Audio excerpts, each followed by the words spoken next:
Okay, welcome. Sunday races, Irish rowing champion.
Can we get the coxes of the following crews over to weigh-in, please? So NUIG, Shannon and Skibbereen for the women's intermediate 4, and the coxes please come to weigh-in. So that's NUIG, Shannon and Skibbereen for the women's inter 4.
2, 1, 1.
So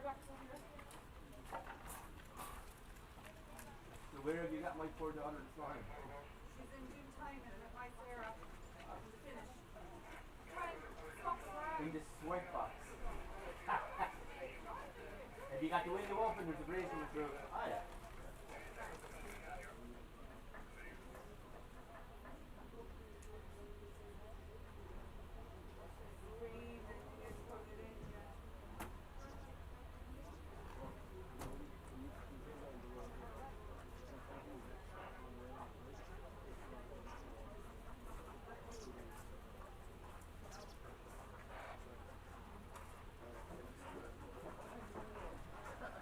Is it?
Good morning, everybody, and from the commentary launch, and great morning up here at the start. And the first race of the day is about to start.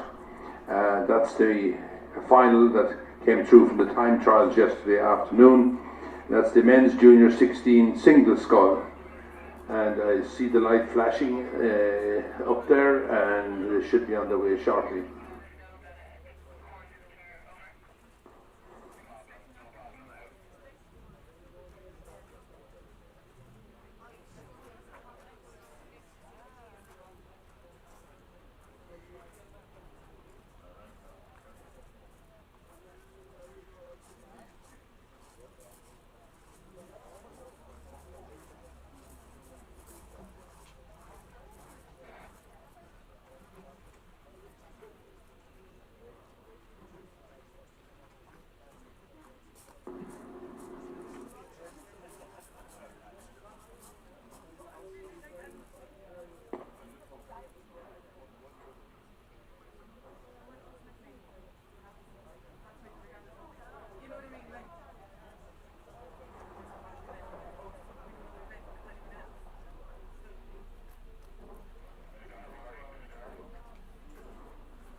There will be a slight delay in the start of this race because the starter has just announced that there is a boat has broken down, the engine has stopped on the course, so it's now the rescue launch is on its way to remove it. So we'll maybe a couple of minutes delay.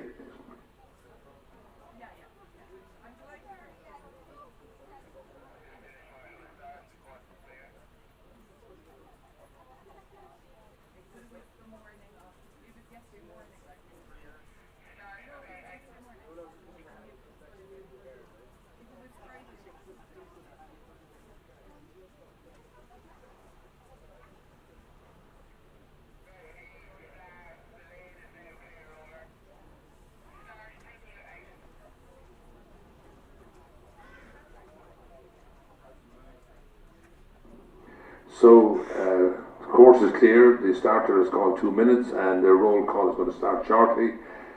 And in this race we have in lane 1 we have Cappoquin McGrath, in lane 2 we have Rafferty St Michael's, we have Megan from Athlone in 3, Hurley from Clonmel in 4, Morris from Tralee in 5, and Murphy from Cappoquin in 6.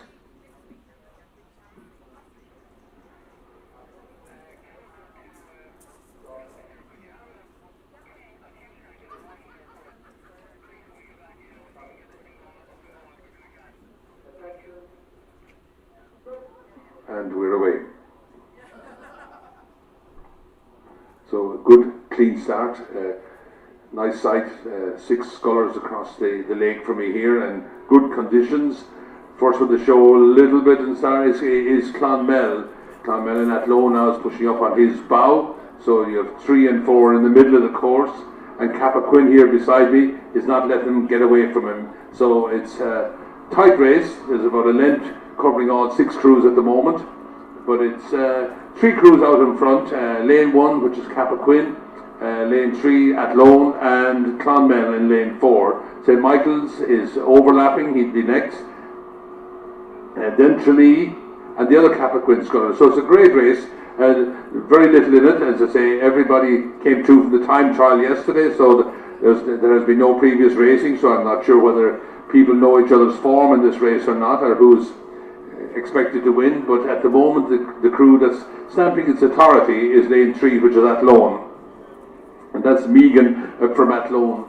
He's followed by Cappoquin here in lane 1, which is McGrath, and St. Michael's now is getting going, and that's Rafferty of St. Michael's. He is on the stern of the Athlone boat. So anything, as we have said many times, can happen in a sculling race. The lead can change in 20 strokes. But the Athlone sculler is a little bit of clear water, rowing very strongly, has everybody else down in his sights, looking back at them, and I'm sure going to watch for any move that's going to make. But I get a sense that as I look across that there's still more in the St. Michael sculler. St. Michael sculler is rowing strong and steady. While he's maybe a few feet of clear water down on the Athlone sculler, he's certainly not letting him get away from him, and he's certainly pushing strong. A bit of a headwind out here now as we come down towards the 1,000 metre. We're just gone through 500 at this stage, and nothing has changed in the last 150 metres. So it's all steady as it goes. Athlone is out in front, followed by St. Michael's, followed by the Cappoquin sculler here in lane 1, back to Clonmel, Tralee and Cappoquin on the far side. So good race. I thought for a while that the St. Michael's sculler was going to push up, and he was holding his ground, but the Athlone sculler has now pushed on a bit again, and he's opened up another few feet of clear water. So that's Megan from Athlone, followed by Rafferty from St. Michael's, and McGrath from Cappoquin. Nice conditions, nice cross headwind, so long steady strokes. So we're just coming up on the 1,000 metre mark now. The Athlone sculler will pass through the 1,000 metre mark very shortly. He probably has the guts of a length of clear water now over Rafferty of St. Michael's, followed by Cappoquin, and then there's a battle going on between Clonmel and Tralee, the Tralee sculler, and then it's back to the second Cappoquin sculler. But bar a calamity, you'd have to think that the Athlone sculler is rowing well up in front, that it's going to be difficult for Rafferty to get back at him, but as I said, you never know in sculling, but Athlone sculler now has picked up his rate a bit. He's certainly overrating the St. Michael sculler, not by much, but just barely, and he's kind of opened up just a solid length of clear water over St. Michael's. But again, St. Michael's sculler is trying very hard. You can see he's taking the initiative, he's pushing very hard, he's not letting the Megan get away from him too far. And further back the field then we have Cappoquin out here in his own. He's rowing his own race out here beside us in the commentary launch, while in the inner side there's a battle going on between Tralee and Clonmel. So as we pass the headland here, which is probably about 750 metres from the finish, it's still Athlone with a probably length and a half of clear water now over St. Michael's, followed by Cappoquin. I think the battle that's going on between Clonmel and Tralee is pushing them up to past the Cappoquin sculler, who's out here beside us, who's doing very well. He's a bit isolated out here. He's rowing his own race out here. The other two scullers are pushing each other, but up at the front of the business end of the race, we have Athlone Megan pushing ahead from Rafferty of St. Michael's, and I think at this stage it's Clonmel that's in third position, which is that's Hurley from Clonmel, followed by I think Morris of Tralee, I think, and McGrath of Cappoquin is falling back slightly, who's out here in lane 1. So at this point I'll hand over to you, Eddie. So coming up to 500 metres to go, it is the Athlone sculler Megan there in lane 3, third crew from the far side. Looks to have a commanding lead here in the final of the men's junior 16 single sculls. Megan and Rafferty from St Michael's there in lane 2 seems to be the closest to him, but as Con said, barring something drastically wrong, it looks like it's Athlon's race.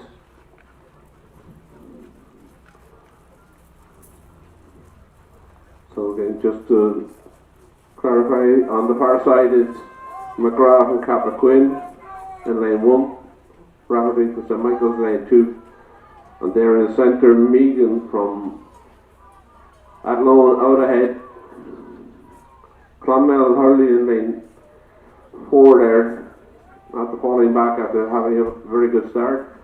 Tralee Morris from Tralee and Capra-Quinn Murphy on the near side.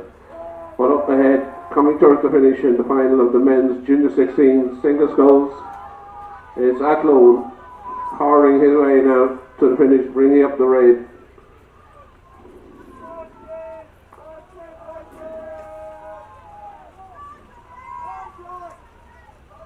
So it's Athlone from St Michael's, and the battle is on for the third position between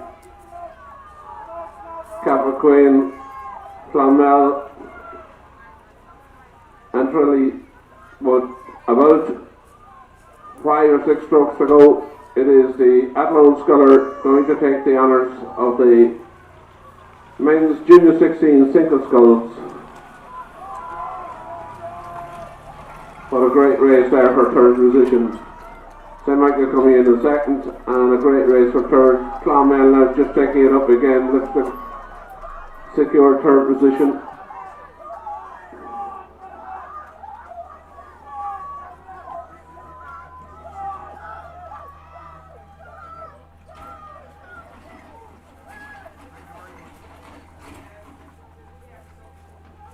Thanks, Eddie.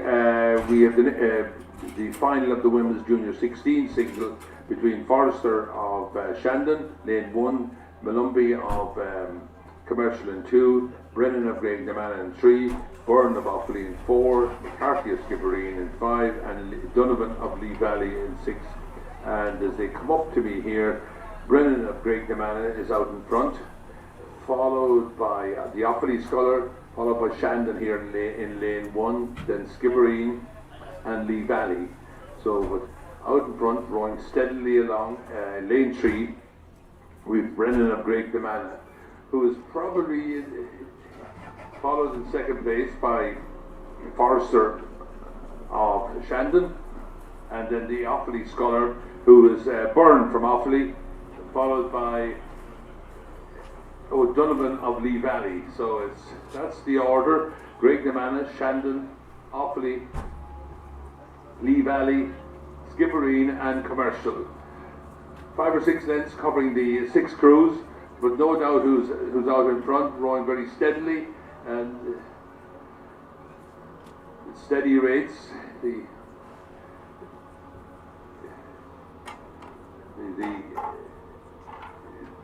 no change up front. The Graignamanagh sculler is still holding probably a length and a half of clear water over Shandon, who's not making any inroads into it. The sculler that's really trying to attack a bit at the moment is Offaly. That's, I think, Byrne of Offaly is trying to attack and get up into that second position. And then over to the far side, you have a battle going on between Skib and Lee Valley. They're pushing each other along and dragging themselves up through the race a little bit, but they're still a long way off the leader. The leader is Graignamanagh, Brennan from Graignamanagh. Nice steady headwind here now, as they have to push out their finishes. It's good for long strokes and pushing their boat along, and certainly the Graignamanagh sculler is doing that. She's not taking her rate up, she hasn't changed her rate all the way along, she's just pushing the boat along. She doesn't have to do any more. It's her race now to lose. So we're coming with about 700 metres to go. So in the middle of the course, in lane 3 we have Graignamanagh, followed now by the Offaly. I mentioned earlier the Offaly sculler was putting in a lot of push. certainly she's trying very hard to close that gap. She has increased her tempo. You can see she's pushing. Boats, it's slightly rocky. It's because this crosswind is kind of catching them slightly, so they have to be a bit cute about their technique, that they don't rock around a little bit. But clearly, clear winner, clear leader out in front from Greg DeMana, followed very closely now, I think shortly, by the Offaly sculler, followed by Shandon out here in lane 1 beside me on the far side from the enclosure. And then there's a battle going on the enclosure side between Lee Valley, who I think now has probably moved into 4th position, followed by Skid, followed by Commercial. So I'll hand over to you, Eddie.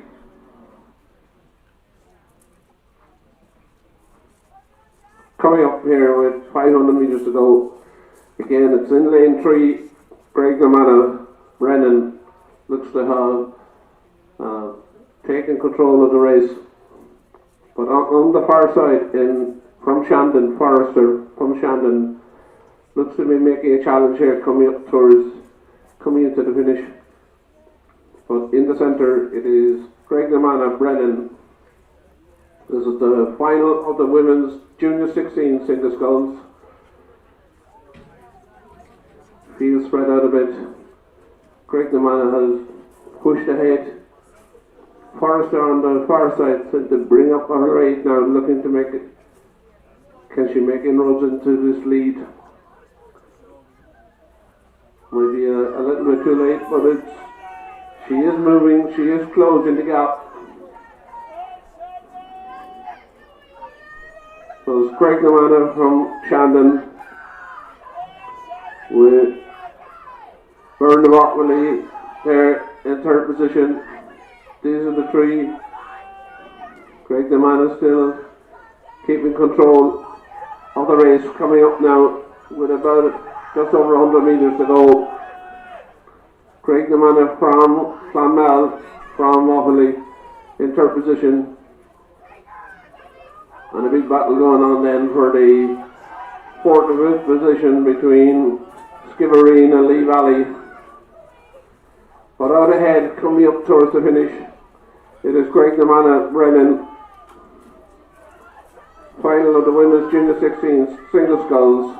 Greg DeMana from Clonmel, from Offaly. And there's a great battle going on between 4th and 5th place there, from Skibbereen and Lee Valley. But coming up with about 10 strokes to go, it is Greg DeMana, Brennan, about to win the women's Junior 16 single sculls. And a big push here now from Offaly to try and get that 2nd position. Can Shandon hold on? We're crossing the line. That's Greg DeMana, Brennan. Big push now from Offaly.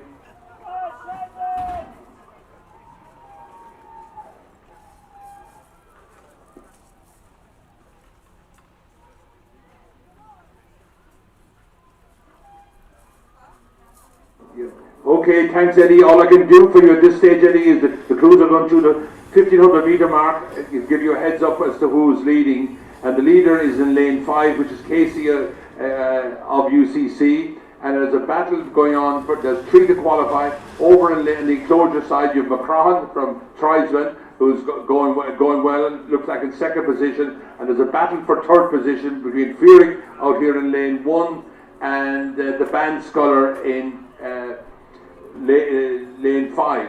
So it looks like there's Casey, Crahan, and then a battle for 3rd position between Fearick and Ban. I would give it slightly to Fearick at the moment. Over to you, Eddie. This is the Heat A of the women's senior sculls, and it's Casey from UCC. They're out ahead. The crews are Neptune in lane 1, UCC in lane 2, UL in lane 3, DULBC in lane 4, Ban in lane 5, and Trisman in lane 6. 3 to qualify. These 3 scullers look to have secured their places in the final. That's Casey from UCC coming in here now with about 100 metres to go. From Fearick of Neptune on the far side, And over on this side you have Macron from Trisman. 3 scullers to qualify. First of the 2 heats of the women's senior sculls.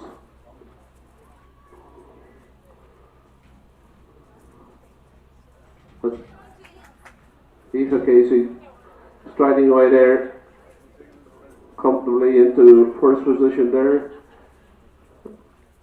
Bit of a tight squeeze between second and third, coming up towards the finish.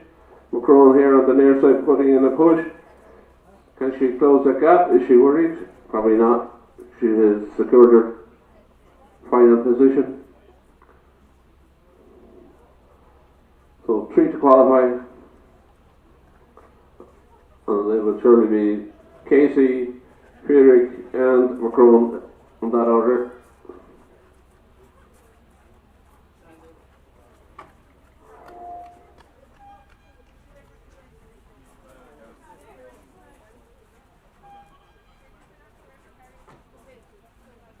Okay, thanks Eddie. The next race is the second heat of the women's senior scull, and we have Power of Neptune in 2, Kremen of UCC in 3, Mers of Shandon in 4, Long of Lee Valley in 5, and Queens Curry from Queens. I'm still, I'm here at the 1,000 metre mark. They're about 100 metres back from me still, so I'll pick them up as they come by.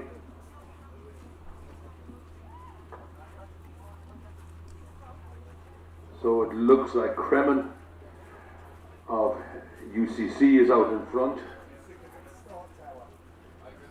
And over on the far side, second and third position, I believe you have Long of Lee Valley and Curry of Queens. Yes, the Kremen is pushing along. She's opened up a length of clear water, or sorry, a couple of lengths of clear water.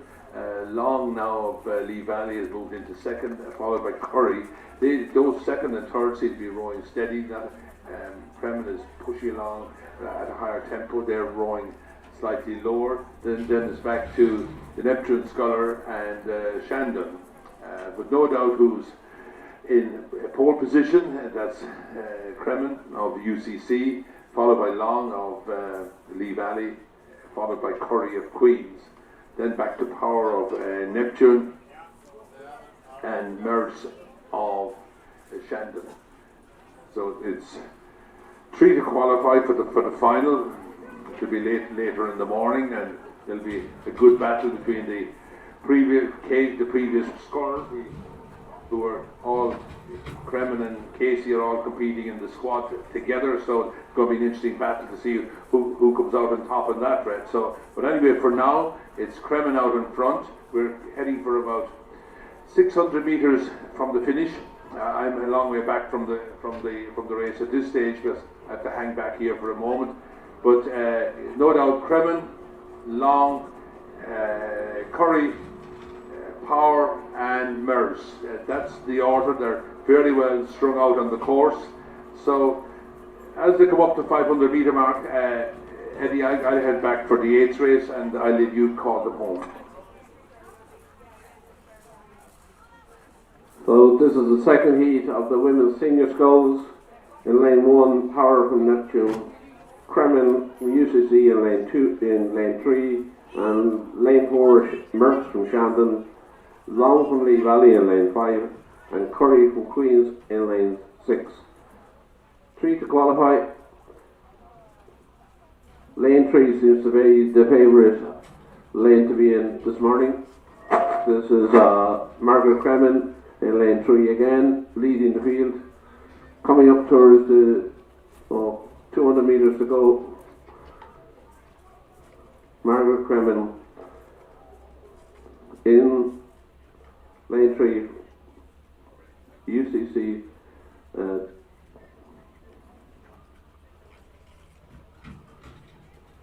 3 to qualify. It looks like at this stage that it's Kremen, Lee Valley and Curry on the near side. They look to be the 3 scullers. On the far side you have Power from Neptune, and they're bringing up the rear. It is Merckx from Lee Valley. But out ahead having this race under control from a long way out. It's Margaret Kremen, UCC. As I said, 3 to qualify, and they look to be UCC, Kremen from Lee Valley along, and on the near side here, Curry from Queens. So it's just about 50 or 60 metres to go. It's Margaret Kremen. Nice relaxed rowing. Nice position to be in, coming in, qualifying for your final, to be so far ahead. Lee Valley, there in lane, coming in the second position there, and Curry on the near side. They're the 2 qualifiers, looks like at this stage. Just crossing the line, Margaret Kremen from UCC.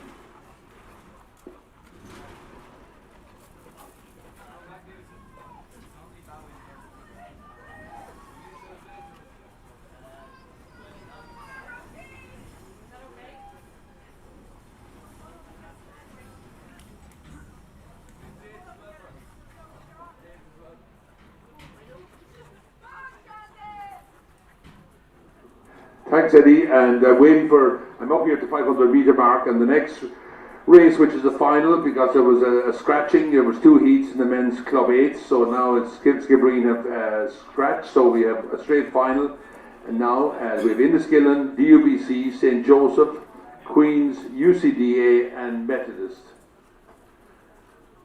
So it's a great sight to see all these 8s across the lake as they come up to me, and it's the 3 universities that are out in front. So UCD have pushed out to about a half a length over DUBC. They're followed by Queen's, and they're overlapped by St. Joseph's. So it's a great race.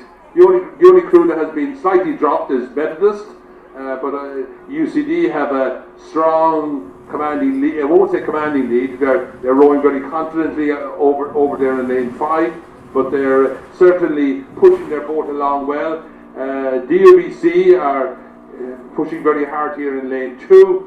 I would say a slightly higher rate than UCD. And Inniskillen, I'm not letting them get away with it. Inniskillen are here, and it's a battle here between great race going on between Inniskillen and St. Joseph's as well. I'm not sure whether these were exactly the same crews as rowed yesterday evening, but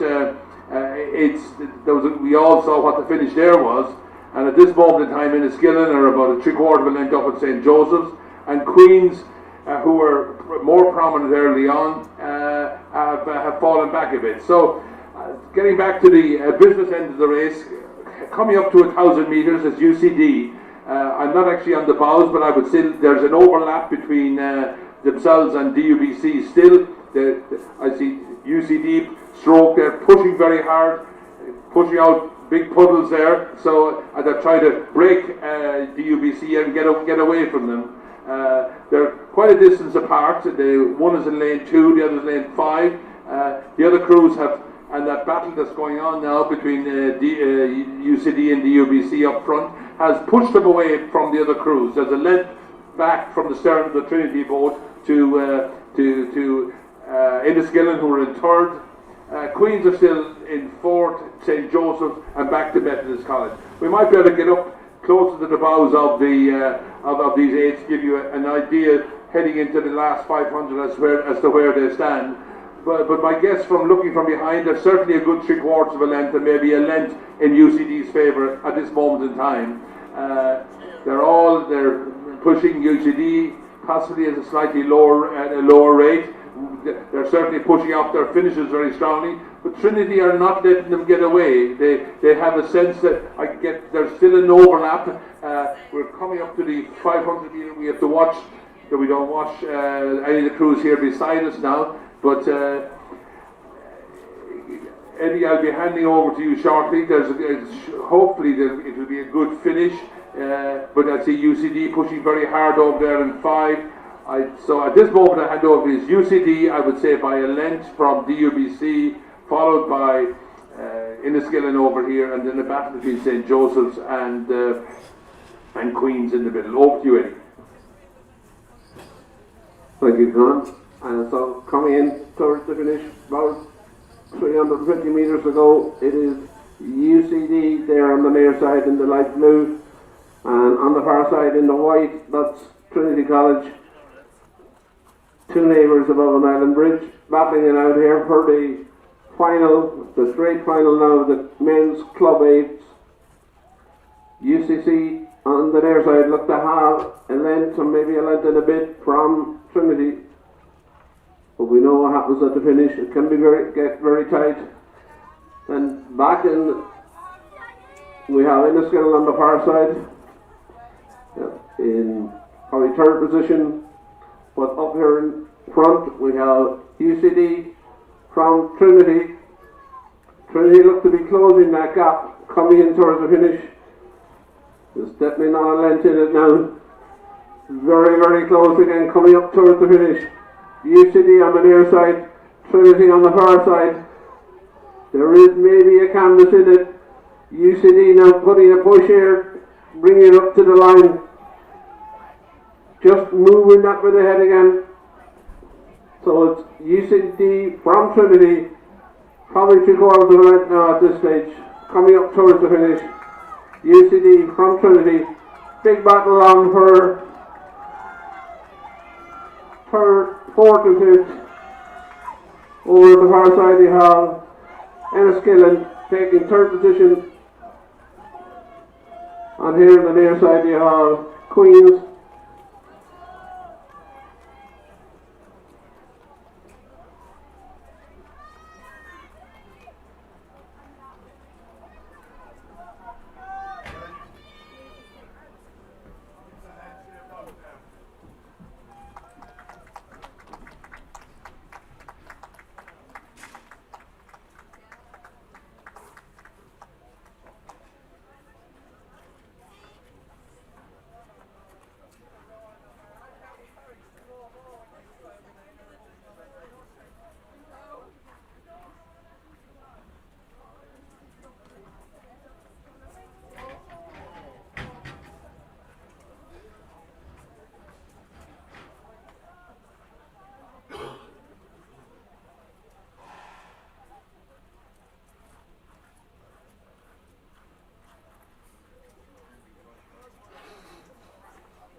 And the next race to take place is a heat of the men's Junior 18 Coxed 4.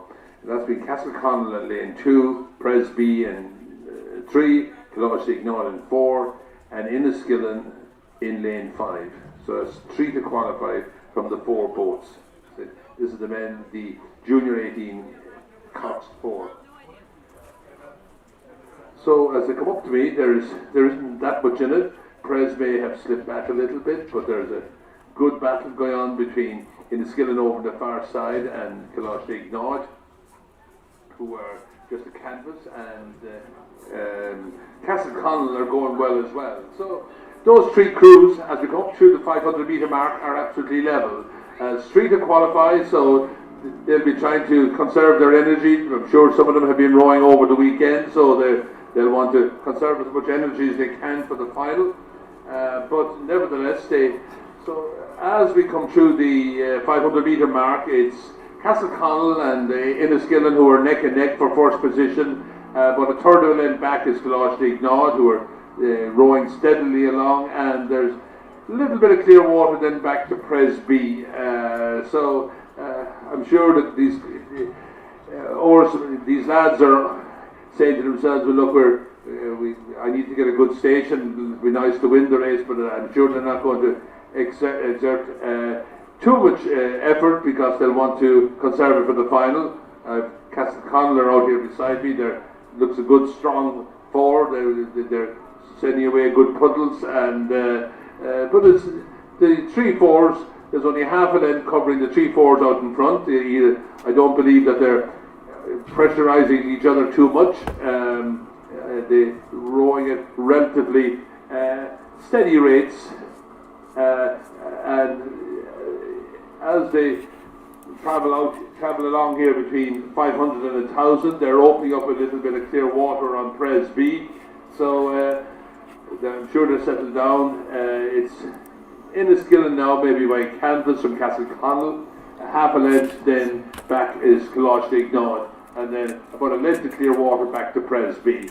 So as I say, it's 3 to qualify for the Junior 4 later in the morning, and so these look like 3 good strong crews. It'll be interesting to see, and look forward to seeing the race later in the morning, see which one of them. There's this nip and tuck here.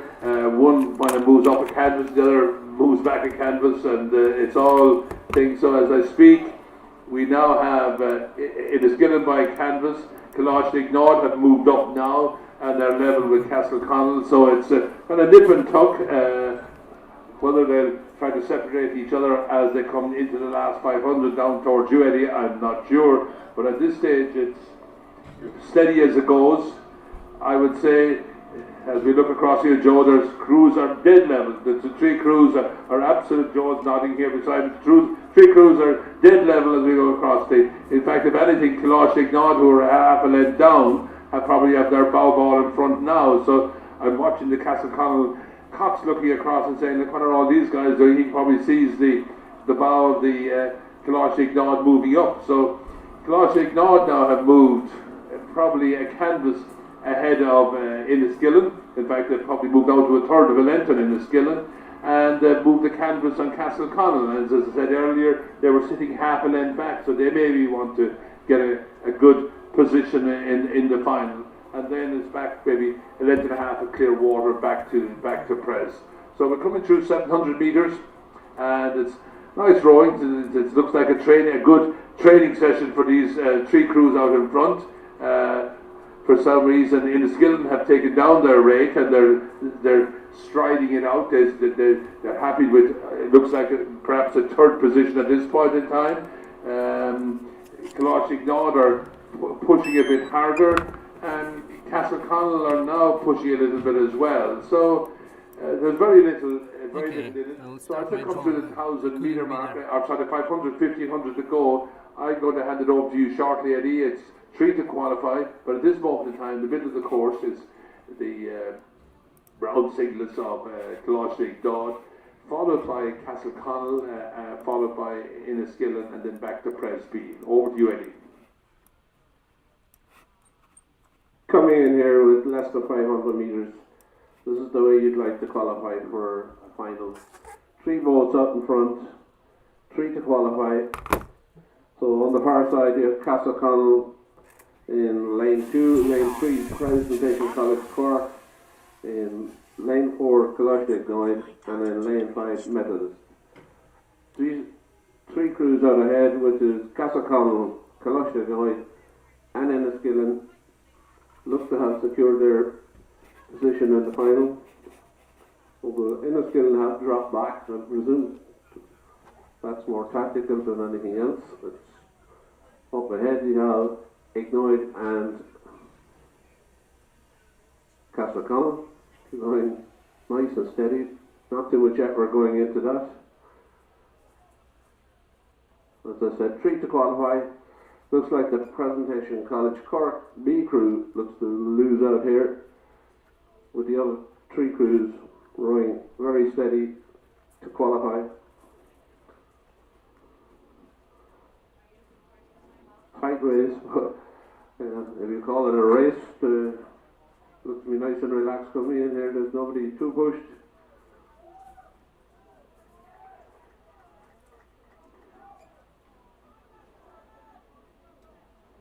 In the centre here, it looks like Coloshic Noid, maybe just edging it from Castlecollin on the far side. With Enniskillen on the near side here, bringing the rate right down. 3 to qualify.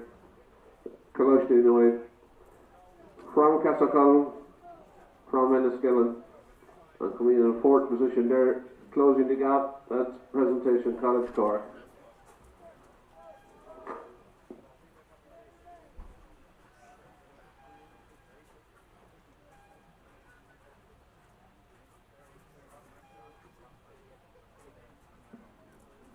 Thanks, Eddie. And as I pick up this race here, about the 1,000-metre mark, it's another relaxed qualifying row for the two crews out in front, which is St. Joseph's out here in the middle of the course in lane 3 in the white signets, and then Pres A crew is over in lane 5. Lee Valley have fallen back a bit, so it's 2 to qualify out of 3 boats in this race.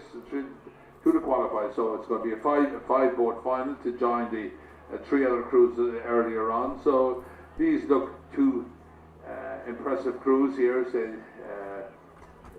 St. Joseph's, I'm not sure that they may well be 4 out of their 8 from yesterday, but it's and then you have Pres A over in lane 5, and then a distance back to Lee Valley. So coming past the headland here, maybe 700 metres from the finish, we're sitting back from the race a bit, but it's not going to change the result. It's hard at this stage just to say exactly who's in the lead. I think it's a bit of nip and tuck.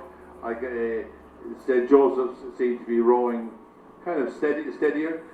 A little bit of a headwind here. There's a little bit of rocking going on in some of the boats. They're clipping there isn't waves as such, but you can see that the boats are not as steady as they were yesterday. They all need to be cute about it. There's nothing. The conditions are absolutely perfect, but that bit of a cross headwind, you need to just be careful that your boat doesn't rock around a little bit. But as I can see it a little bit here, they're catching the odd wave, taking the momentum off their boats. So at this point, before I hand over to you, Eddie, it's out here in the white signets and in the middle of the course. You have St. Joseph's rowing steadily, and then you have Pres A, who I think probably are about a half a length back, and then it's a good distance back then to Lee Valley. So over to you, Eddie. So just 3 boats in this heat. St. Joseph's in lane 3, Lee Valley in lane 4, and Presentation College Cork in lane, the A crew in lane 5. 2 to qualify, and the 2 crews to qualify look like they've qualified already. It's on the far side, St. Joseph's, and on the near side here, Presentation Cork, and a good distance back, as Con said, probably 50 metres back, is the Lee Valley crew. Was 2 to qualify to join the other 3 crews earlier on for a 5-boat final of the men's Junior 18 Cox 4s. So St. Joseph's there in the light coloured white on the far side, and Presentation Cork A crew on the near side. Nice warm up roll for your get ready for your final later on in the morning.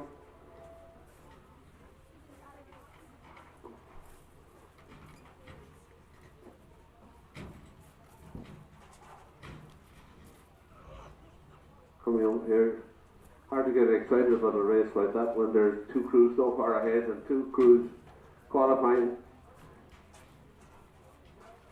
but it's St. Joseph's from Presentation Corps.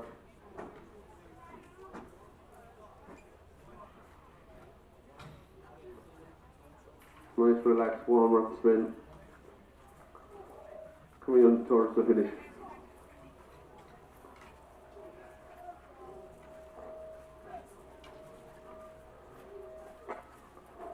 St. Joseph's from Presentation Corps, about a length in it, just about to cross the line now.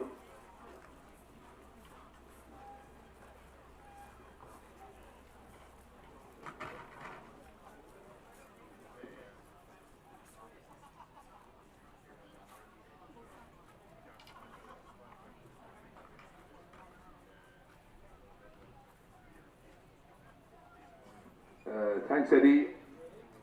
The next race, which is race 310, which is the first heat of the men's intermediate double sculls. And lane 2 we have Muckross, we have Shandon, 3 UCC, 3 Castles and UCD. Men's intermediate double sculls. And there's 2 to qualify from each of these 3 heats, so there's a clear leader here in lane 2, which is Muckross. Showing the way at this point in the race, which is about 700 metres, so they're well out in front. And it looks like in second is 3 Castles, and UCD are in third position at this stage, back to Shandon and UCC. So, clear leaders, sampling their control of the race. Is Muckross in lane 2, then Lee Valley, or not, I beg your pardon, 3 Castles are now in the dark colours over in lane 5, and followed by UCD in lane 6, and then in the middle of the course here you have Shandon and UCC. So it's 2 to qualify out of these 3 heats for the men's intermediate double scull. It looks like going to 1,000 metre mark, you'll put your money on Muckross definitely out in front. I'm not sure whether UCD are going to have anything to say to 3 Castles. They're about a half a length of clear water back off the stern of 3 Castles, but 3 Castles are rowing good tempo. They've taken up their rate of striking, and they've moved out. They've taken another half a length out of UCD. UCD are rowing steadier. They're not pushing along as hard as just at this moment in time as 3 Castles. There's out in front, number of lengths of clear water, is Muckross leading the race. Clear second now is 3 Castles. Back to UCD or third, and then back to Shandon and UCC. So 2 to qualify, passing through the 700 metre mark here now. Still no, the concentration for second position is between currently second and third, but that's clearly 3 Castles in the dark colours, over in the enclosure side. That's beside the clubhouse. So it's still 3 Castles and UCD. UCD are not making any inroads unless they can now get going and get back into it. They need to increase their tempo and put 3 Castles under pressure. But heading for the 500 metre mark, 1500 or 500 to go, it's Muckross clearly out in a clear lead. In 5 you have 3 Castles, then UCD, back to UCC now, who passed Shandon, and so over to you, Eddie. So coming in with less than 500 metres to go, it's on the far side, Muckross from Killarney, leading the field here. From the crew on the near side here, the dark colour is white blades, 3 Castles. 2 to qualify. There's 3 heats of the men's intermediate double sculls. This is the first of the 3 heats. 2 to qualify from each heat for a 6-fold final later on. But it's Muckross from Killarney out ahead, in control. 3 Castles in second position. Is there a challenge here from UCD coming in towards the finish? They've definitely picked up the rate here. 2 to qualify. So if they need to make a move, they need to make it now. That's still in control. Looking very relaxed up ahead. Is Muckross out ahead from Three Castles, UCD. Then the battle on for the 4th and 5th position between UCC and Shandon. But it looks like Muckross from Three Castles coming up towards the finish.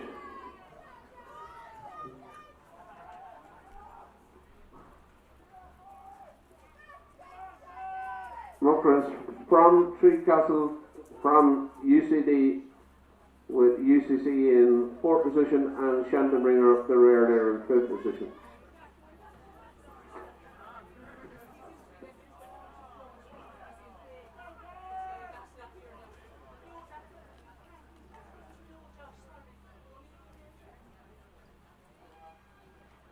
Okay, thanks Eddie. In the next heat, again, 2 to qualify, you have DUBC B, Shannon, Castleconnell A, University of Limerick and Commercial, and they're just coming up to me now, and it looks like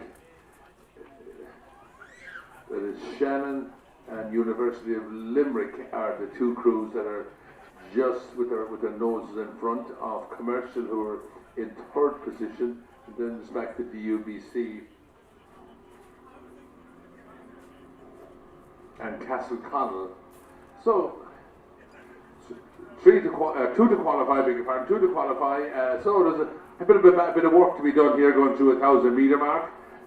It'd be hard to call who's going to make 2nd position. You'd have to think that out in front of you, University of Limerick, who are doing very well there for about a length over Shannon, who are in lane 3, and then Commercial, who are over in lane 5, I believe is.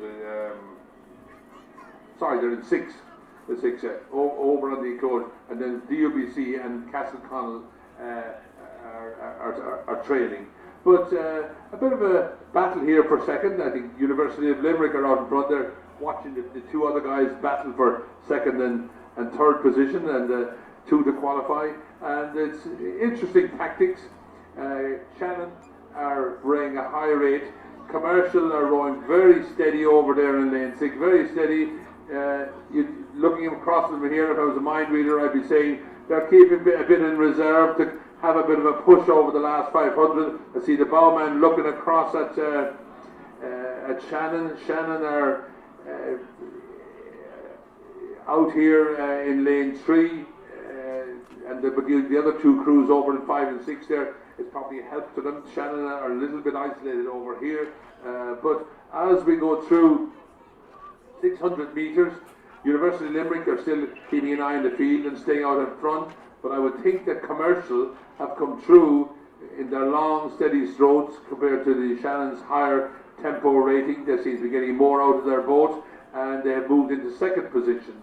So very shortly I'll be handing over to you, Eddie. So the action is over there on the enclosure side between University of Limerick and Commercial, Shannon, DUBC, and back to Castleconnell. Over to you, Eddie. So yes, it's all happening on this side. Coming up here, just to go through it, there's 5 crews in it. You have Trinity College B crew in lane 2, Shannon in lane 3, Castleconnell A in lane 4, UL in lane 5, and Commercial in lane 6. This is the 2nd heat of the men's intermediate double sculls. And out ahead, it looks like the UL crew. Not a lot in it now between UL, Commercial, and Shannon. Big push on here from Shannon on the far side there. 2 to qualify, so there is a real battle on here now for 2nd position between Commercial on the near side and Shannon on the far side there, with UL still holding that lead, but not a lot. It is very tight coming into the finish. there isn't a length between the three crews. Who's going to push on here to get the second qualifying place? And Shannon making a big move there on the far side. Looks to be moving up past UL to take the first position. Very close, still UL I would think. But it looks like UL and Shannon from Commercial on the near side. 2 to qualify. Very close, very great race. UL from Shannon from Commercial, I would think. With Trinity College coming in here in 4th position, and bringing up the rear here you have Casa Connolly.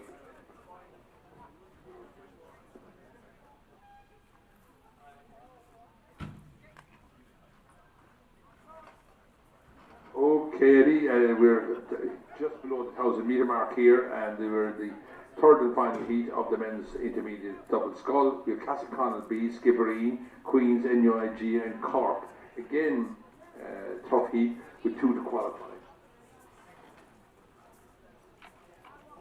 But out in front, as they come up to be here, we have NUIG and Skibbereen, followed by Castleconnell, followed by Queens and Cork.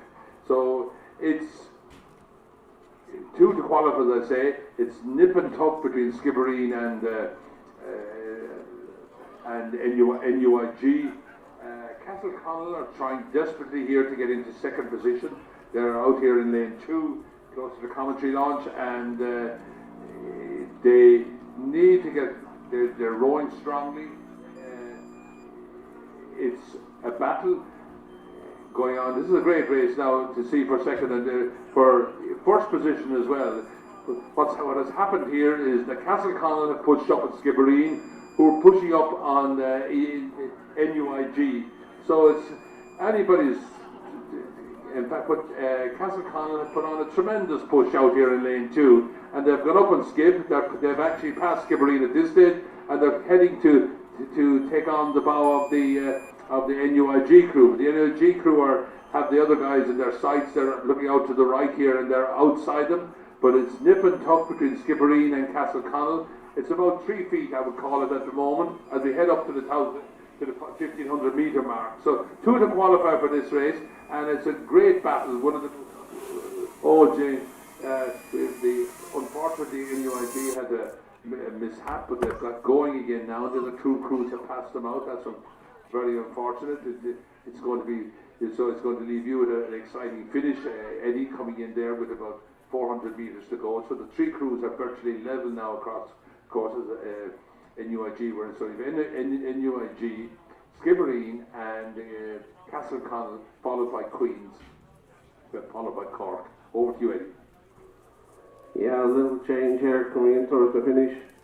It looks to be NUIG's race there for a long time, but now it's Castleconnell now the head here in the red on the far side from Skibbereen, and NUIG now bringing it back up here, closing the gap. It's 2 to qualify, 3 boats racing for 2 positions. Castleconnell on the far side, NUIG on the near side looks to be the 2 crews at the moment. Skibbereen in the centre haven't given up. So it's Castleconnell now out in front. Skibbereen and NUIG pushing here for the second position. Nothing in it. Great race here now for second position. Skibbereen still holding the advantage here. Big push here now from NUIG coming up with the last 20 strokes. Looks like NUIG have done enough, or have they? Skibbereen are reacting to that, so it's Castleconnell out ahead. Big race for second position between Skibbereen and NUIG. Coming up to the finish line, it's anybody's race.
we're making our way up now to the towards the start for the next heat, which is the heat of the women's intermediate Cox 4, and I'll come back to you shortly. The race is in progress.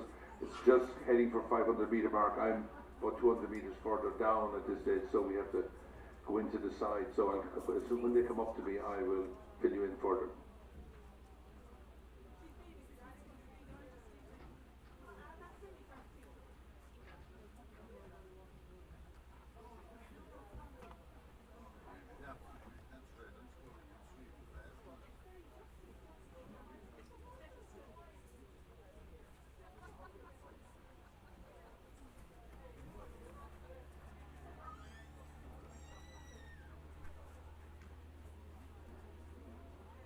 So they're not too far back from me now at this stage, so we have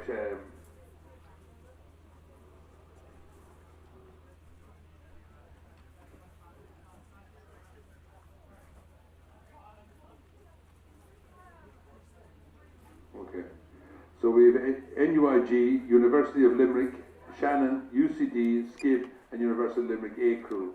There's 3 to qualify here, so they have actually broken into 2 trees at the moment as they come up to me here. We have NUIG who are rowing strongly here on lane 1, and then on the far side in lanes 5 and 6 we have Skip and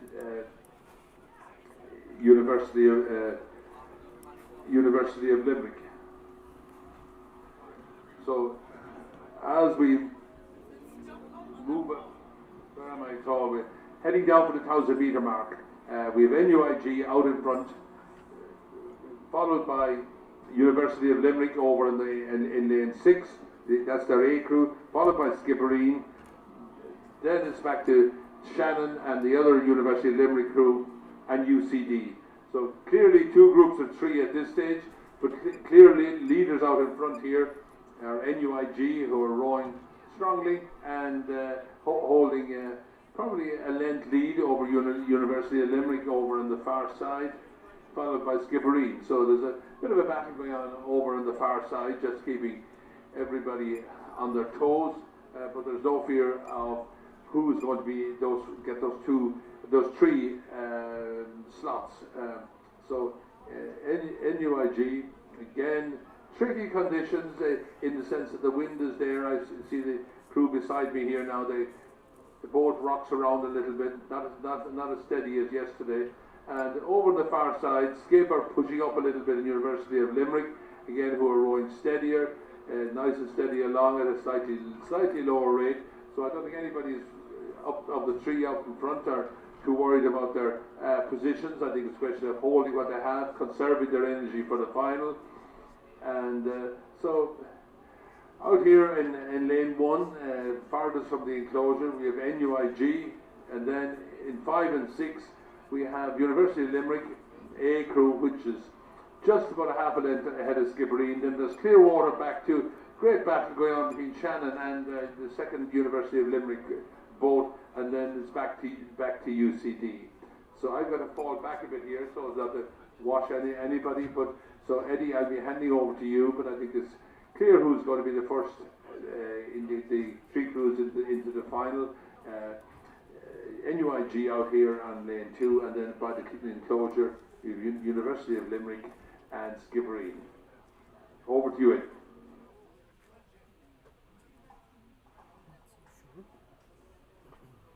So as Con said, 3 crews to qualify. It looks like the 3 crews have moved out ahead. The 3 crews looking likely to qualify. On the far side, NUIG, they're looking to have taken the lead for all the rest.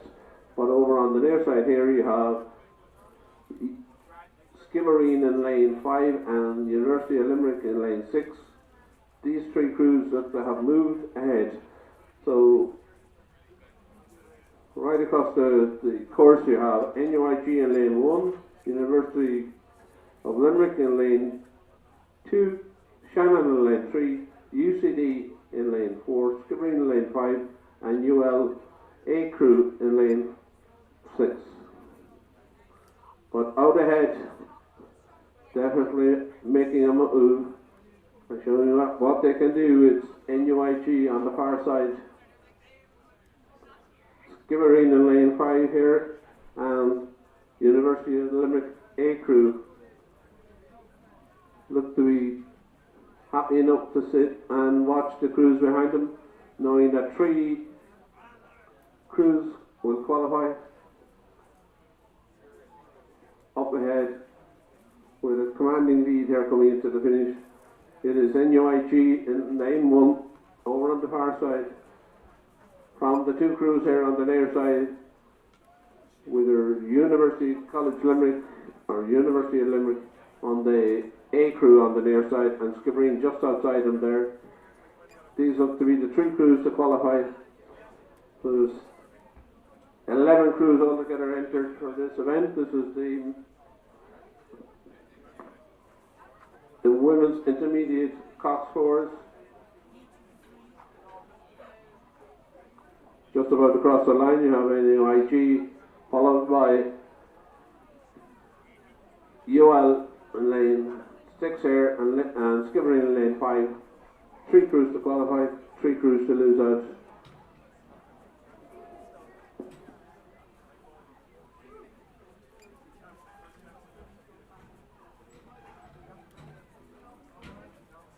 Thanks, Eddie.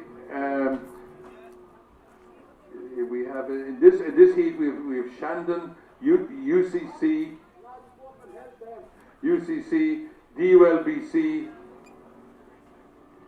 DULBC, A crew, and commercial. We have lost 1 crew on this.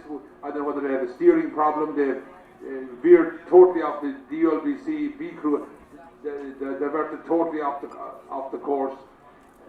But the race is going on, and there are 3 crews up in front, 3 to qualify, and that's Shandon in lane 2, and over in lanes 5 and 6 we have DLBCA and commercial, and they're followed by UCC. So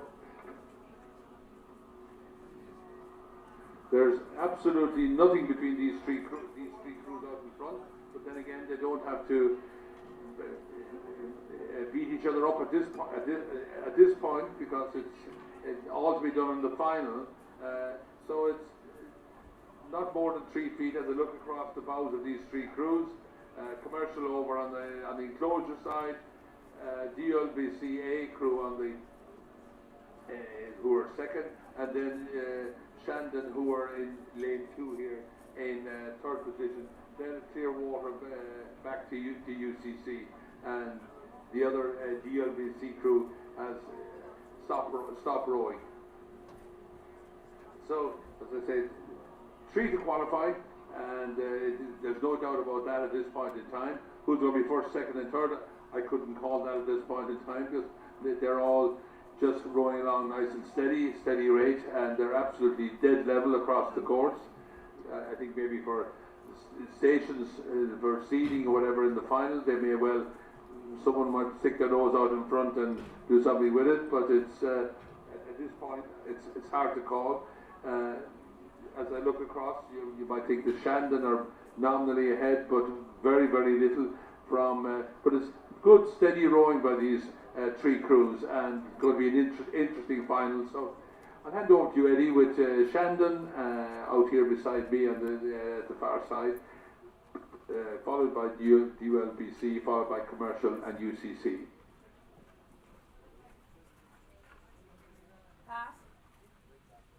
So we started with 5 crews in this heat. We have DULBC, that's Trinity College. B crew looks to have dropped out back there around the 1,000 metre mark. And so we're left with 4 crews. Shandon on the far side, in the centre there, in the red is UCC. Over here on this side you have DULBC, A crew and commercial.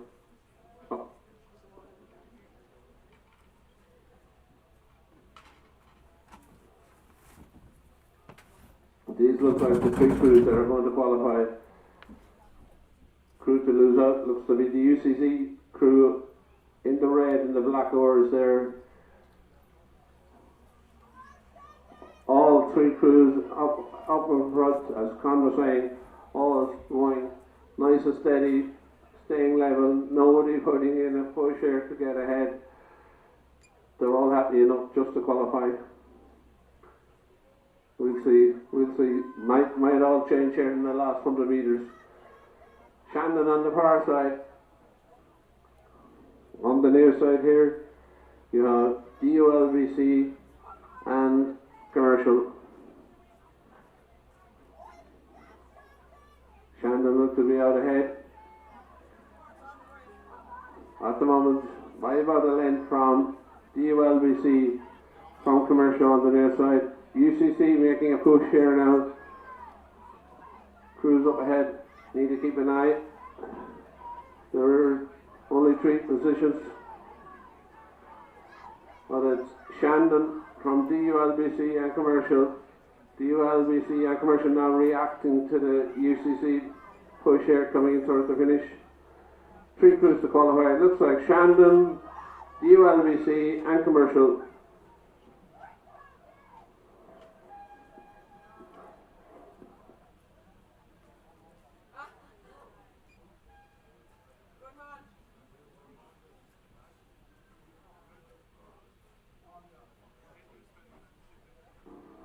Thanks, Eddie. We're making our way back up here to the start. The next race is going to be the final of the men's senior scull, which will be an interesting race. We have our 2 Olympic gold medalists in this race, so it'll be a few minutes before it gets going, so I'll come back to you when it gets started.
So this, the men's senior single sculls final is in progress with Paula Donovan in lane 2, Billy McCarthy in 3, Niall Bacon of Commercial 4, Mannix of the University of Limerick in 5, and Patterson of Sligo in 6.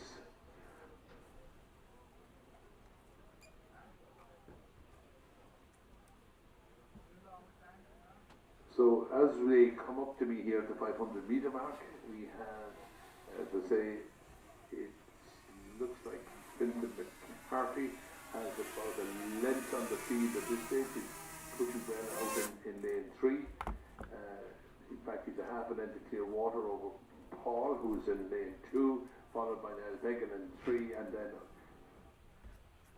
to Mannix and to Patterson. So good battles. This is a race that I'm sure happens every day in training. Quite often in training, I see Paul Donovan look over his left shoulder and say, "My God, what's happening here?" He has a look at where Finton has got to, and he'll see that he's got about a half a length of clear water. Paul is pushing like hell here beside me in lane 2, and then the other guys are doing very well. Niall Bacon and Mannix is going very well now as well as is Patterson. So an interesting race. It's we've gone through 700 metres, nip and tuck, as I say.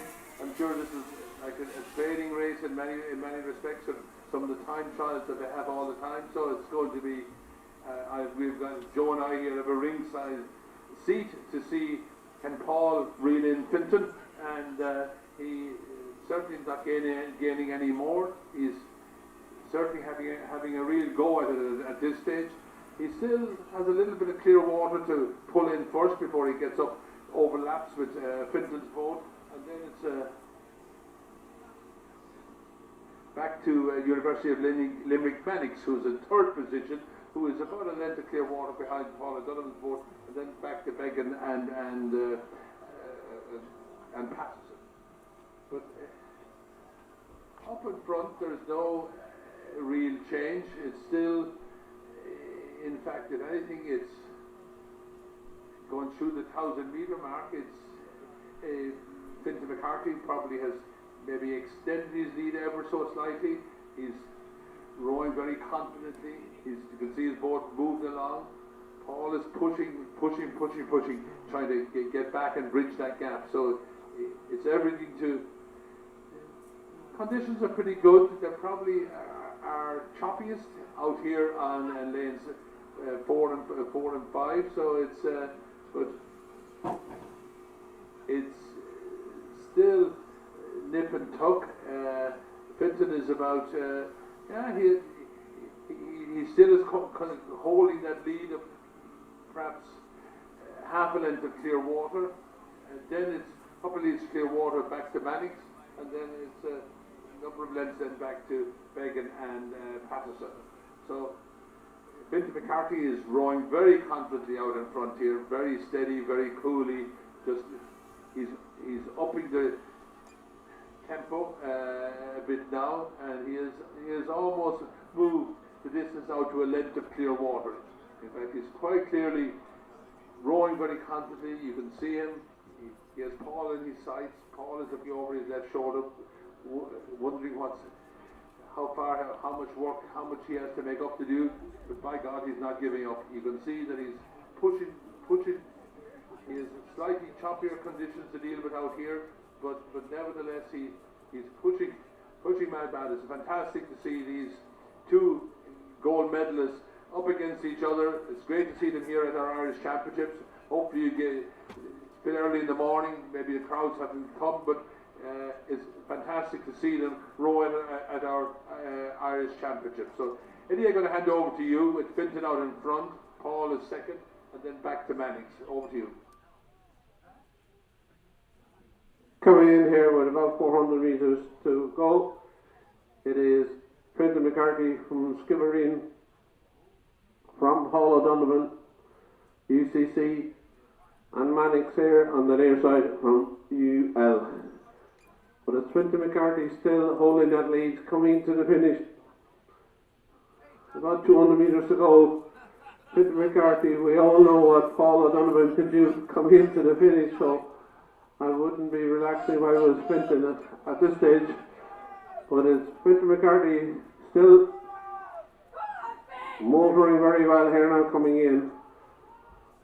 Has a nice lead from Paul O'Donovan.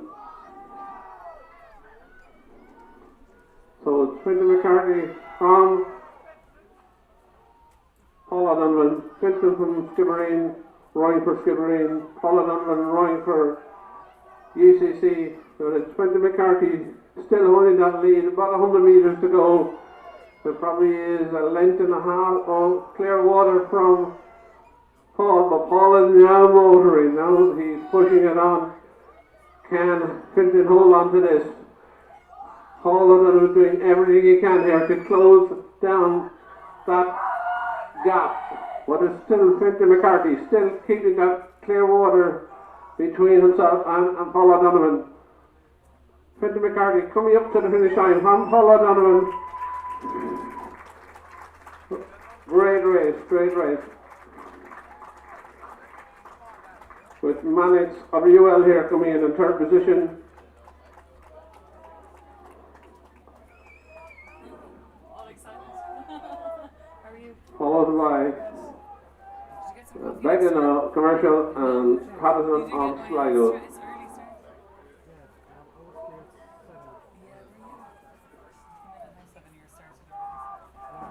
I went there, and the boys in the boat dropped me there and they gone. And I was left there. They left you there? They left me there. What the hell? Yeah, and I lost about 14 minutes. Oh, for God's sake. They left me there. I thought I killed them. Yeah. What were they doing? They got distracted with They something say else? they had an emergency. Oh. Some safety thing. there was a boat somewhere here. But they could take me. They would Yeah, make it for bring you me, with them. know. Yeah. Yeah. That's so nice.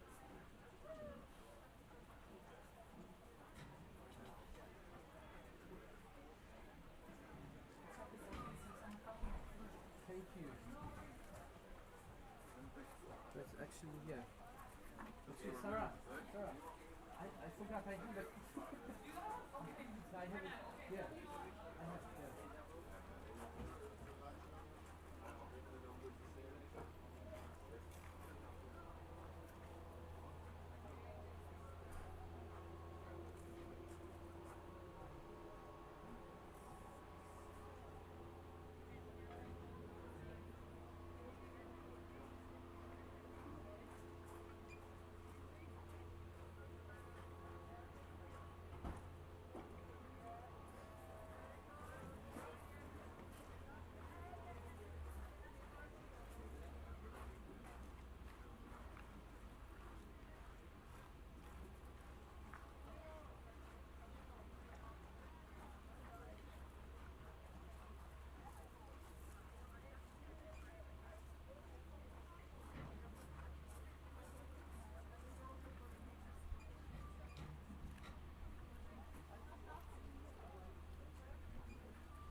The next four races are time trials, and this is the women's club's single scull.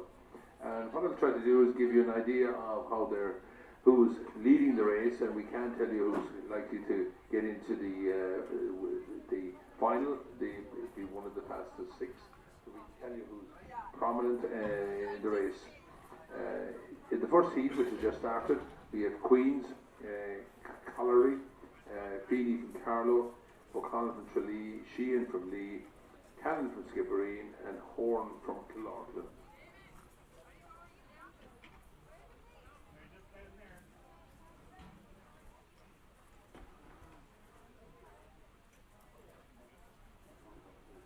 So as they come up to me here, which I'm sitting at about 400 metres, it's Carlow, it's Feeney from Carlow, and Sheehan from Lee, then Skibbereen and Killorglin, and back to Queens.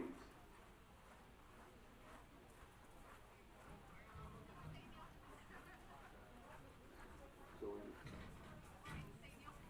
as we'll run along with them here for a little while just to see how the thing pans out, but it's Feeney from Carrow leading through, Sheehan from Lee, then over to Cannon from Skibbereen, and Horn from Killorglin.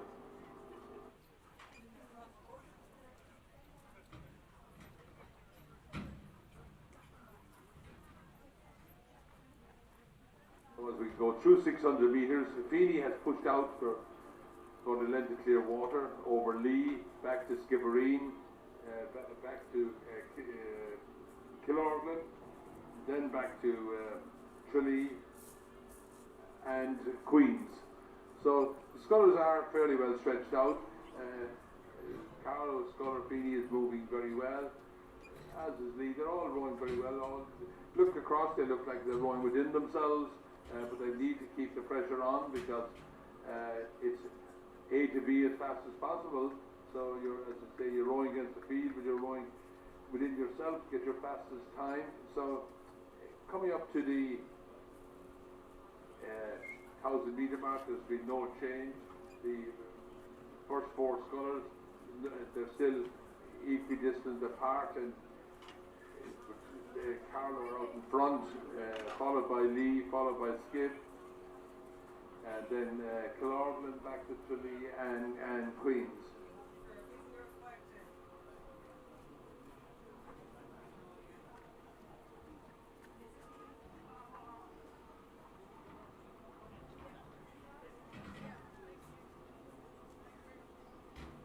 So heading very close to 1,000 metre mark now is the Carlo Sculler, followed by Lee. Again, no change over the last 200 or 300 metres. And back to Skibbereen, who are in 3rd position, and Kilorglan in 4th position. So they've gone through the 1,000 metre mark, and I'll travel along now for another 100 metres or so, and I think I might sit here and around the 1,000 metre mark and give you updates as to who is leading the race. It's very hard to do any commentary on it because you don't know the significance of of each particular race and how the time of the race is going. But as I said earlier, it's the fastest 6 over the 4 heats that get into the final. So as they go through about 1,200 metres, there's no change. It's Carlo, followed by Lee, followed by Skip, followed by Kilorglan, then back to Tralee and Queens. So I'll hand it over to you, Eddie. Thank you, Con. Again, the dreaded time trials. The women's club club sculls coming up just after passing 1,000 metres. Passing the 1,000 metres, it was Trini from Carlo, Sheehan from Lee, Cannon from Skibbereen, and Horton from Kilorglan. That was the order coming up. We'll see if anything changed when they come a bit closer.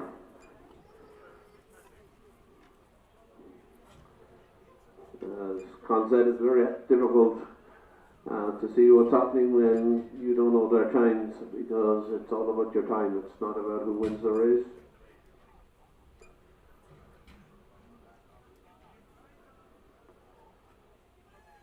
But over on the far side there, you can hardly see her blending in against the background. It's the Carlo Sculler looks to be out ahead of Sheehan and the red in the centre of the river, of the lake, and Skibbereen over on this side.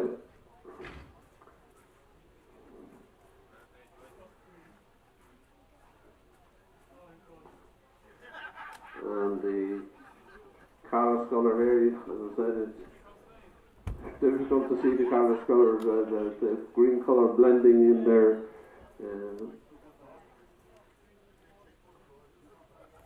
With the red of Lee there in the centre is the 2nd position. Carlo Sculler looks to be well out here. All these scullers need to push on. They can't relax at any point, no matter what position they're in. They have to push on to get the best time they possibly can, so to make the final.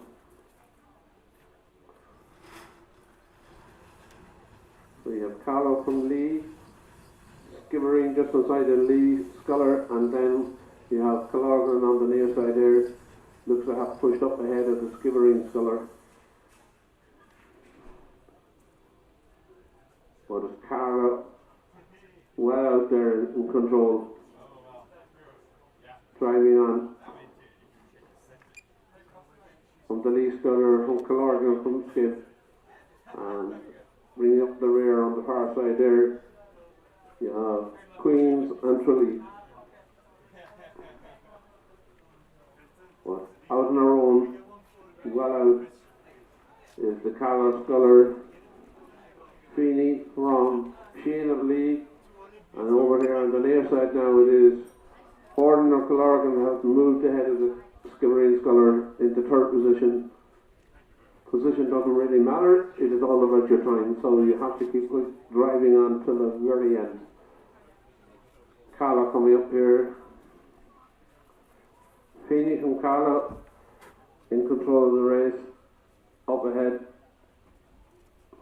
There are 4 time trials.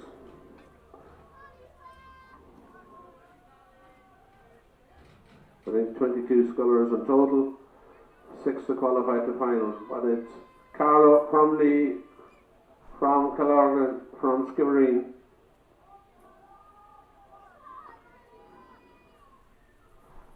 And the Carlo sculler has let it be known that she wants to win, she wants to get a fast time. So Carlo coming up to the finish, about 5 strokes to go. From Sheena of Lee and Horton of Killorgan, followed by Cannon of Skibbereen.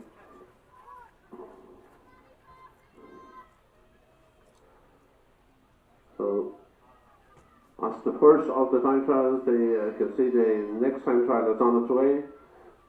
Just crossing the line you have Sheena of Lee and Horton of Killorgan.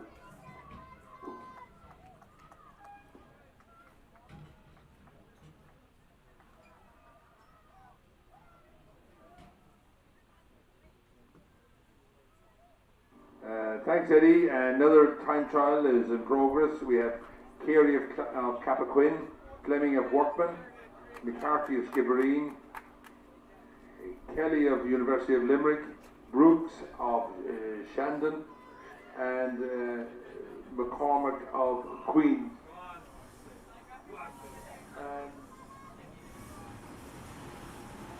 Okay, so as we come through the 1,000 metre mark here, it's nip and tuck up front. We have a Skibbereen sculler out in front. Skibbereen are leading the way, followed by University of Limerick, followed by Queen's and Cappoquin here in lane 1. So this looks a competitive race. Skibbereen sculler dealing with the conditions nicely, letting the boat run along, and she's coming under some pressure from University of Limerick and Queen's. So it's nip and tuck up front. The conditions are getting a little trickier for these scullers. They're not experienced scullers, and the crosswind is kind of kicking them around a little bit, and I wouldn't say struggling, but they're missing the odd stroke, and so as they move away from me, I look across the course, the Skibbereen, University of Limerick and the Queen's, those 3 scullers are absolutely dead level across the course. Cappoquin has fallen back a little bit here in lane 1, then it's back to Shandon and back to Workman. If this is one of the fastest heats, it's going to be a very close thing between the three scullers because they're nip and tuck as they go through about 1,200 metres now. It's Skibbereen led the way by about a length, but it looks like the University of Limerick sculler now has pushed, and also the Queen sculler over on lane 6 on the enclosure side. So it's very close between those 3 scullers. It's all about being cagey and cute, not to leave the conditions in any way affect you. But if you miss a stroke, it's going to put you back a second or 2. So I'll be handing over to you shortly, Eddie. As I said, there's 3 scholars in the line: Skibbereen, University of Limerick and Queen's. Cappoquin out here in lane 1 in the dark singlet is in 4th position. Then it's back to Shandon and Workman. So over to you, Eddie. Okay, so this is the second of the women's club sculls trial times. And you have in lane 1, Carey and Cappoquin, lane 2, Fleming and Workman's, lane 3, McCarthy Skibbereen, lane 4, Kelly UL, Brooks from Shandon in lane 5, and McCormick from Queen's in lane 6. But out in front, it looks like the Skibbereen and UL scullers there in the light colours in the centre.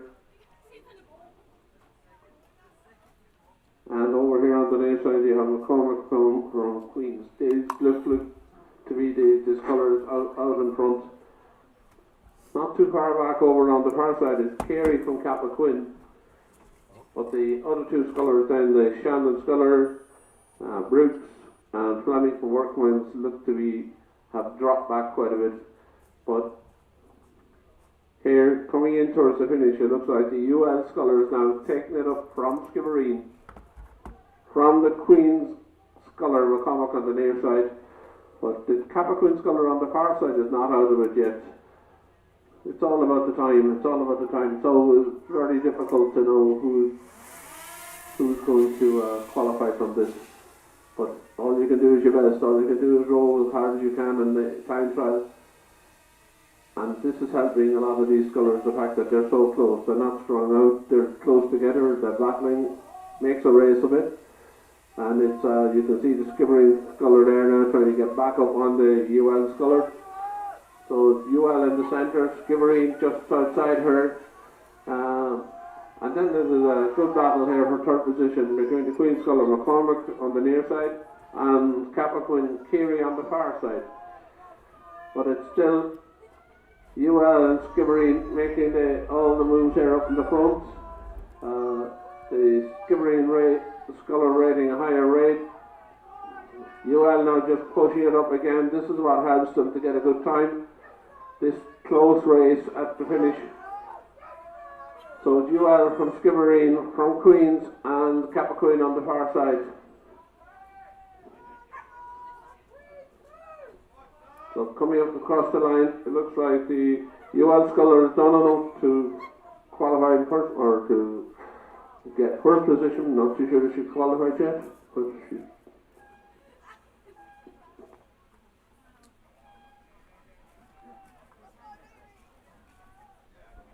Thanks, Eddie. The next third time trial, we have Dunham from Sligo, Hannon from Lee, Jacqueline from Killarglen, McEnroe from Sligo, and Zenon from UCC. So it's the Sligo scholar out here in lane 2. Donoghue that's showing the way. A couple of lengths of clear water. Back to the other Sligo scholar, and back to Killarglen and UCC.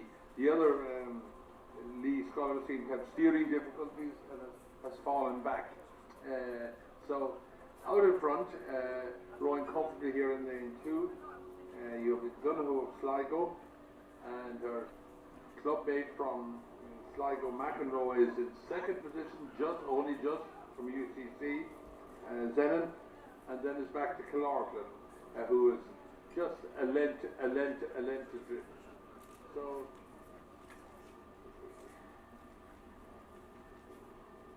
again, a fairly strong cross headwind here. So out in front we have Donoghue from Sligo. A couple of lengths of clear water back to our clubmate, and then UCC, who have moved away slightly from Killarglen, and it's back then to the other Lee scholar. So we're coming up close to 1500 metres, 500 to go. No change in the positions.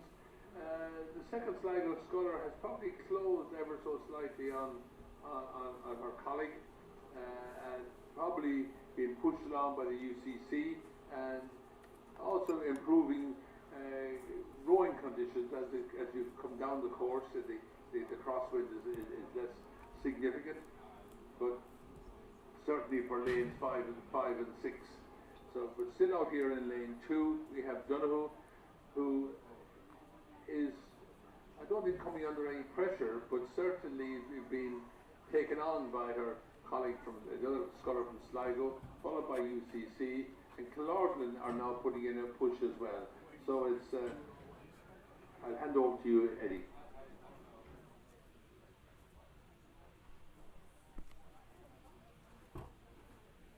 In here, towards the finish, you have on the far side Sligo, O'Donoghue, in lane 3, Hannon Lee, Killarglen in lane 4, Sligo again in lane 5, and UCC on the near side. And it looks like this Sligo's Sculler O'Donoghue there on the far side. I've pushed out ahead. Clorgan not too far back in lane 4 there. And the other Sligo rower, McEnroe there in lane 5. But it's out on our own. O'Donoghue from Sligo. Again, with a commanding lead coming into the finish. The other three crews there helping themselves by being so close. Looks like the 2 Sligo crews there, 1 and 2. Equal battle on between UCC and Clorgan for the 3rd position. But out ahead it's Sligo O'Donoghue with about 75 metres to go. From Sligo McEnroe. And a big race on here now for 3rd and 4th. And this will help these girls to get a good time. You have Clorgan there making a push on the UCC Sculler, but up ahead with about 5 strokes to go it's O'Donoghue from Sligo from O'Donoghue McEnroe, and UCC now just pushed into 3rd position from Clorgan.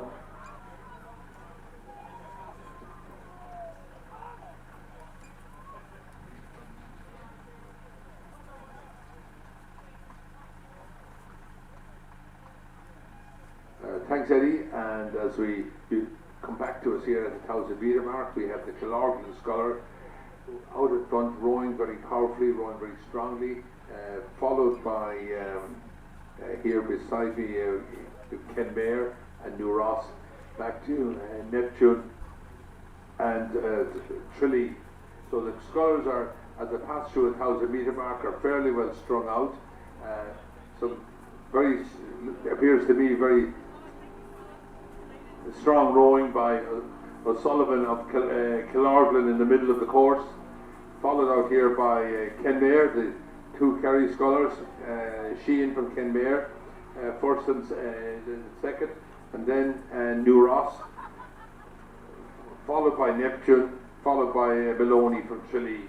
So, as I said, fairly well spread out. Very strong rowing, it appears to be from the Clorgan sculler in the middle of the looks the middle to me, but anyway, it's in back lane 5, and then over here to lane 2, and then lane 3, which is New Ross. Then back from Lens of Clearwater to Neptune, and then Tralee.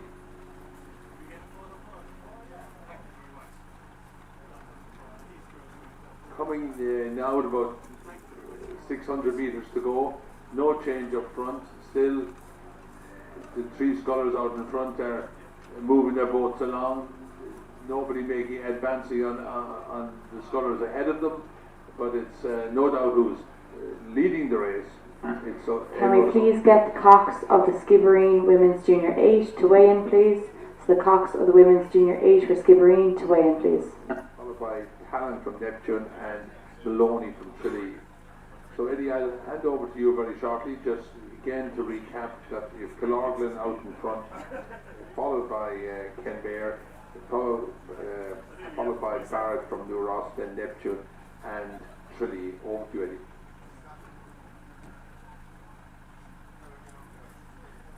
This is the last of the women's club time trials. In first position looks like the Clorgan sculler on the near side here. Looks to be out ahead from Kenmare, Sheehan over there on the far side in lane 2, and New Ross there in the centre. These looks to be the 3 crews out ahead. Bringing up the rear there, you have the Neptune sculler and the Tralee sculler. But out ahead, it is Clorgan, O'Sullivan from Kemere on the far side, followed by New Ross there in the centre. These three scullers have broken away from the other two. Clorgan sculler O'Sullivan's here. O'Sullivan seems to have moved ahead from the girl in Sheehan in the lane 2, followed by Barrett from New Ross in lane 3. Coming in, we're about 100 metres go. Clorgan from Kemere sculler now making a bit of a move here to see if she can catch the Clorgan sculler coming into the finish. So it's Clorgan from Kemere, two Kerry clubs battling it out up ahead, but it's still Clorgan and Sculler from Kemere, from New Ross, coming in towards the finish. That's Sullivan from Clorgan, from Sheehan from Kemere, and Barrett from New Ross, just coming up towards the line. And that's the end of the club time trials.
call over shortly.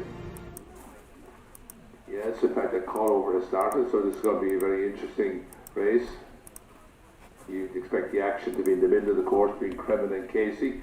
So, but as we get going, I'll tell you how it's happening.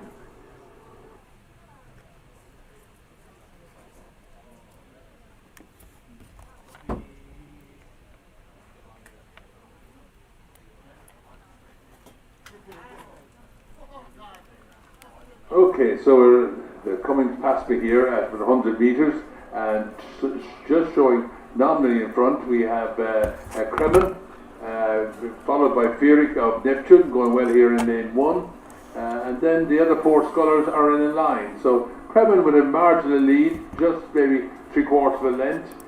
Casey and Long neck and neck. Fierik probably has half a canvas on those 2 scullers.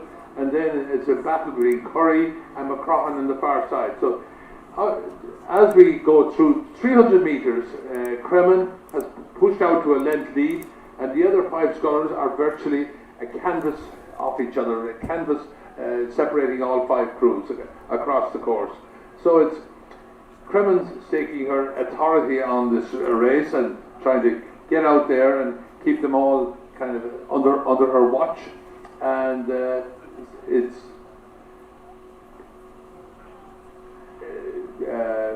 no real change. As I say, Kremen is really pushing to get that bit of clear water. So we're coming up very close to the 500 metre mark now, and definitely going through it first is going to be Kremen, going to be followed by Long and Lee Valley, going to be followed by Curry and Casey, who are neck and neck, followed by McCrohan, who's neck and neck with the Fierik of Neptune. So through the 500 metre mark, we have Kremen rowing very strongly, high tempo, pushed along. Long from Lee Valley is rowing a longer stroke, looks strong, powerful. Then Casey is coming back into it. She was kind of lost maybe a canvas or a third of a length, but she's now moving into 3rd position, and she's moved on to the stern of the Lee Valley boat. And then going nicely over, I would think in calmer waters, and in lane 6 is Curry. And then back to McCrohan and Neptune. Definitely there's a out here in the lanes at 5 and 6, it's 1 and 2, there's a little bit more of a chop, one feels. But nevertheless, up in front, you have Kremen pushing along. Great battle going on now for 2nd position between Long of Lee Valley and Casey, who is really pushing. She's having a real go there in the middle of the course in lane 3, and she's pushing up and along. And Curry over in lane 6 is also hanging in there, but no doubt who's in control. That's Margaret Kremen out in lane 4. So then further back you have McCrohan on lane 5 and Neptune in lane 1. So this is an interesting race. If you admire Margaret Kremen, how she has taken this race by the scruff of the neck and is pushing out, shows her talent. And but it's a great race for 2nd, 3rd and 4th position, and there's a real battle going on here beside me between Long of Lee Valley and Casey from Skibbereen. There's about a half a length between the two scullers, and they're having a real go off each other, and it's certainly keeping them with the pace, but they're not making any huge inroads into Kremen's lead. Curry is going steady over on lane 6, but is not rowing at the same tempo as the 2 scullers here in 2 and 3. That's Long and Casey. And then it's back to Crohan, who is in 5th position, and Fierik in 6th position. So as we go, the 2 scullers in I'm slightly behind it, but there's the 2 scullers in 2nd and 3rd are making some inroads into Kremen's lead now. Casey is, you can see her, she's having a real go, having a real push at this point in time. You can see real fight happening, and it's she's pushing up now on the long on the Lee Valley sculler, and she's now level with Lee Valley, and she's pushing again, and she's certainly is into second position, trying her best to kind of cut down that lead from Kremen. I'm going to have to fall back here so we don't wash any of these scullers. I'll be handing over to you soon, Eddie. No doubt who's out in front. Margaret Kremen of UCC. Now I would say followed by Casey of UCC, followed by Long of Lee Valley. Curry has fallen back a bit, and then McCrahan and Fury from Neptune. So Eddie, I will hand over to you in that order. Margaret Kremen out in front, followed by Aoife Casey, who's now in second position. Long is in third position, followed by Curry, McCrahan and Fury. Over to you, Eddie. Thanks, John. Coming into the finish here, about 500 metres to go, it's Margaret Kremen there from Lee Rowing Club and Eva Casey from Skibbereen Rowing Club, both now rowing with UCC, making up the 1-2, and on the far side there, two in from the far side is Long from Lee Valley, so they're the 1-2-3 at the moment. Margaret Kremen still keeping that lead, looking back at the rest, letting all the rest battle on. Margaret, having moved out into the lead from the very start, is in control of this race, coming in towards the finish. Margaret Kremen from Aoife Casey, Long with a great race there, who put it up to Aoife Casey all the way along. But it's Margaret Kremen from Aoife Casey, from Long and Lee Valley, who could now be coming under pressure from Curry of Queens on the near side. But it's still those three scullers out ahead. Margaret Kremen with about 4 or 5 lengths of clear water from Aoife Casey of, I was going to say of Skibbereen, formerly of Skibbereen, now at UCC.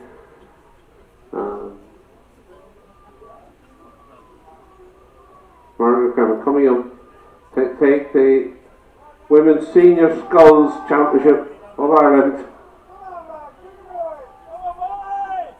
Kremen from Casey, from Long and Lee Valley. Curry here on the near side from Queens, coming into fourth position, but the 1-2-3 definitely at this stage is Kremen from UCC, Casey from UCC, and Long from Lee Valley.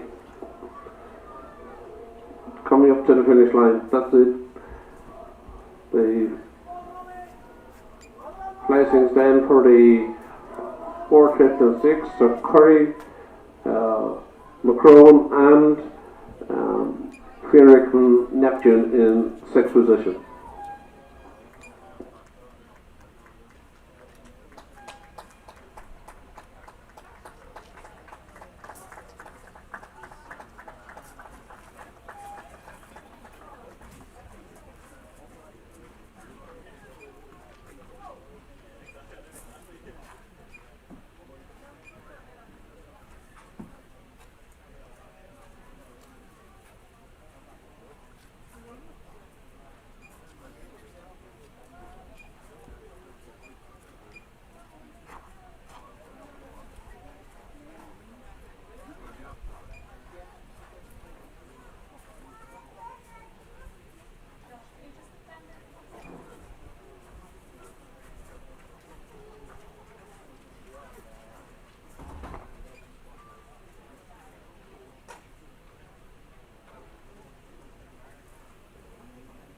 There's a bit of a gap again here for about 12 minutes, and we have finals then from here until 11.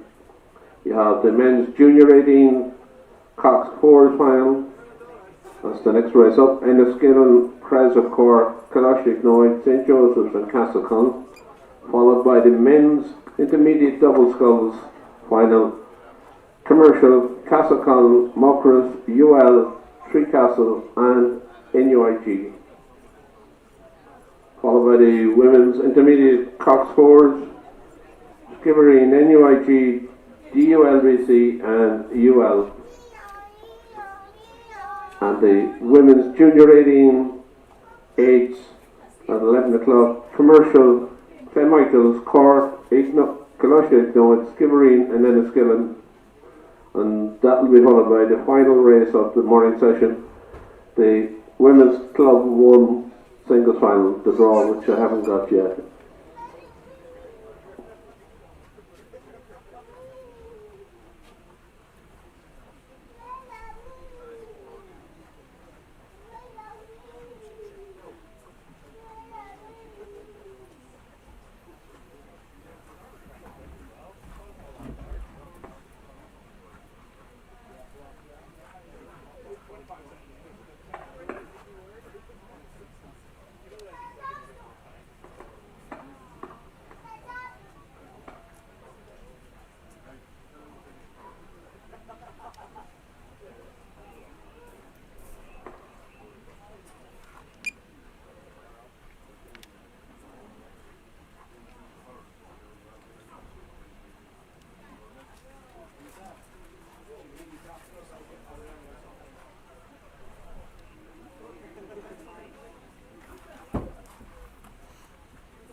So just to give you an update, we're back up here, right close to the start, and the next race is the men's junior 18 Cox 4, which I'm looking forward to.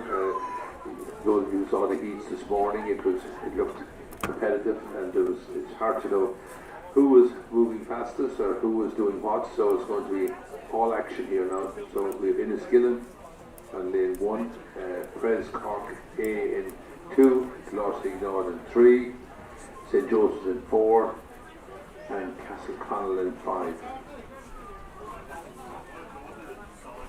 So the crews are on the stake boats now. The light isn't flashing yet. St. Joseph's are just moving on.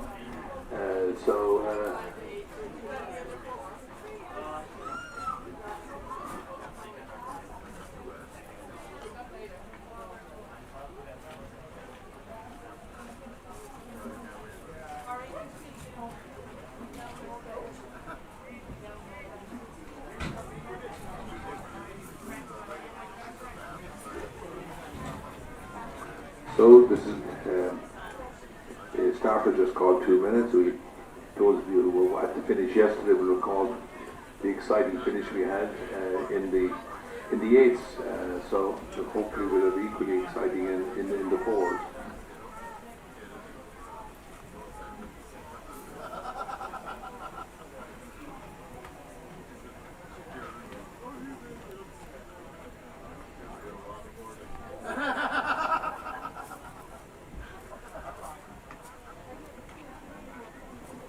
The roll call has started, and we should be on our way very shortly.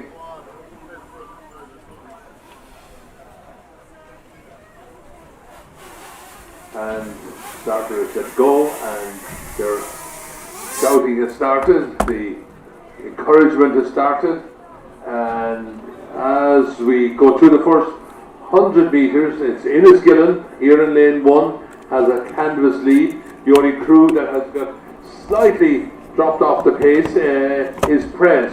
They've lost about 2/3 of a length, but it's Inniskillen in lane 1 and Pres in lane 2, Clossignaud in 3, Joseph's in 4, and Castleconnell in 5.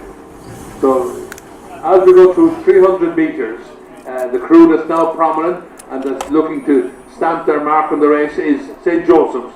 They have a canvas lead over Inniskillen, followed by Jez, who are about a half a length down on St. Joseph. Castleconnell are just at the stern of the St. Joseph's boat, and Pres have slipped back another half a length. But they're into their stride now. This is fantastic racing for these young men. Very competitive up front between Inniskillen and St. Joseph's. With Jez in the middle, who are only 2/3 of a length back. Castleconnell are another half length back, and another half length back to Pres. We're coming up to the 500 metre mark, and it's nip and tuck between Inniskillen and St. Joseph's. And as we go through the 500 metre mark, I would give it a couple of feet to Inniskillen. Joseph's, Inniskillen are rowing at a slightly higher rate. St. Joseph's are it's slightly lower tempo. They're pushing their boat very well, and as if they looked across and saw that move from Inniskillen, they have moved out now to half a length of a lead over Inniskillen. And you'd have to admire the rowing of these two crews in front, and all the crews of the race for that matter.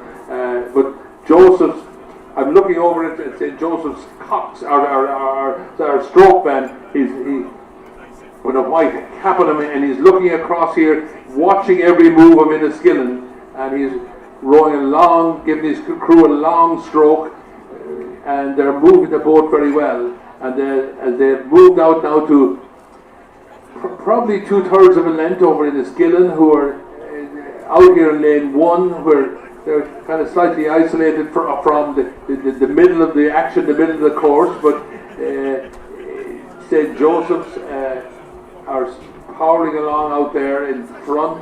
Inniskillen will have to keep that tempo up and keep on their stern. They're just about a length off St. Joseph's.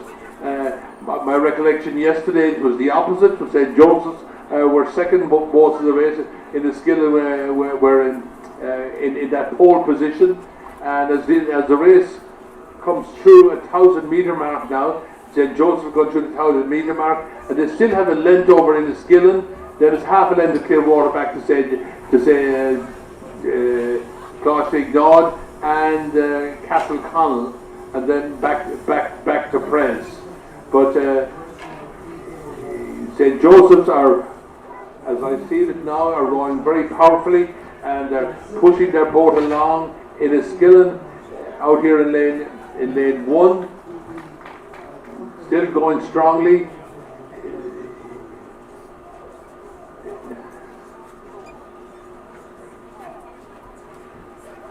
Somebody has given a shout in the Enniskillen boat to come on, and they really have picked up the rate now. This is something that I said earlier that they needed to do. They have picked up that rate, and their boat is moving much quicker now. You can see it.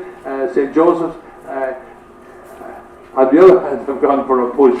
You can see them really push for about 10 strokes, and they're still doing it, and they're holding that lead. Then there's a great battle going on for third and fourth position. That's still held by Closhig Nod, who are leading Castle Connell, and then it's back to Prez. But no real change up front. You have the powerful rowing of St. Joseph's in the middle of the course there.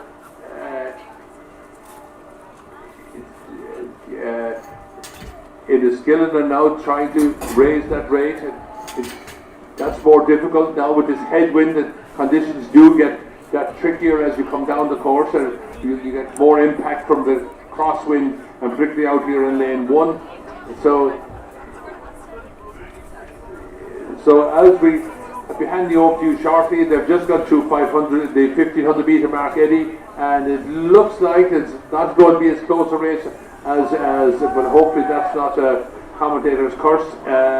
It's St. Joseph's, followed by Enniskillen, and then Castleconnell, who are now nominally in third, followed by St. Closhig Nod and Prez. Over to you, Eddie. Yeah, coming in here now with about maybe 300 metres to go. It is St. Joseph's there in the centre in the white colours, in control, looking over to the right to Enniskillen on the far side. Doesn't look like it's going to be as close as it was yesterday in the 8th race, but it's still a great race.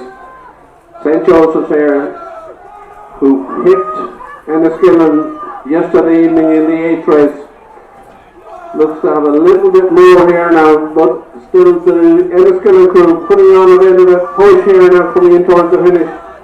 But it's St. Joseph's from Enniskillen.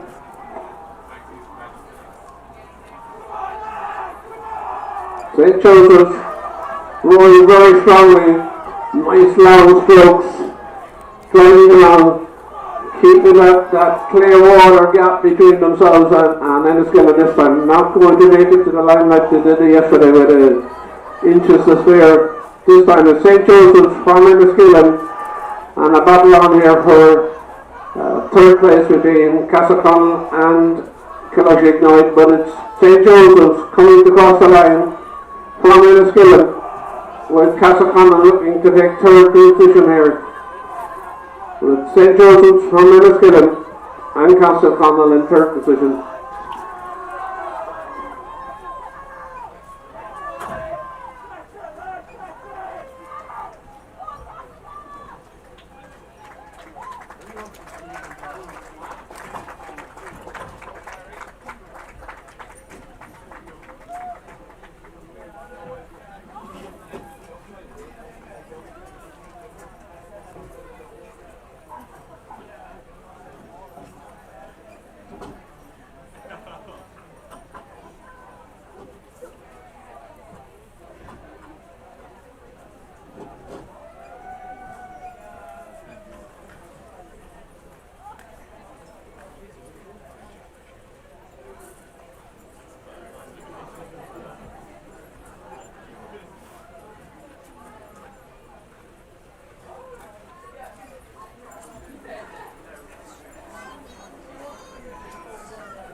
So I'm back up here at the start now again, and the next race, which is race 326, men's intermediate double scull final, and commercial on 1, Castleconnell B on 2, Muckross in 3,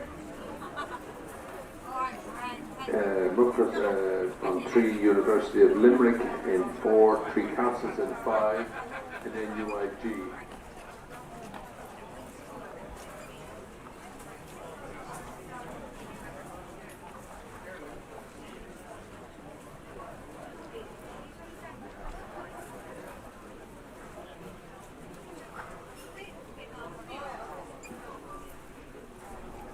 So they're away, and good even start across the course. And as I look out, it's anybody's race. It's NUIG look prominent. University of Limerick have now come into the mix, as have Castleconnell and commercial here beside me. So it's settling down. The only crew that has been dropped off the pace slightly is Three Castles, but up front is University of Limerick, followed by NUIG, so University of Limerick in lane 4, NUIG in 6, and Castleconnell in 2, and commercial in 1, and then back to Muckross in 3, lane 3. But in the first 4 or 5 crews, there's about 2 lengths from start to finish, other than Three Castles, which have moved off the pace. But as the race settles down, and we're coming up here to about 350 metres, it's NUIG with a canvas over the University of Limerick, followed by Castleconnell and back to Commercial and then Muckross. This is a cracker of a race. It's been rode at quite a high tempo, high rating. The advantages are moving around quite a bit, particularly between NUIG, University of Limerick and Castleconnell. Those three, but clearly the leader at this point is over in lane 6, which is NUIG, followed by University of Limerick, followed by Castleconnell, and then there's a Clearwater Opie up to Commercial and back to Muckross. So as we move away through about 650 metres, it's nip and tuck between the looking at the order of the race. You would think that the two crews in the middle who would have won these heats would be out in the lead, but there's actually the crew on lane 6 that's holding the lead. That's NUIG, and then you have in lane 2 you have Castleconnell and University of Limerick, who's in lane 4. Muckross, who is in lane 3, who would have won one of the heats, has fallen back. But up front, there's a lot of pushing and pressure being applied, and coming out best of that is NUIG over in lane 6 on the enclosure side.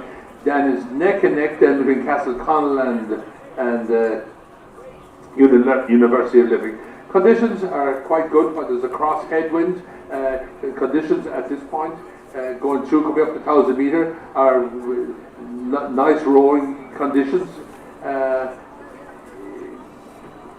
As I come up to the 1,000 metre mark, the conditions, the position hasn't changed, but Castleconnell seem to be moving.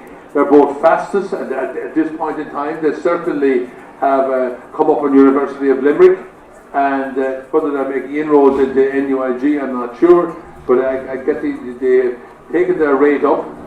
We'll move up a bit, Joe, and we'll just see what impact Castleconnell are having on this race. And they're certainly having an impact. They have moved through University of Limerick. This is a powerful stretch of rowing by Castleconnell. They've come right up in NUIG. If they can keep this going, they'll certainly have a great chance of winning this race. Although NUIG is down out a half a length between NUIG. NUIG, I'm sure, will look over. They've been going very well. It's up to Castleconnell to push back at them now and see. They're about 2/3 of a length down now, and that enormous push that Castleconnell.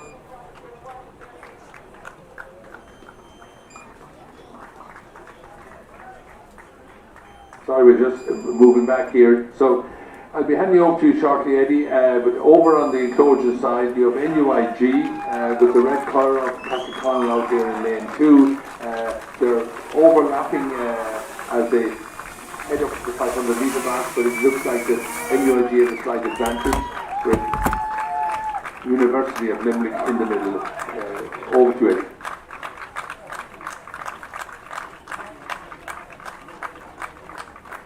This is the final of the men's intermediate double sculls. So on the near side here you have NUIG, who look to have a lead from Castleconnell in the red on the far side, and in the centre there you have UL.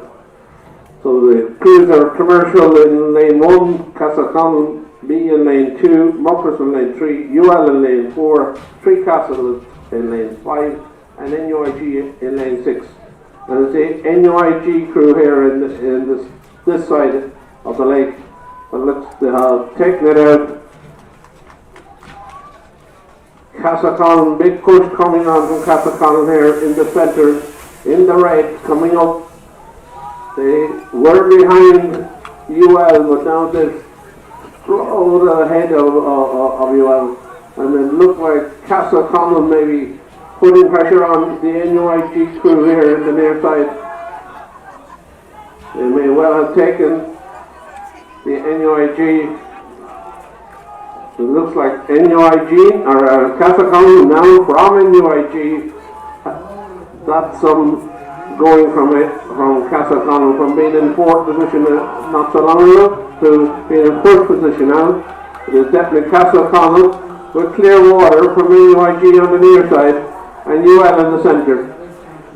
Great rowing from Castletown. Great rowing coming up to the finish line with about 2 lengths of Clearwater at this stage from NUIG on the near side. Castletown, NUIG from UL. Home Commercial on the far side.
The next race which is in progress is the women's intermediate Cox 4 between Skibbereen, Shandon, NUIG, DULBC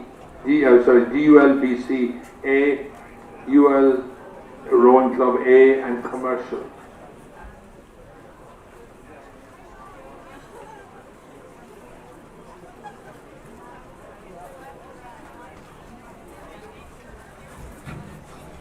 The crews are still about 100 metres away from me. They've got back as far as just 600 metres out from the start. So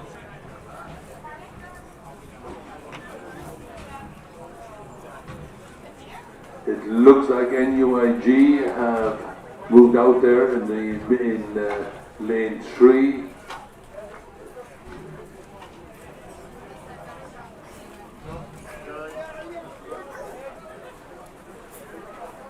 Okay, so they're up close to me. I can tell you as it is, it's NUIG in lane 4, out front, followed by University of Limerick, followed by Commercial, DULBC, Shandon and back to Skibbereen. But no doubt who's out in front again is NUIG, who are having a good weekend here at the championships, and it looks like it's theirs to lose now by University of Limerick. I'm sure we hope to have something to say about that come the last couple of 100 metres, but at this moment in time it's we might move up there, Joe, and we'll see what it is between NUIG and University of Limerick. University of Limerick in lane 5, while NUIG are in lane 3. So out in front you have NUIG, who are sealing a bit of a march in the field. They have opened up maybe 3/4 of a length of clear water over University of Limerick, then DULBC, then Commercial, Shandon and back to Skibbereen. Crews are quite strung out at this stage, but no doubt that NUIG are rowing very well, dealing with the conditions very well. They get their hands down and away and not catching any of these slight waves. But University of Limerick are powering along over there. They're not by any means out of this race. We have to hang back here just to avoid any but it's still NUIG who are out in front, followed. They're probably, as I look from behind there, they're probably half a length of clear water over University of Limerick. If University of Limerick want to get back into it, they need to start moving a bit, kind of to take this back gradually. There's about 700 metres to go, a lot of rowing still to be done. They could turn this around, although if I look at the NUIG crew, they're rowing at a high tempo, they're really trying very, very hard, so and it's working for them. So still no change up front. Good battle going on here for third, fourth and fifth position. In fact, all four crews, other than the two up first and second, are across the course here and pretty level, not more than a half a length separating the four crews, the third, fourth and fifth position. So that they're having their own battle. But up front you have NUIG, who looks to me now have about a length of clear water over University of Limerick, and they may be extending that lead, and then it's another length and a half of clear water back to Shandon, who looks just ahead of the other four crews, possibly Commercial, the ULBC and Skibbereen. So it's those four crews are having their own battle for third and fourth position. But as Eddie, I'll hand over to you now, as NUIG are powering through the middle there with University of Limerick on the enclosure. Over to you. Thanks, Con. This is the final of the women's intermediate cock fours. And in the centre there, in the light colours, that's NUIG, who have got clear water from UL on the near side. Crews in this race are Skibbereen in lane 1, Shandon in lane 2, NUIG in lane 3, CULBC in lane 4, UL in lane 5, and Commercial in lane 6. But it is the NUIG crew out ahead, looking back at the rest of the field. NUIG from the University of Limerick there on the near side. And a great battle going on for third and fourth and fifth. But it's up ahead, it's striding ahead with 3 or 4 lengths of clear water. It is NUIG from coming into the finish, rowing very strongly, not letting go at all, stretching that lead, if anything, coming up towards the line with about 50 metres to go. It is NUIG from UL, Shandon in third position at this stage. And a great battle going on behind, but up ahead it's NUIG from UL, from Shandon, Skibbereen, battling it out for third and fourth. So NUIG, winners of the women's intermediate cock fours.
Now on the podium is racing the 55, the LiveStream across the board, $100 for Joseph Rosa.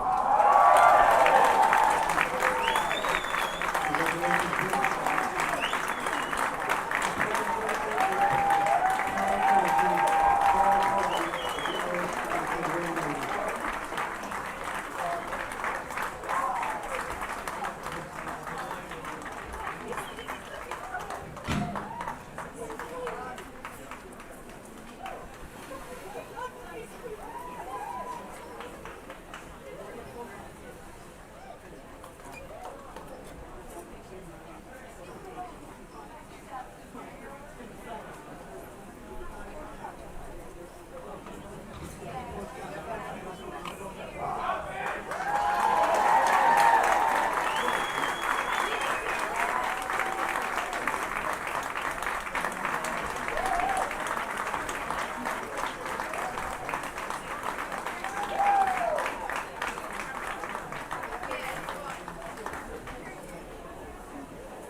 Just to give you an update as to where we are in the programme, we're sitting here waiting for the next race to start with a slight break, and it is the women's junior 18 eights.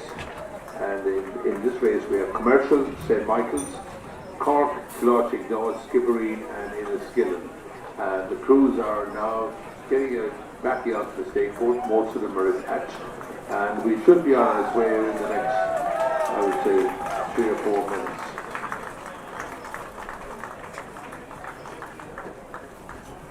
This is always an interesting race and a good race, so we're looking forward to it.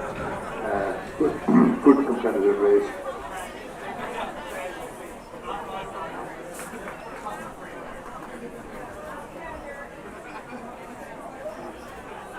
So we're just getting aligned.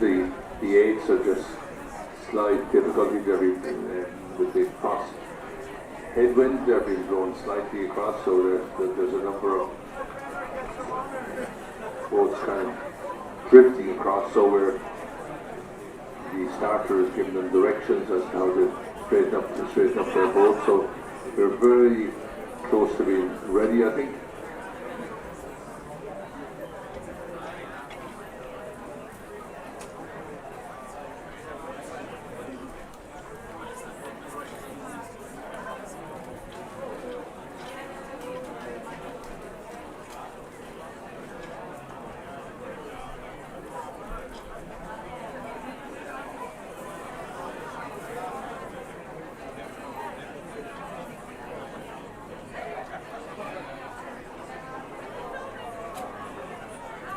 Yes, we're still working on getting these boats straight, particularly out in lanes 1 and 2 and 3. Over in lane 6, they don't see in 5 and 6, they don't seem to be the same problem. There's a shelter of the bank over there, so, but conditions are still very fine. The wind is coming up slightly, it's still very rowable.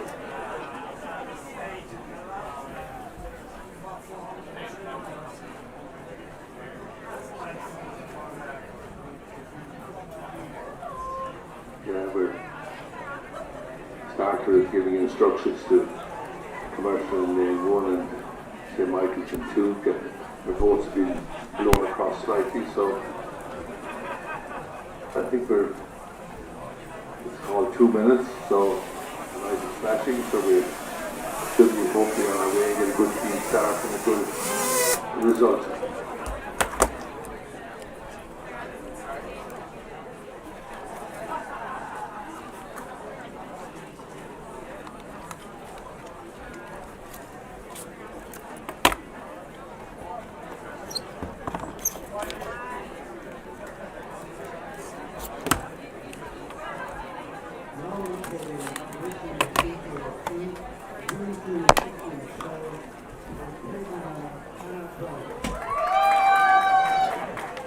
And they're away. So there's plenty noise, plenty shouting, plenty cheering, getting them going, and it's a fantastic start.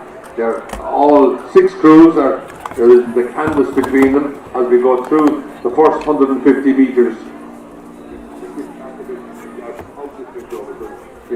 So as we go through the first 250, it's nip and tuck. St. Michael's in lane 2 have a canvas. Enniskillen over in lane 6 are ominously moving up a bit on the field, although St. Michael's are nip and tuck with them. They're level. St. Glashig-Nod has moved back slightly.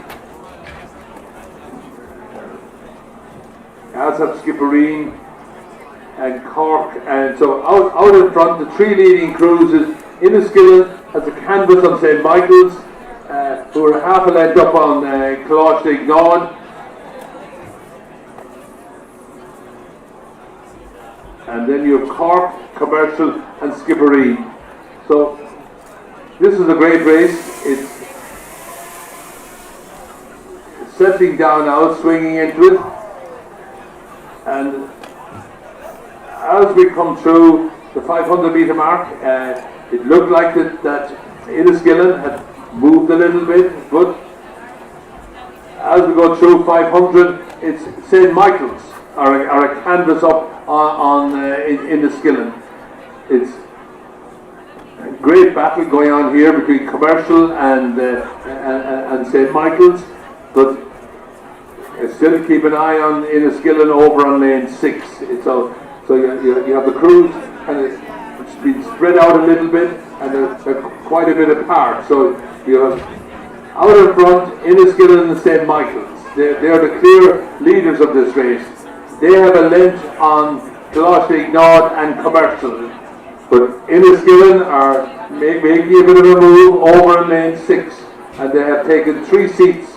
I can see the bow of the St. Michael's crew now at the 4th seat of the Enniskillen crew. So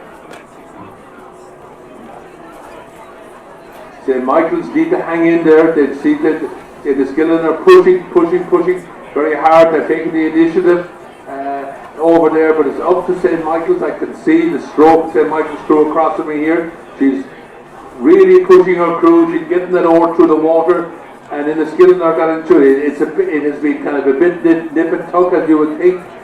Enniskillen move up, but in fact St. Michael's now have moved back on them. They've taken 2 seats back from them. So it's St. Michael's, as I look at it across from here, they have good boat speed. They slightly choppier water. No doubt as we come down here, Enniskillen has the best of the water over in lane 6. St. Michael's have a little choppier as a commercial. They've got a little choppier here as well, out in lane 1. So it's up to St. Michael's to hang in there for as long as they can in the hope of making it count over the last 500 metres.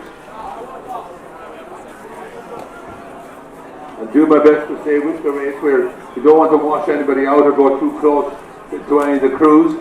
But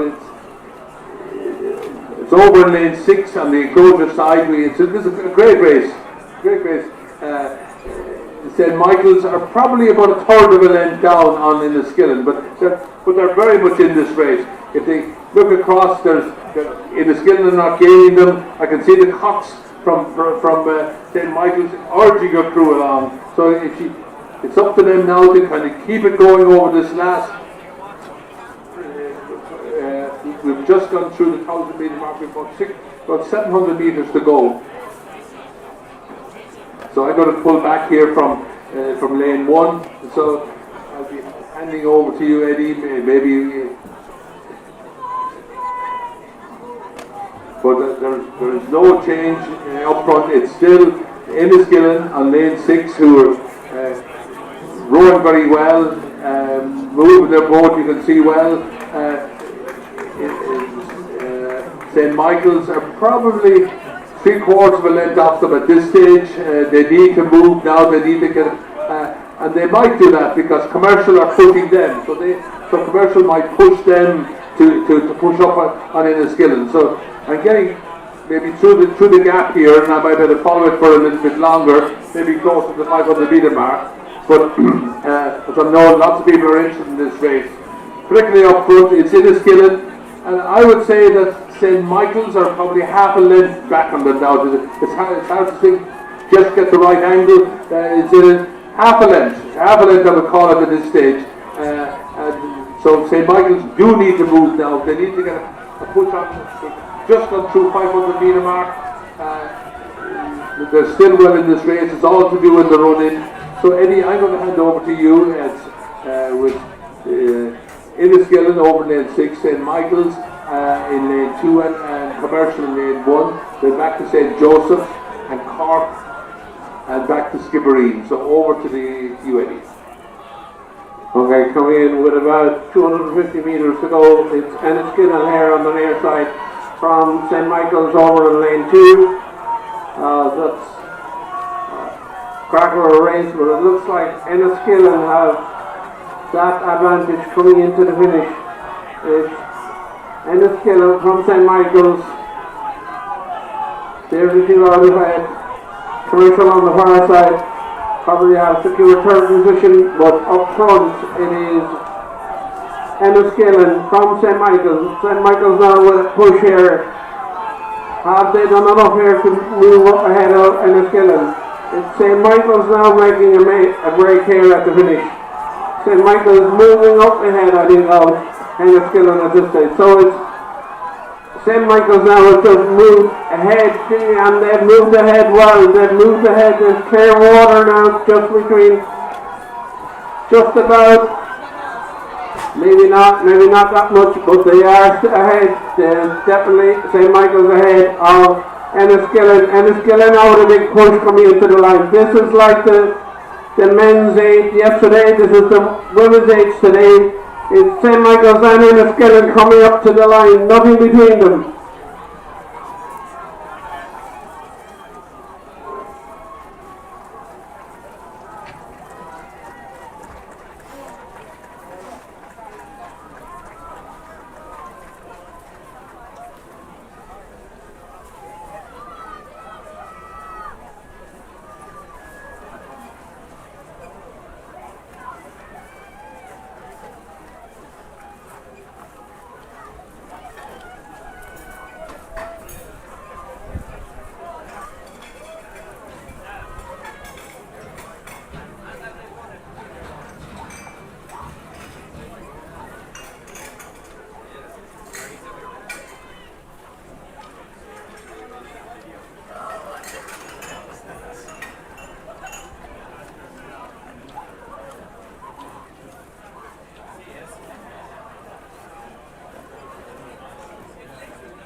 after that very tight finish in the women's junior 8 is a win for Enniskillen over St Michael's.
Okay, so we're back up here at the 500 metre mark and the final race before, I was going to say the lunch break, but of course it's more like morning coffee.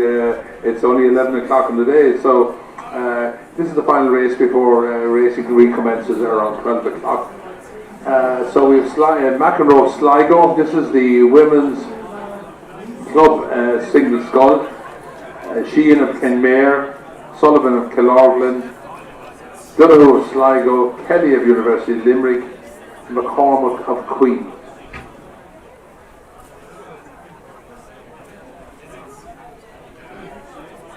And as I picked them up here at the 1,000 metre mark, it's Queens of McCormack of Queens from Killorglin, and that's Sullivan of Killorglin.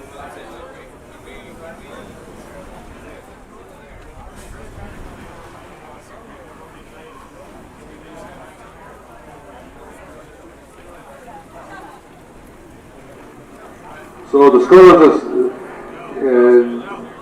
all find getting into their rhythm. There's 4 or 5 lengths of a difference between first and last. The sculler here beside me, Sligo, is in 6th position, but the lead is over in lane 6, McCormack of Queens, followed by Sullivan of Killorglin, followed by Sheehan of Kenmare,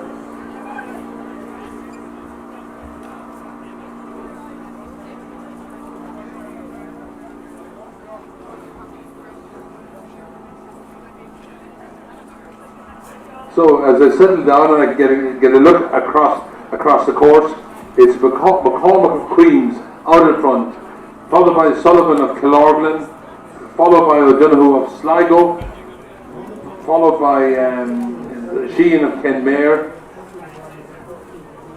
and University of Limerick Kelly, and then back a distance to McEnroe of Sligo. So that's the order. So it's Queens out in front, followed by Killorglin, followed by Sligo, followed by Kenmare and University of Limerick, and then back to Sligo. So the sculls are spread out a little bit, and the McCormack of Queens is pushing ahead over in lane 6. Then in the middle of the course we have a bit of a battle going on between Donoghue trying to get back at the Killorglin sculler, and then back to Kenmare and University of Limerick. So we're going through the 1,000 metre mark, no change up front. The second and third sculler are making no real impression on McCormack from Queens. The only change that's happening is that the Donoghue from Sligo is beginning to gain a little bit on Killorglin. The Killorglin sculler is now trying to hold her off and push on herself, and this in turn may push them up on the leader, which is McCormack, which is out in lane 6. But nevertheless, no real change. So lane 6 beside the enclosure.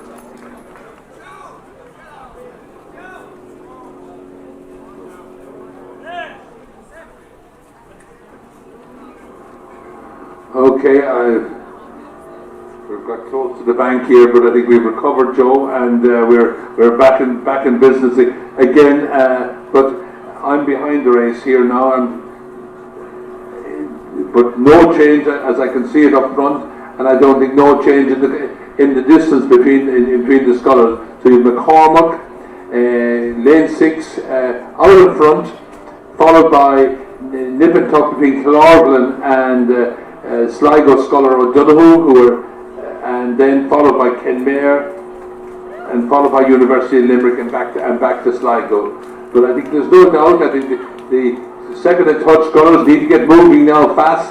They look strong. They look to be rowing well, but not obviously as well as McCormack from Queens, who's hanging there, who's holding on, rowing very well. She's been in command of this race all the way through. The other two scullers are trying hard. They're competing with each other for second and third, but they're not making any inroads into the leading sculler. So we're not too far away. We're about 600 metres from the finish. Again, conditions, while they're a little bit more choppy than they were other days, they're still very rowable. The wind is quite a crosswind, particularly around the 500 metre mark here, particularly out in stations 1 and 2. But again, as they come into the enclosures there, there's no change any. It's still Queens who's in lane 6, followed now by Sligo in lane 4, that's O'Donoghue, followed by O'Sullivan from Kilorglin, followed then with the battle between University of Limerick and Kenmare, followed by the other Sligo scullers. So over to you, Eddie. This is the final of the women's club single sculls, and over here on the near side is McCormack from Queen's University Belfast. Out ahead with the other two scullers in the centre there, who are Sligo, Donoghue and Kilorglin.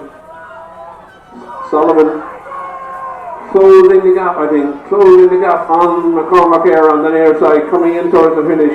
It looks like the Sligo sculler has the slight advantage over the Kilorglin sculler, but it's Queens here, McCormack on the near side, but there's a big push here from the Sligo boat, the red boat there in the centre, making a move here, coming up to the finish. It's very close. Sligo, McCormack from Queens on the near side, nothing in it between the two of them. This is where the race is happening now, between Sligo and Queens. Nothing in it. It looks like Queens maybe slightly ahead again. Very little, maybe half a canvas on the Queen's sculler, just taking it up there now the last couple of strokes to move slightly ahead of this Sligo sculler. Looks like Queen from Sligo, from Kilorglin, coming into the finish.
Turn off that music, please.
phone because of the music and the copyright.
where Shane Lowry is in a tie for 13th on 7 under, and Dubliner David Terry is 4 under.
to yesterday evening, so and then they have their finals today. So those races were brought forward because of that predicted weather.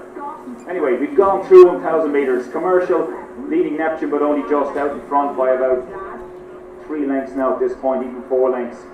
Back to the crew in lane 4, Lee Valley. That's the 1, 2, 3.5 length back to Clonmel, and a couple of lengths back to Coláiste Ignoid, and another length or so back to Tralee. So, time trial 1 as they head down the course in this wonderful, beautiful afternoon here in Coachford, County Cork. Sunday afternoon, finals day. We've got some big races coming up.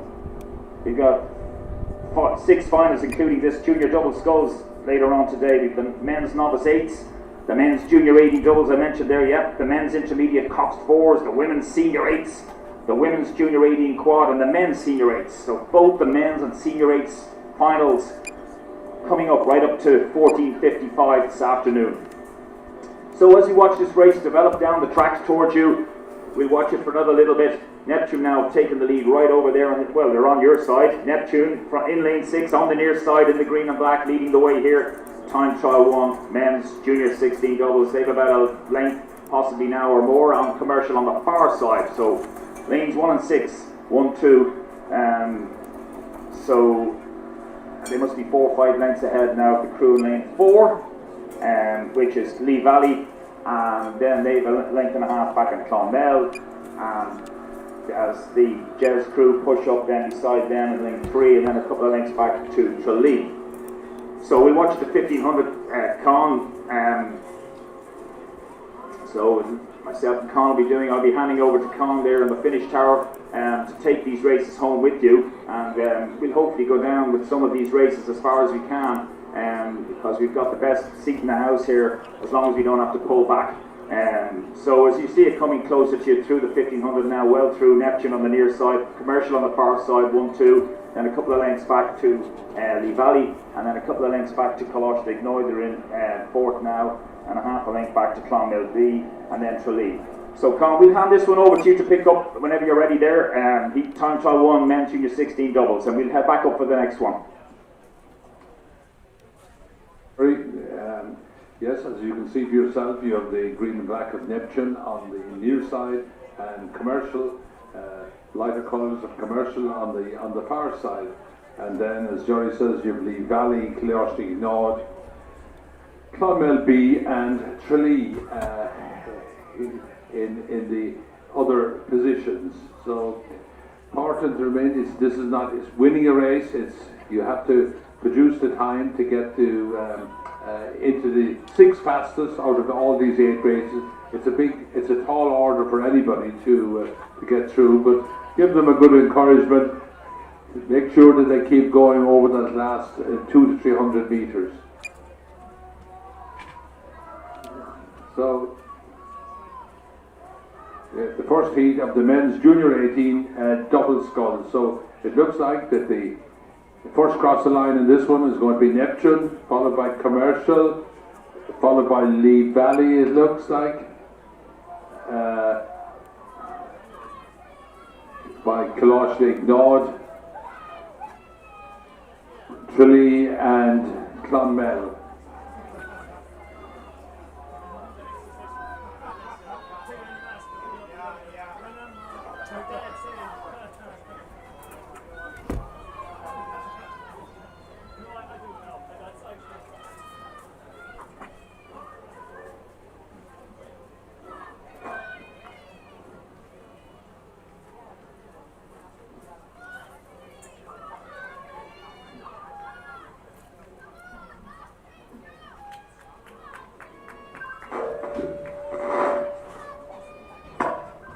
So Jerry, I'll hand back to you as the crews of this first heat across the line here. I'll hand back to you to update us on the second one. Yes, thank you, Con. Well underway here through the 1,000 metre mark.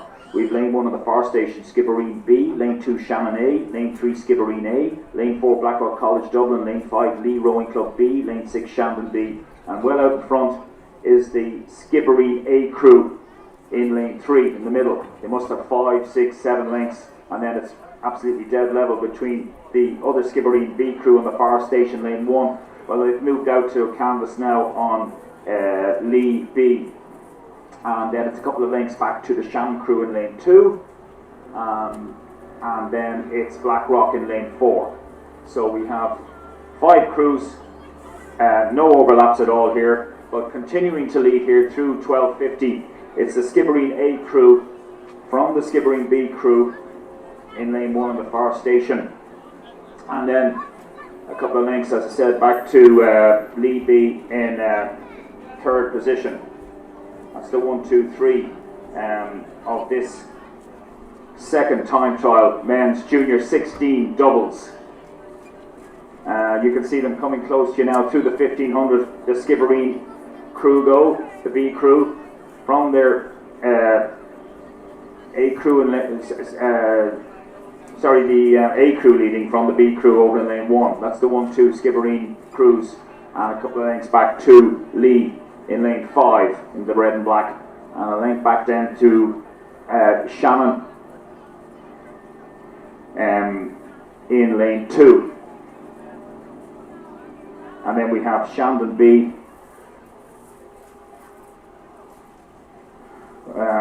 Don't see Shandon B. Blackrock then in 5th. So 5 crews.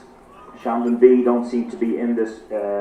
Shandon A rather in lane 4. I don't see them now. With just the sun glistens across the lake, difficult to pick them out in the afternoon sun. So that's it, Con. As they come towards you, I'll hand this over to you now.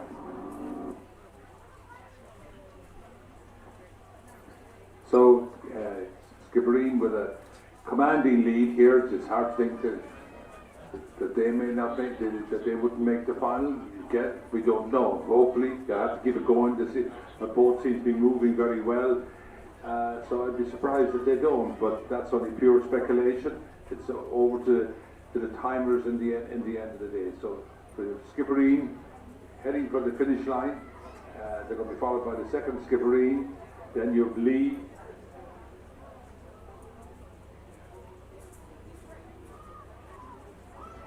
And then you have Shannon, Lee in the red here near the enclosure. Then you have Shannon just outside them, and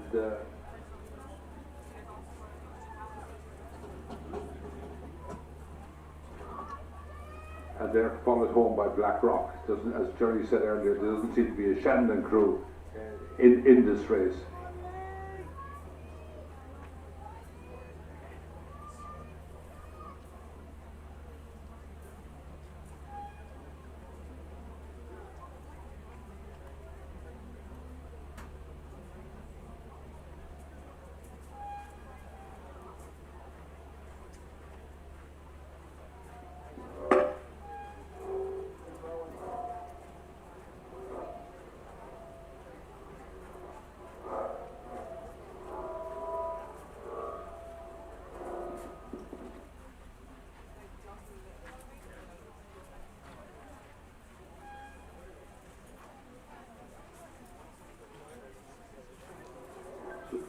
So Jerry, I'll hand back to you as this race has just finished and the upgrade is on the 3rd heat.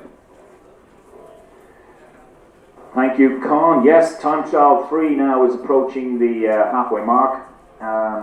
We've got Enniskillen D in lane 1 on the far station. Lane 2 is Cappoquin.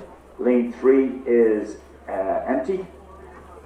Yep. Lane 4 is Shandon A. Lane 5 is Athlone B. And lane 6, Clonmel A.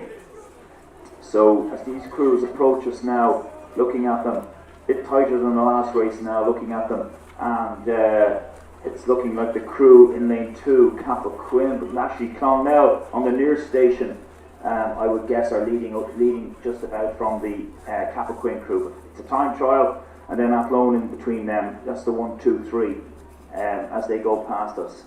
So Clonmel leading the way here, the A crew on the near station in the blue and white, and then about a length and a half back. The other 2 crews are practically dead level. If anything, Athlone now pushed through into second from Cappoquin, and it's a considerable distance back then to Enniskillen. So four crews as they come down now through 1250. It's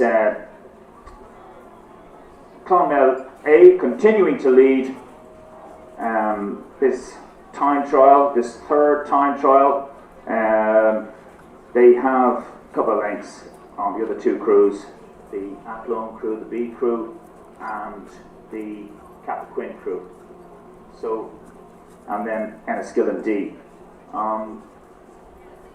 So, I'm not sure where the Shandon crew is here. I see them coming down on the outside, so possibly they had some equipment or what, maybe, I'm not sure. We'll have to wait to see what happened there. But as they approach 1500 now, Clonmel continue to lead this time trial 3 from the other two crews who are quite close. You'll see the Cappoquin crew over there in lane 2 in the dark, and Athlone B in third position. Athlone very strong in sculling at the moment, and we'll see how they progress. They have three crews in this event. So as they approach it there, Con, you can see clearly there Clonmel on the near station leading the way home here from Cappoquin and Athlone. I'd say Cappoquin probably have their noses out front there in second position, and then followed by the Enniskillen crew over in lane 1. So we'll hand over to you to take this one, and we'll go back up and we'll pick up time trial 4 men's junior 16 doubles. Okay, thanks Jerry. As you can see, this is a tighter race, which is good for the crews involved, because it does keep the pressure on them, keeps pushing them for the line, being a time trial. So we've Clonmel and Athlone close to us here in lane 6 and lane 5. Clonmel, and then Cappoquin over on lane 2 on the far side. So Athlone are pushing Clonmel, so that will do Clonmel a favour, hopefully. It will mean that they will produce a fast time, and hopefully the second crew may get into the time trial as well. So this is the advantage to some extent of having a good, tough, tight race. It brings up the time and helps you in the long run. So give them a good cheer, give them a good sculling. Clonmel, Athlone, Cappoquin, and then we're back to Enniskillen, who are fourth.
And as the Enniskillen scullers just crossed the line now, we'll hand back to Jerry to give us the update on the next race.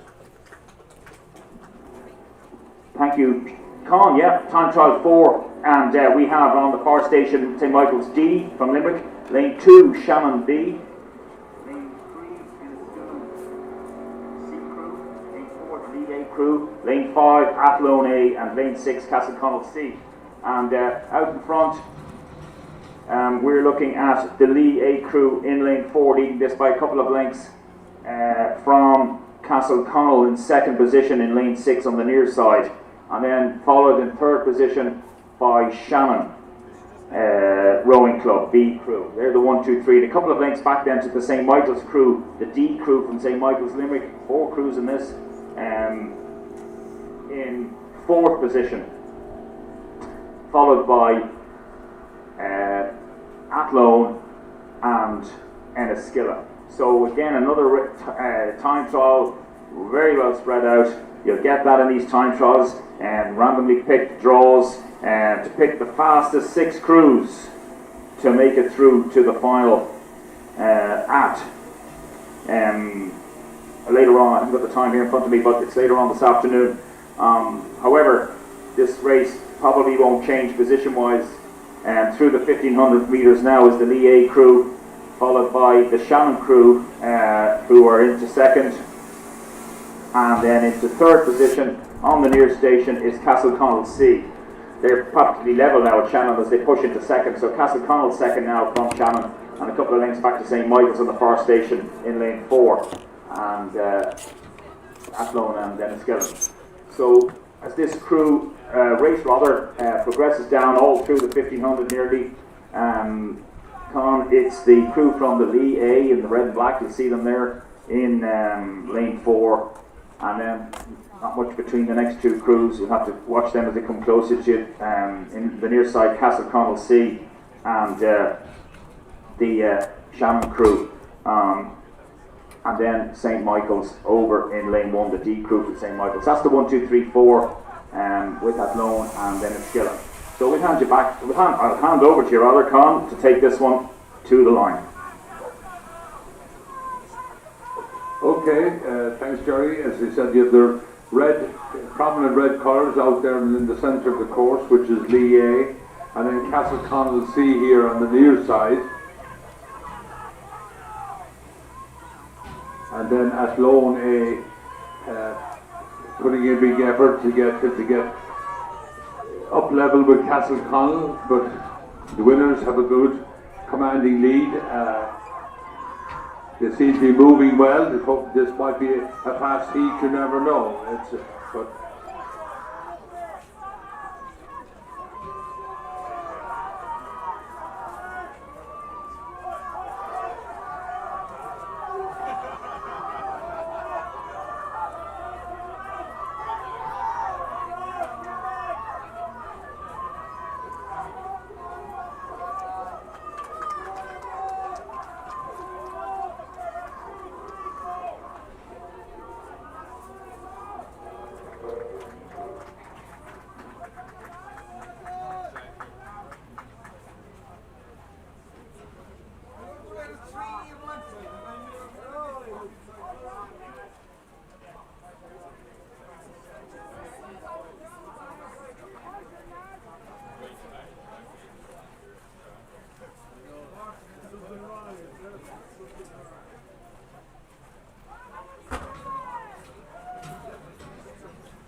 Thank you, Con. Time trial 5 now, well past 1,000 metres. And we have lane 1 empty on the far station. Lane 2, St. Michael's Limerick. Lane 3, Skibbereen. Lane 4, Enniskillen B. Lane 5, Shannon. Lane 6, Carloway. And Carloway on the near station, you can see there, if you're looking through binoculars, are leading the way here. They have a couple of lengths. And the other 2 crews fighting each other for a good time to make that final later on is the St. Michael's crew on the far station and the Skibbereen crew in lane 3. Lane 1 is empty, so St. Michael's Limerick lane 2, Skibbereen lane 3. So Carlow leading, maybe a couple of lengths, possibly rowing well from Skibbereen, a couple of lengths maybe, and a half a length back to St. Michael's in the far station in lane 1. That's the 1, 2, 3, and then it's a few lengths back to Shannon and Enniskillen B crew. So The only change to the positions here, I guess, is on the far side, the lanes 2 and 3, St Michael's, Limerick and Skibbereen, as to who gets the second position. But again, it's against the clock, and it's a good position to be in, where with the St Michael's and the Skibbereen crew fighting each other, which will get them a faster time. There's no doubt about that. If you're beside another crew, you'll push each other, and looking for the top 6 times for the grand final of the men's junior 18 doubles later on. That's what this is all about. It's not winning heats, coming in first or second. It's about getting the fastest 6 times out of all these time trials, these 8 time trials coming down towards you. This is time trial 5, but leading the way here is Carl Away on the near side.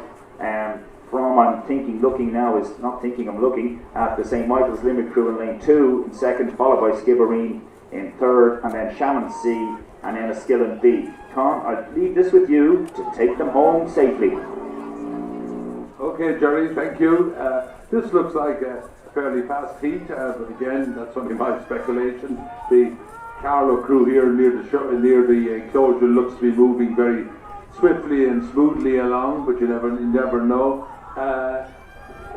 But they need to keep their skids on, because St Michael's are moving very strongly over there in the far station 2. So it's a close run thing. So it's Carlo. I find it hard to call which one is in the lead between Carlo and St Michael's. It's a close, very close call. Followed by Skibbereen. Then Enniskillen and Shannon C. So give them a cheer. It's a close race, tight race. They're going right to the line.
So again, Jerry, as the crews finish in that race, I'll hand back to you to take up the next one. Yes, thank you, Con. We have a little breather here. This race is not. We were at the 1,000 metre mark, and this one is we've a little more time here as we watch them coming towards us. So I just have a chat with you while I'm waiting for them. But we've got time trial 6. Lane 1 is empty. Lane 2 is Athlone C crew. Lane 3 is the commercial C crew. Lane 4 is the Sligo B crew. Lane 5 is the commercial A crew, and Lane 6 Graignamanagh A crew.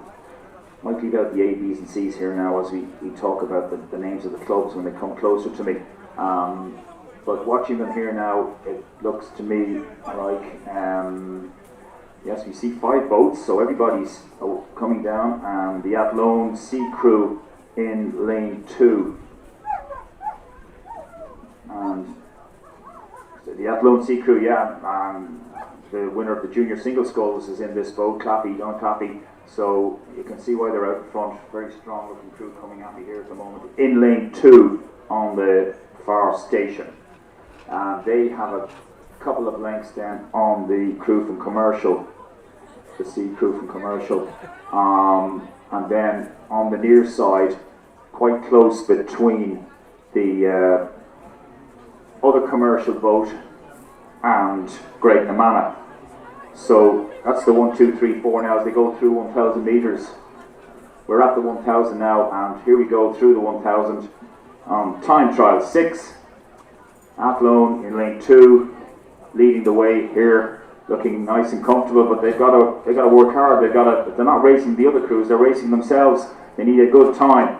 there'll be lots of other good crews now and other time trials, so they need to keep pushing along here and looking comfortable at least anyway. And they've got about 3 to 4 lengths on the commercial crew in lane 3, who've got a couple of lengths back to the other commercial crew, the A crew in lane 5, and then on the near side where you are, Greg Namana in 4th, and then back to the Sligo crew. So that's it, yeah, we've got the positions. I don't believe there'll be any change from the Athlone crew in Athlone in lane 2 in the far station. They're out in front, they're pushing for a fast time from the commercial crew beside them in lane 3.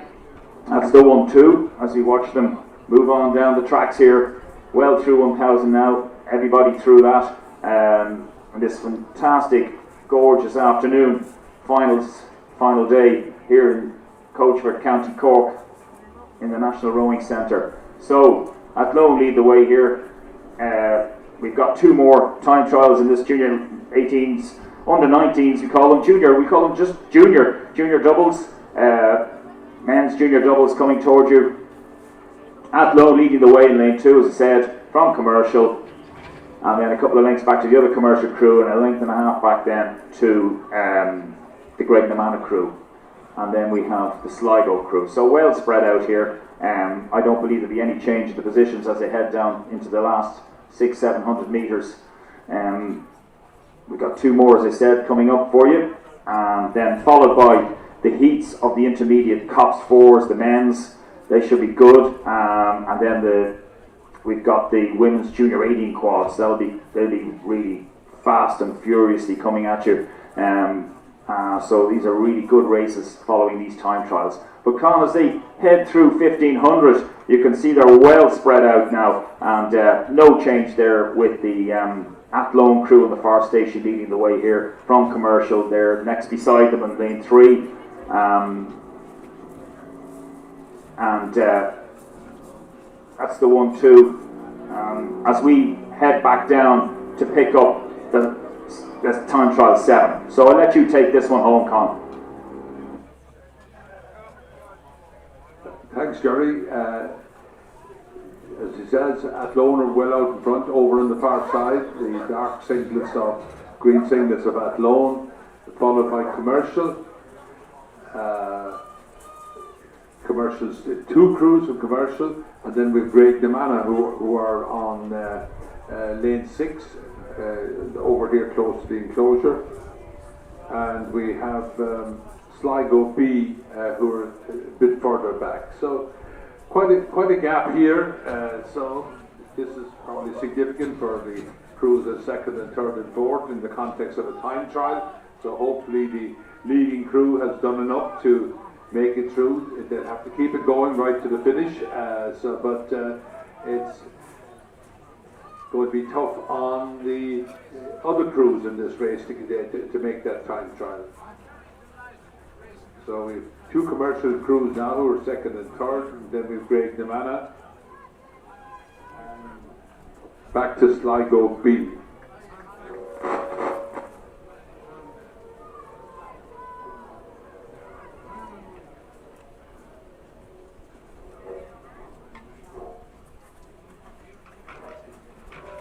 Yes, these time trials are tough going. You become kind of detached from the race. It's not a race, and you have to keep it going on your own. So that makes it difficult.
So Jerry, I'll hand you back now for the time trial number 7. Yes, thank you, Con. So we are into the second half of time trial 8, junior 18 boys doubles. In lane 2, Enniskillen, lane 3, Castleconnell, lane 4, St Michael's Limerick, lane 5, Muckross, lane 6, Commercial Dublin, and out in front on the far station, but I think the Sligo, but the St Michael's crew on the near station in lane 6, that's the 1-2. St Michael's probably at this point pushing through the Sligo crew. So it's the crews on either side of the course.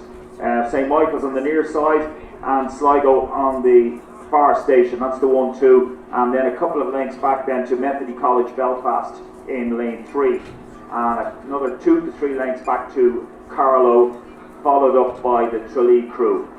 So another race spread out, no overlaps, almost like ahead of the river watching this as they come down towards you. We're come up to 1500 now, and I think St Michael's have pushed in front, and this is good because Sligo and St Michael's will work off each other now for that fast time. Will these two crews make the final top 6 times into the grand final? We'll have to wait and see. But it looks one of the better races. It looks a little quicker than some of them that have gone down. We'll have to just watch this. St Michael's probably got their noses in front now as we watch them go by there with about 300 metres to go. So watching this, Con, we've got St Michael's on the inside. I'm guessing they're leading from Sligo on the far station. Both crews now going at it, getting that fast time from the Methody College Belfast crew going well in 3rd position, and then 3 or 4 lengths back to Carlow, and then we have the Tralee B crew. So I'll hand over to you, Con, as I go back up and take the last of these time trials, men's juniors 18 doubles.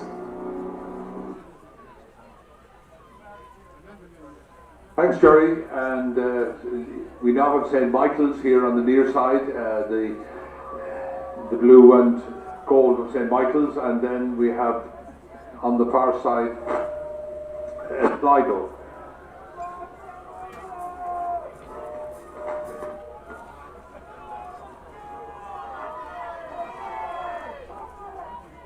So as Jerry said, this looked like a fast race.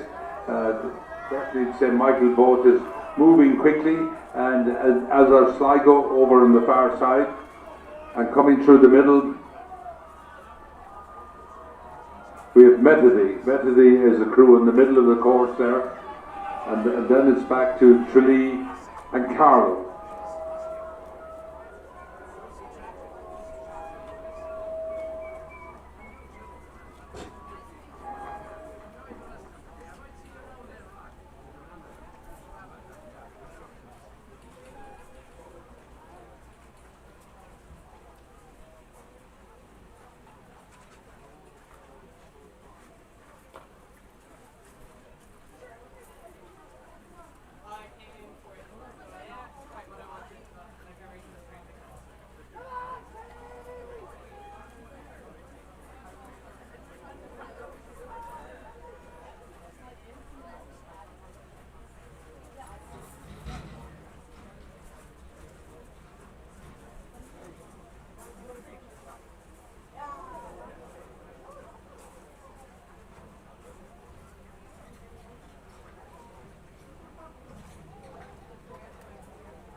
As Tralee crossed the finishing line, I'll hand back now to Jerry for the final number 8 time trial and the final time trial. So over to you, Jerry.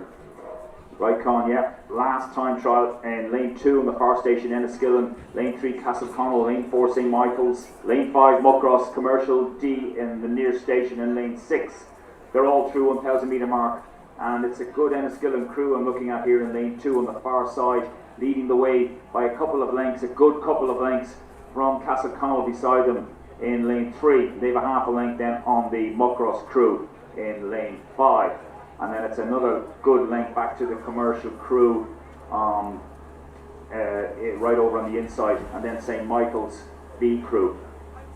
So again, there's only one overlap here between the second and third crew. That's Castleconnell and Muckross. So leading the way here in this last time trial. Once this is over, then They'll be all frantically looking to see who's made this final, and it'll all become totally transparent to you now when they get these results out. So leading the way is the Enniskillen A crew, looking very good. I'm just thinking about that fantastic Junior 8 race yesterday, and how St. Joseph's the Bish caught them in the 8, the boys 8. This double looking quite good, but this is stiff competition here, and we'll have to wait and see if this time we'll get into the final. They're right over there in lane 1. And lane 2 rather, followed by Castleconnell, followed by the Muckross crew and Commercial and St. Michael's B crew. So there might be, I doubt if there'll be any changes from that lineup, Connors. We'll hand over to you.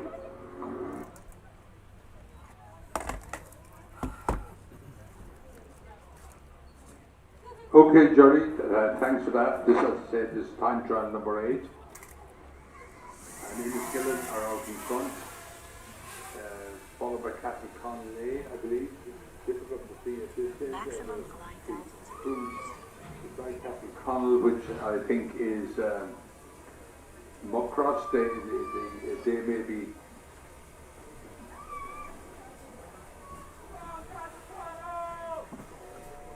So as I look down the course, it's Enniskillen A, and then it's a battle between Castleconnell, I think, and Muckross, who are in lane 5, and then back to Commercial.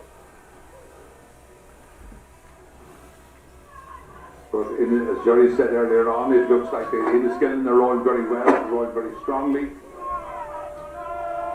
And there's a good battle between Muckross and Castleconnell.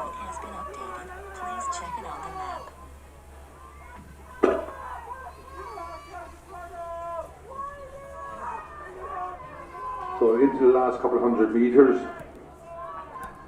we have Enniskillen rowing very strongly. And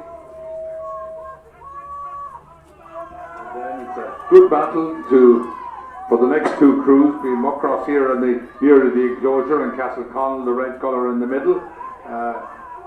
Both of them are really going for it. Muckross looks like they're trying to pinch second position from Castleconnell, who are now upping their rate of striking as well, and to hold off that push coming from Muckross.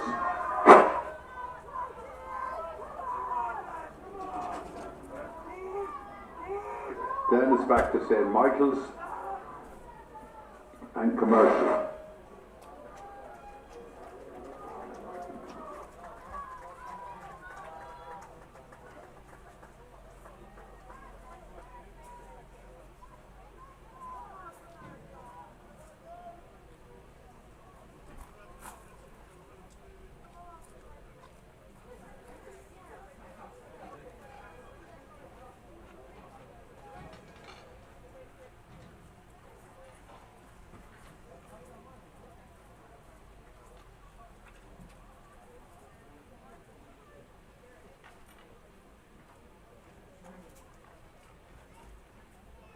That completes the time trials, and as Jerry says, the results will be published very shortly, I'm sure. It's going to be interesting. There was a very good competition there between the various heats.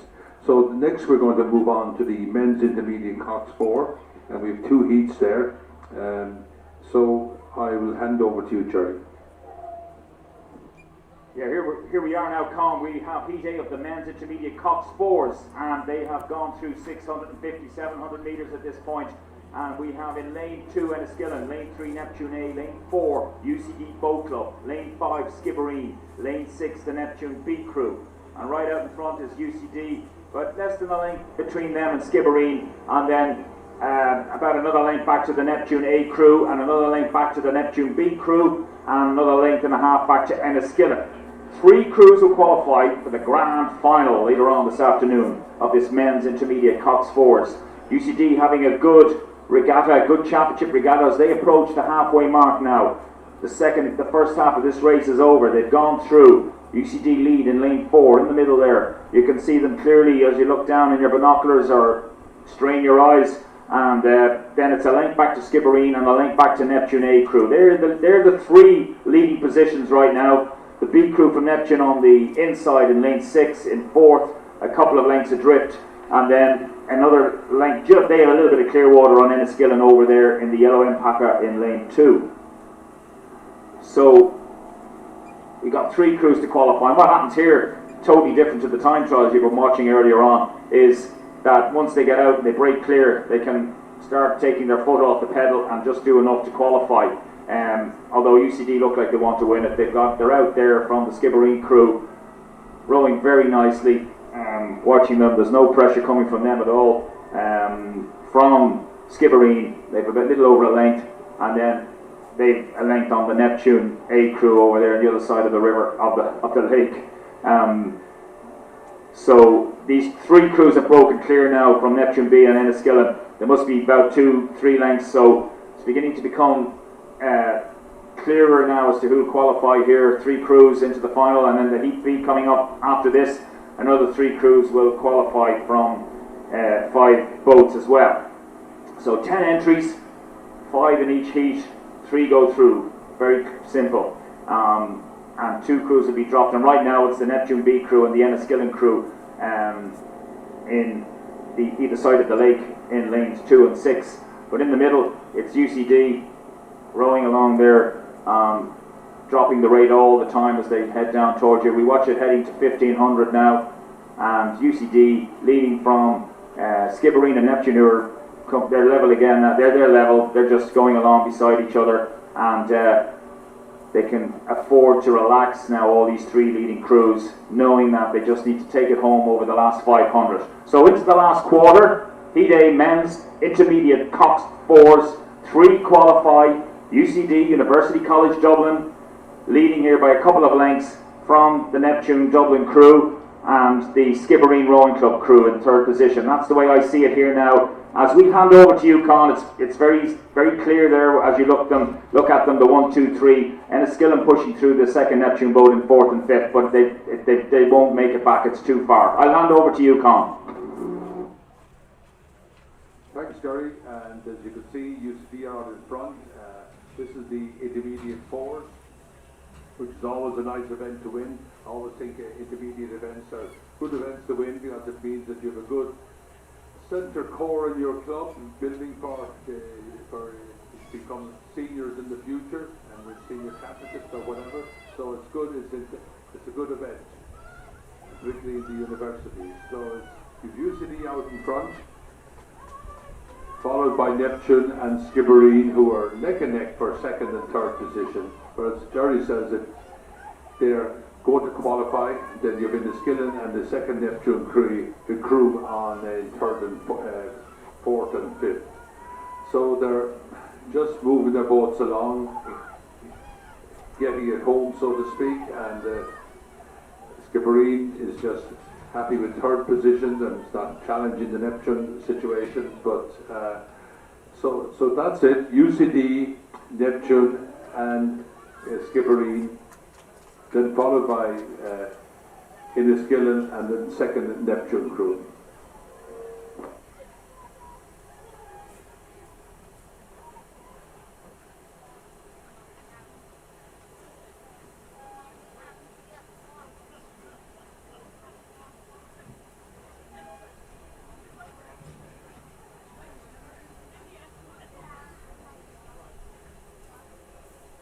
Jerry, back to you for the next heat. Thank you, Con. So we are at 1,000 metres halfway point for Heat B of the men's intermediate Cox 4s.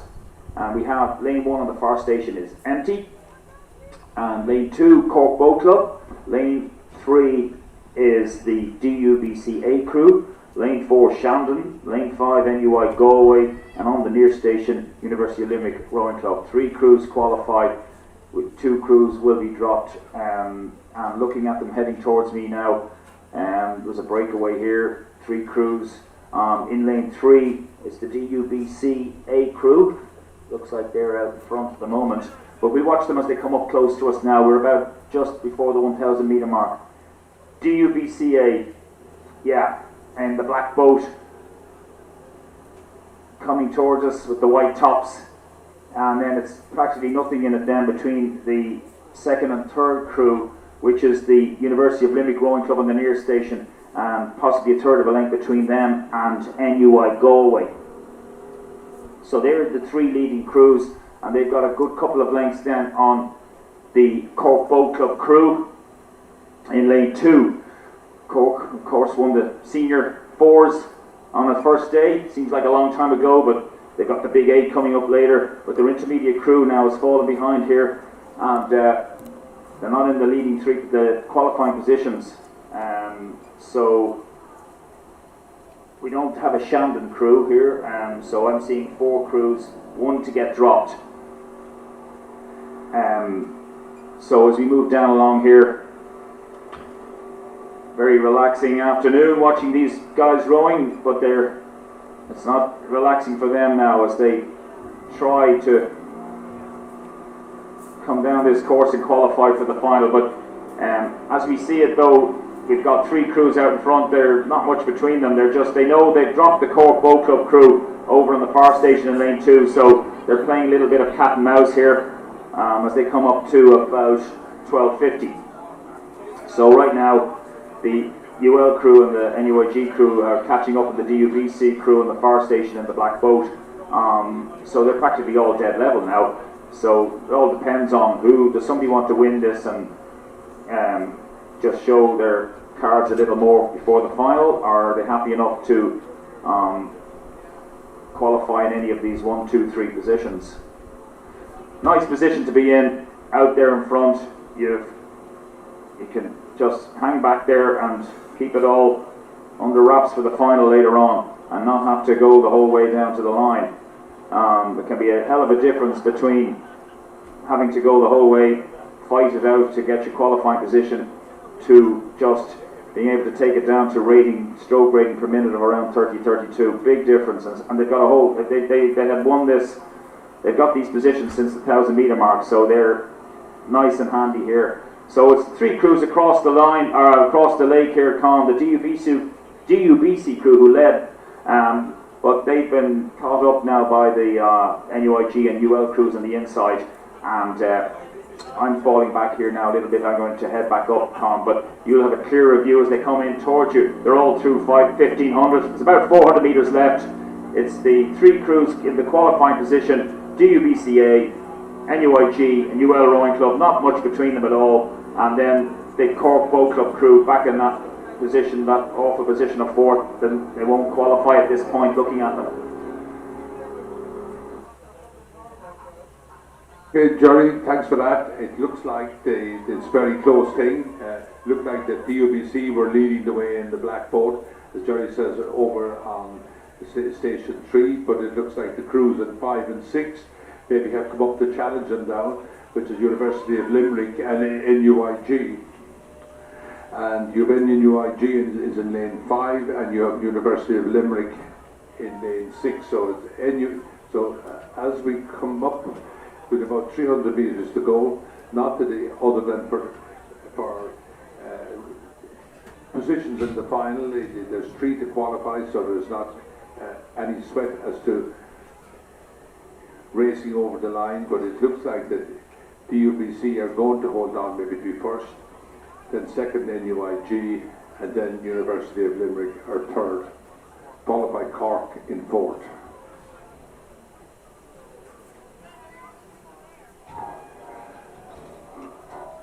So those are the 2 heats of the men's intermediate Cox 4s, and they'll be going through to the final at 2:25, 14:25, which will make an interesting race where it'll be flat out at that stage. So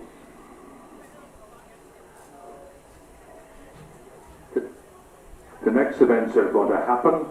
We have 3 heats of the women's junior 18 quads. So I'll hand back to Jerry to talk us through the early stages of those three races. Thank you, Con. We've got Heat A now of 3 heats, 6 crews, 2 to qualify. This hopefully will be, it's looking, as they head towards me now, I'll give you the roll call. And it's on the far station, lane 1, Tralee. Lane 2, Workman's Killarney. Lane 3, Skibbereen Rowing Club. Lane 4, Clonmel Rowing Club. Lane 5, Lee Rowing Club B crew. And in Lane 6 on the near station, it's the Commercial Rowing Club A crew. So they've gone about, as I get my bearings here, 600-700 metres, yeah. And out in front, it's the Skibbereen crew in Lane 3, leading the way here. 2 to qualify, but it's tight for second now. So there's three crews have broken away. Skibbereen leading the way here, a little bit over Clearwater from Clonmel, and then on the inside it's Commercial A, but Clonmel now moving out into outright second. So through 900 metres, we're watching them here, following them now, and it's Skibbereen in Lane 3 from the Clonmel crew by about a length and a half. So they're the 2 leading positions. So they're in the qualifying positions. Commercial need to keep up to try and hold back in Clonmel as they approach halfway. But at this point, Clonmel at Clearwater and Commercial in third, and then a couple of lengths back to the other 2 crews, Workman's and the Lee crew, and then Enniskillen, Tralee rather.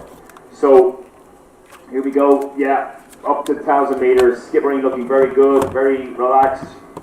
No time trial here. Just qualified the top 2. Hold back and let the rate come down. Let the boat do the work. Just use your experience. Maybe a little push actually, Skibbereen. I think they want to just take another length and then use the last. It's interesting, they've just picked it up there. Maybe they just see Commercial having a bit of a big push on the inside, but there's a good couple of lengths between them and Clonmel, and then another couple of lengths back to Commercial. So Commercial have a lot of hard work to do if they have to haul Clonmel in, but they still have time. We'll wait and see as we watch this now into the second half, the third quarter, whatever way you look at it. But this is the business end. This is where all your hard work, your winter's training, your weights and your erg, everything. This is where it counts as you try to do your best down this course. It's not an easy sport, but when you do the work, it can be wonderful, and you're winning, of course. So Skibbereen leading here in the first heat of the women's junior 18 quads. Cox's quads, there's nobody steering in the boat, no Cox in the boat. They have somebody who will be steering with their shoe, and that could be the stroke girl, usually in a lake in a 6-lane course. So a lot of work, a lot of going on in these boats. So Skibbereen leading a couple of lengths, maybe 3 lengths on the crew from Clonmel. Looks like Skibbereen are doing power 10s and easing off and going again. Interesting. And then we have a couple of lengths back then to the Commercial crew. So Commercial not making inroads into the Clonmel crew for that second qualifying position. So as they head towards 1500, we'll watch them here moving on down towards you there in the enclosure, Heat A of the women's junior 18 quads. It's Skibbereen leading the way here over there on the other side. They're in lane 3 in the middle. And then we have Clonmel, that qualifying second qualifying position, and Commercial now, who are a couple of lengths further adrift in third, and it looks like they won't make this final later on. So they're the leading 3 positions. The 1-2 that will qualify at this point, Con, is Skibbereen and Clonmel, followed by Commercial in third, who looks like their day is done in this event, unless they can do something enormous. But watching them go away from me here, Con, I'll hand over to you. Thanks, Jerry. All can see the Skibbereen crew rowing very well. Stan is authority in this race at a very early stage, and they're now reaping the benefits of it. They can take their boat home on the close by. You've Clonmel, and then you've Commercial here on the near station in lane 6. So that's Skibbereen, followed by Clonmel, followed by Commercial.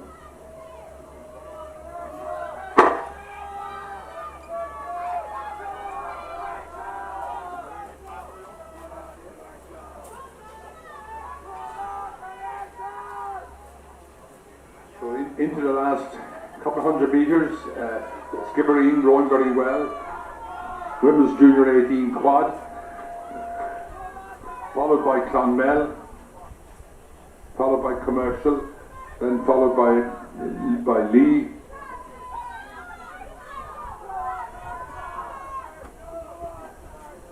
and Workman and Tralee.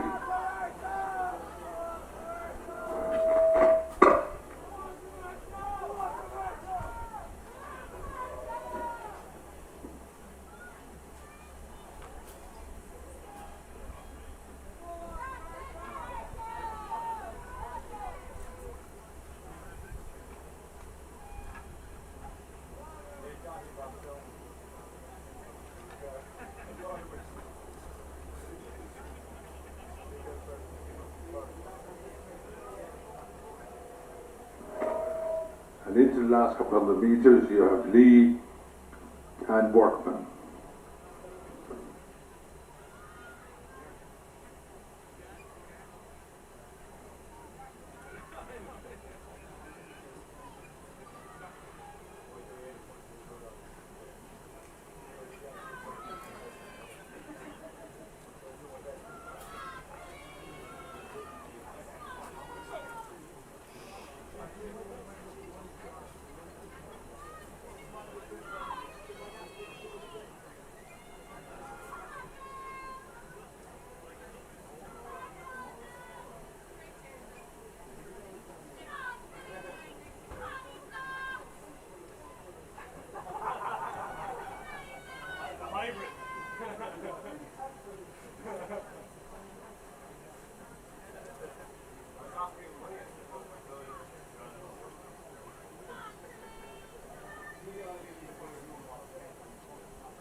And as Tralee crossed the line in that heat, I'll hand back to Jerry to update us on the next one. Over to you, Jerry.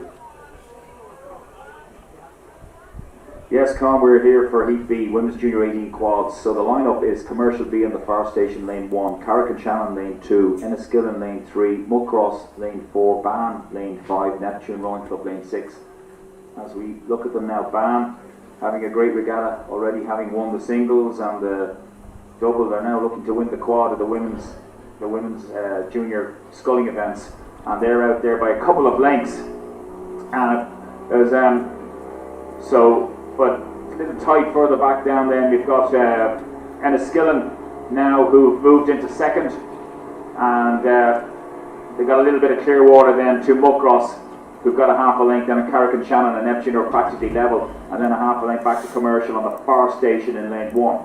So as they move up towards nearly halfway already, Ban looking very convincingly strong here, and they've already eased off the gas a bit. Break coming down at the halfway point. Ban lead from the Enniskillen crew now, who are about 2 to 3 lengths behind them, and they're still under a bit of pressure, but not as much as Ban. They got a length of clear water on the Muckross crew in the yellow boat, and who are between Carrick-on-Shannon and Neptune, overlapping them. So these 3 boats might push Enniskillen back towards them. I'm not sure. Enniskillen are at a lower rate, so they have a bit of reserve on the 3 crews attacking them, trying desperately to hunt them down. And Commercial on the far side in lane 1, then a further length behind. Oh, bit of a mishap on the Neptune boat. Now they've fallen back a little bit, but they're picking it up again. They lost their sink there, and but they're up and running again. But they've lost nearly a length there on that unfortunate mishap. So Ban continue to lead. They have 2 to 3 lengths, convincingly leading this race. Heat B, Women's Junior 18 quads, 2 to qualify. And at the moment it's Ban from Enniskillen, the 2 northern clubs, leading the way. But Muckross having a right good fight now against Enniskillen, and but not making any inroads into them yet. With Carrick-on-Shannon 2/3 of a length behind, and Neptune have got going again in 4th, and another length back to Commercial. In 5th rather, Neptune are, and then Commercial. So 6 boats here as they approach 1250, 1300. Well out in front is Ban Rowing Club. They have 3-4 lengths on Enniskillen, who look quite composed themselves in second position, knowing that they have that qualifying position. So yeah, they're the 1-2, and Mocross not getting back. They're fighting desperately though. They're working very hard, but Enniskillen are underrating them and just not letting them come anywhere near them. So that tells a story. Carrick and Shannon then in 4th position, Neptune in 5th, and Commercial 6th. So through 1500, well through now for the band crew, as Enniskillen come up to 1500. We watch them now move away from us. It's BAM, 2 to qualify, don't forget. This women's junior quads into the final later. BAM Rowing Club leading the way from Enniskillen. They're the 1-2. At this point, it looks like they will be in the final later on. And you've got Muckross in 3rd, and Carrick and Shannon, Neptune, Commercial. I'll hand this one over to the tower there, Con, take them home, and we'll head up then for Heat C. Yes, Jerry, the prominent colours of BAN out there in front, the red colours of BAN showing the way home. Enniskillen are in 2nd, as I say, it's 2 to qualify. It'll be interesting finals to see our BAN tested in the final. So they're going very well.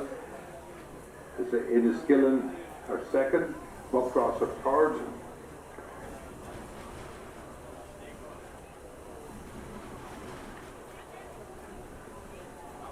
I think it must be Lee Valley in 4th and Neptune in 5th, followed by St. Michael's.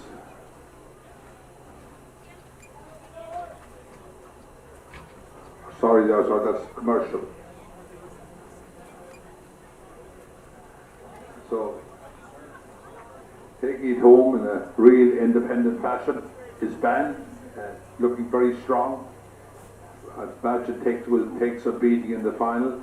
Then you're in Enniskillen, doing well. And then Neptune, I beg your pardon, Muckross.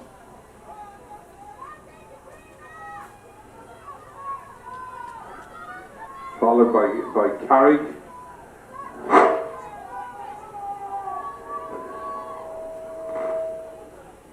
Muckross in 3rd. Followed by Carrick, followed by Neptune, followed by Commercial.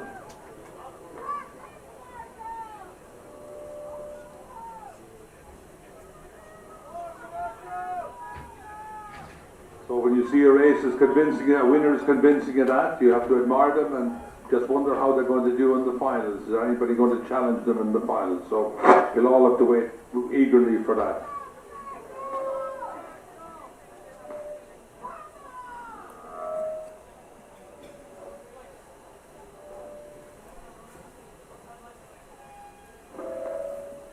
So Jerry, this race just finished, Commercial just crossed the line, so we'll hand back to you for the next heat.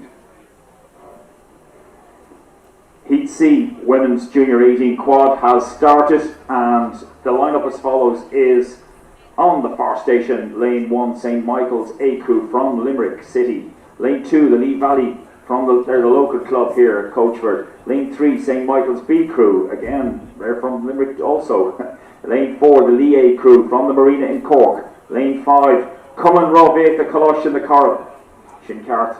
I was in lane 6, Castleconnell, Limerick. I have to be correct in that now. I was nearly killed by telling you Castleconnell were from somewhere else, but they're definitely from Limerick. And my geography has improved tremendously over time doing this job. Anyway, as they come towards us, we'll give you the positions. You'll be anxious to know. We're just waiting for them to come nearer to us so I don't get this wrong. But it looks quite close now between 3 crews. Don't forget, we're waiting for, 2 crews only will qualify here. St. Michael's in lane 1, their A crew. Looks like they're up there, but they've got the Castleconnell crew on the inside. So the 2 crews in lanes 1 and 6 on both sides of the course are out there, but there is a crew from the Lee A in the middle, and they're hanging on. They're only a half a length behind them, and then it's only another half a length back to the crew from in lane 2. That's the local Lee Valley, and a half a length back then to Cumann Rovik, the Kolosh and the Coraba. And then we have the other St. Michael's crew, the B crew, in 5th. Now, something has happened here. The crew from the Lee have stopped rowing. Now, was it just equipment failure? But they've definitely stopped. The Lee A crew in lane 4 stopped rowing, and they're started again now. So that, oh no, that's terrible. They were up there fighting and right in the centre of the action, and they're right back now to 5th position, just in front of the B crew from St. Michael's. That is, yeah, upsetting to say the least, because they were fighting there between the leading 2 crews now, who've got clear water, a couple of lengths of clear water now, out there in front, those 2 positions. So it's the St. Michael's Limerick A crew on the far station, just about ahead of the crew on the inside.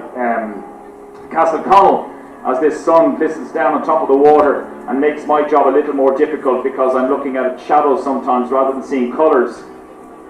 So we watch them now. We're riding right up here beside them, and St. Michael's have a half a length on the Castleconnell crew on the near side, but then it's a couple of lengths back to the crew in lane 2, Lee Valley. So all of a sudden this race has become a little bit more easier for the leading 2 crews as they move away through 1,000 metres now. St. Michael's from Castleconnell on the near station, and then in 3rd position, lane 2, it's Lee Valley, but they're a couple of lengths behind the others, and the leading 2 crews looking quite comfortable now. Still working reasonably hard though. In fairness, I have to say to Lee Valley, they're not letting them away too easily, and well done to them now. Over in lane 2, pushing, and making the other 2 crews, the St. Michael's crew and the Castleconnell crew, work a little bit harder than they want to. They'll probably have a half an eye on the final at this point. Hopefully not. That's not what you should be thinking. You should be thinking about finishing out this race. And in lane 4, the Lee A crew that had that mishap have moved into 4th position. A little bit of clear water between them and Cumann Rovik, the Kolosh and the Coraba, and then a couple of lengths back to the B crew from St. Michael's Limerick. So that's the way it is, that's the way it stands in this Heat C Women's Junior 18 quads, looking for the final 2 spots to line up for the top 6 later on. A little bit of steering there, the umpire with his flag out, and so don't forget, they've got a steer down here, nobody to steer them, only one of the girls with her shoe, and very technical stuff, this quad. A lot can go wrong, and you saw there the poor unfortunate mishap in lane 4 there with Lee A, and it's great to see them back up and running so quickly, whatever mishap it was. So here we go now, and I have to say, looking back at the Lee Valley crew, they're doing really well, and they're putting the Castleconnell crew under pressure on the near station. They have not let them go, and it's a credit to them now. And watch this one as they approach 1500. They're not out of it. They've come right back to about a length off the Castleconnell crew on the near side. St. Michael's leading the way, there's no doubt about that. The A crew from St. Michael's Limerick having a fantastic championships here this weekend, and we'll see now how they'll perform in the final of this event. They just need to do the last 500 and take it home and get ready for the final. But they're leading from Castleconnell, that's the 1-2, and Lee now, their challenge, the challenge has dropped back a little bit now. I thought at one point they might do something, but they're in 3rd. Castleconnell are composed over on the near side. You can see them there coming towards you, Con. You've got St. Michael's leading the way from Castleconnell, from the Lee Valley, and Lee A in 4th, followed by Cumann Rovik, the Kolosh and the Coraba, and the St. Michael's B crew. Con, I leave it with you to bring them home. Thanks, Jerry. Again, you can see out on the far side the blue and gold of St. Michael's and the red of Castleconnell on the near side, and Lee Valley, who are in the middle of the course.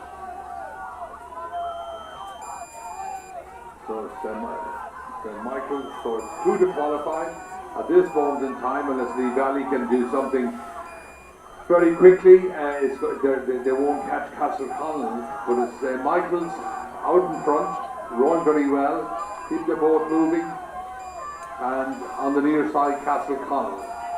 2 Limerick clubs looks like are going to go in and face the other 4 from the 2 earlier heats. So coming into the last 100 metres, St. Michael's, as Jerry says, Lee Valley has pushed Castleconnell all the way just to keep them moving.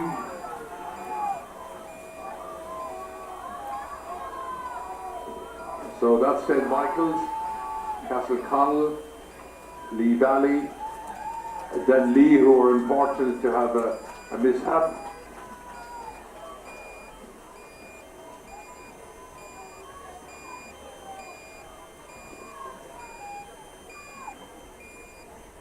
And next you have coming up here to Colossian the Corridor in next position, and followed by St. Michael's B crew.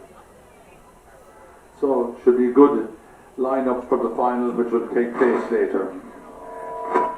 There is a slight break now until we start the finals at 1:30, which is the men's novice 8. We'll get back to you then.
we're back up here now for the start of the men's novice 8s, and it's a 2-horse race, 2-boat race, UCD on the inside and Dublin University Boat Club on the outside. So we're just picking it up. They've gone about 100 metres into the start here.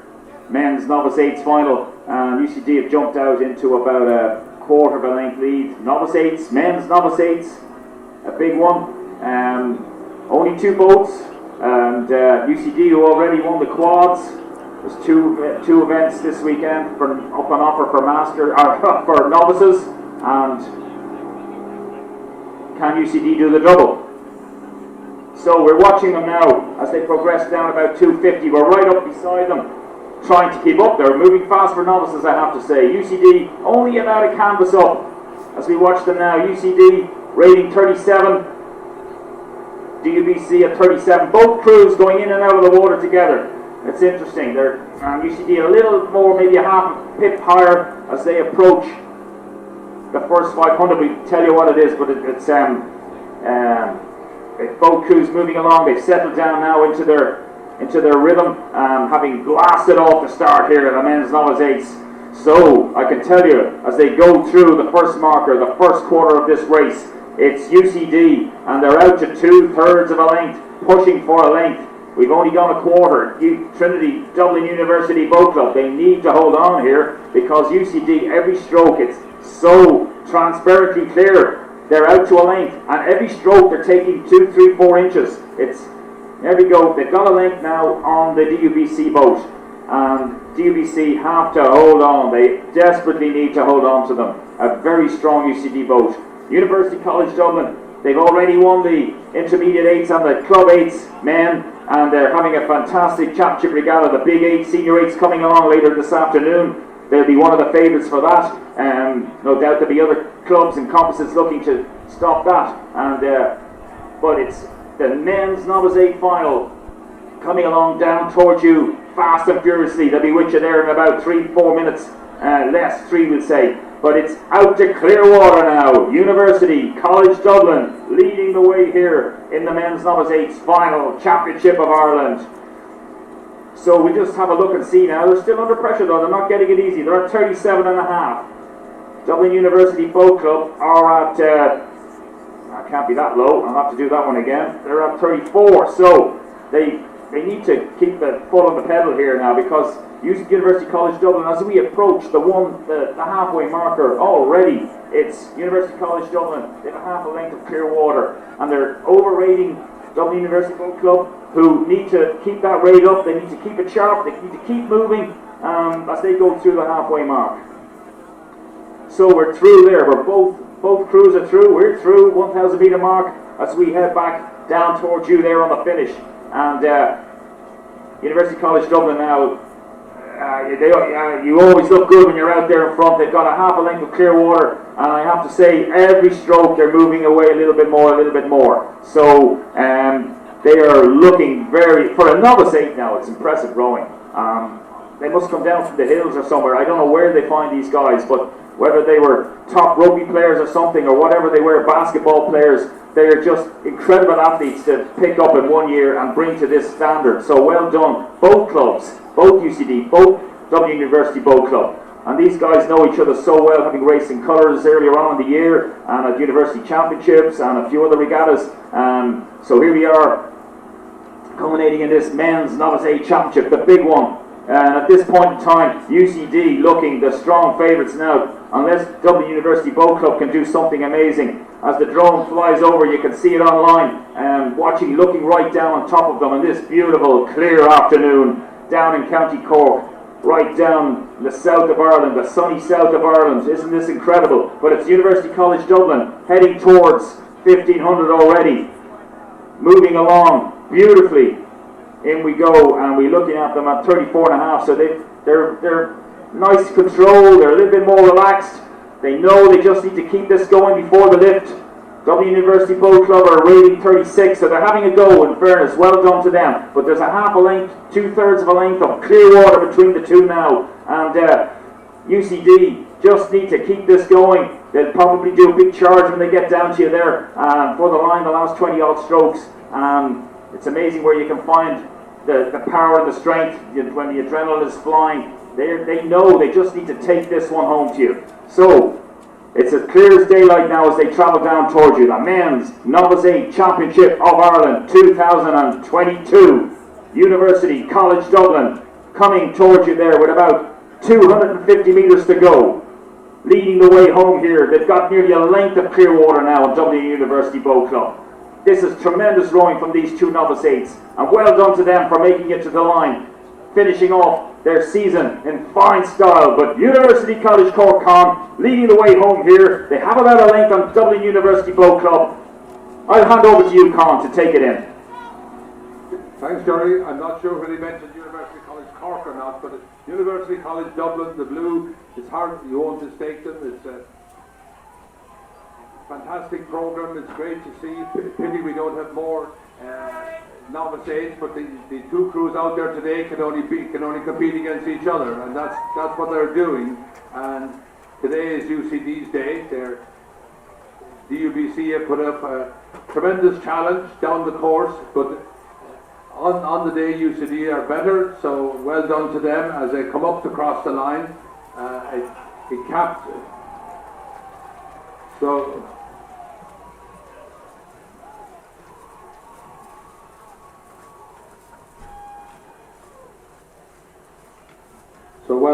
well done UCD and well done DUBC. It's a great win, and it adds, as Jerry said, it adds to a great weekend that UCD are having with some championships over the weekend. So well done.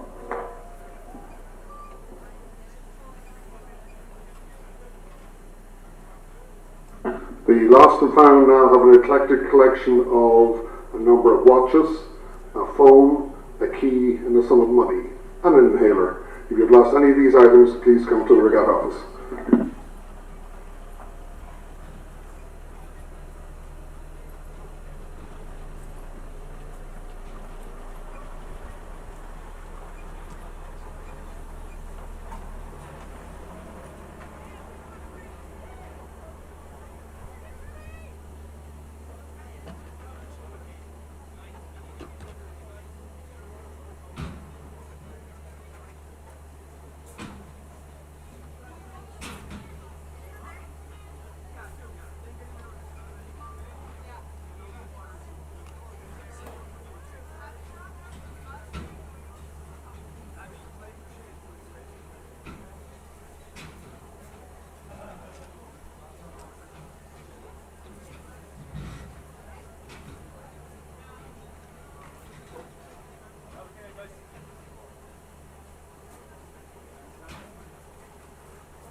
Well, ladies and gentlemen, we are back rowing again. We have 6 finals to run off between now, over the next half an hour, 3/4 of an hour or so. So I would like to hand back to Jerry, who will take us down to the first final. Over to you, Jerry. Yes, Con, we're back here live at the start, right up here 2K away from you, and the orange light is flashing, and TJ Ryan, chief starter, is about to call the roll, and I'll tell you who's in this race. The final of the men's junior 18 doubles. 47 crews started out earlier on this afternoon trying to qualify. The top 6 crews that have made it through in lane 1 on the far station, Athlone B, lane 2 Neptune Rowing Club, lane 3 Skibbereen A, lane 4 Clonmel A, lane 5 St Michael's Limerick A, and lane 6 Athlone C. 2 Athlone boats in this final either side of the course. Now we'll be off in about 10 seconds. So it's a bit of a tail or a crosswind here, looking at it, and coming from the enclosure side. So we'll see how that affects things. So we are away for the first of the last session. 5 finals now coming at you between now and 5 to 3. They've moved away into the first 100 metres men's junior doubles as we watch them progress down the track. Showing an early lead there is the crew in lane 3, Skibbereen A. They're very early days, but they've a half a length already on the St Michael's crew in lane 5, the A crew from St Michael's. And we're just trying to come up alongside them now, right along with them in the bows. But Skibbereen have jumped away there. They're nearly a length already, and they've only gone 250 metres. So an impressive start by Skibbereen as we move along. Neptune slightly ahead of the rest of them in second, about a half a length of clear water between them and Skibbereen. So it's Skibbereen in lane 3, a length of clear water from the Neptune crew from St Michael's, and then on the near side Athlone C. But apart from the lane 1 on the far side at Athlone B are slipping back, the other 4 boats are very well bunched across. And but unbelievably, this Skibbereen crew have moved out to nearly 2 lengths of clear water. So where are you all expecting this? Cathal O'Donovan and Christopher O'Donovan, 2 O'Donovans, juniors, coming down the tracks towards you there now, and we're nearly at the 500 metre mark, the first quarter of this race. Skibbereen approach the first quarter, 2 lengths clear of St Michael's A in lane 5, but they only have about 2 feet on the Neptune crew in lane 2, who have a canvas on the Clonmel crew, and then back to lane 1 Athlone B.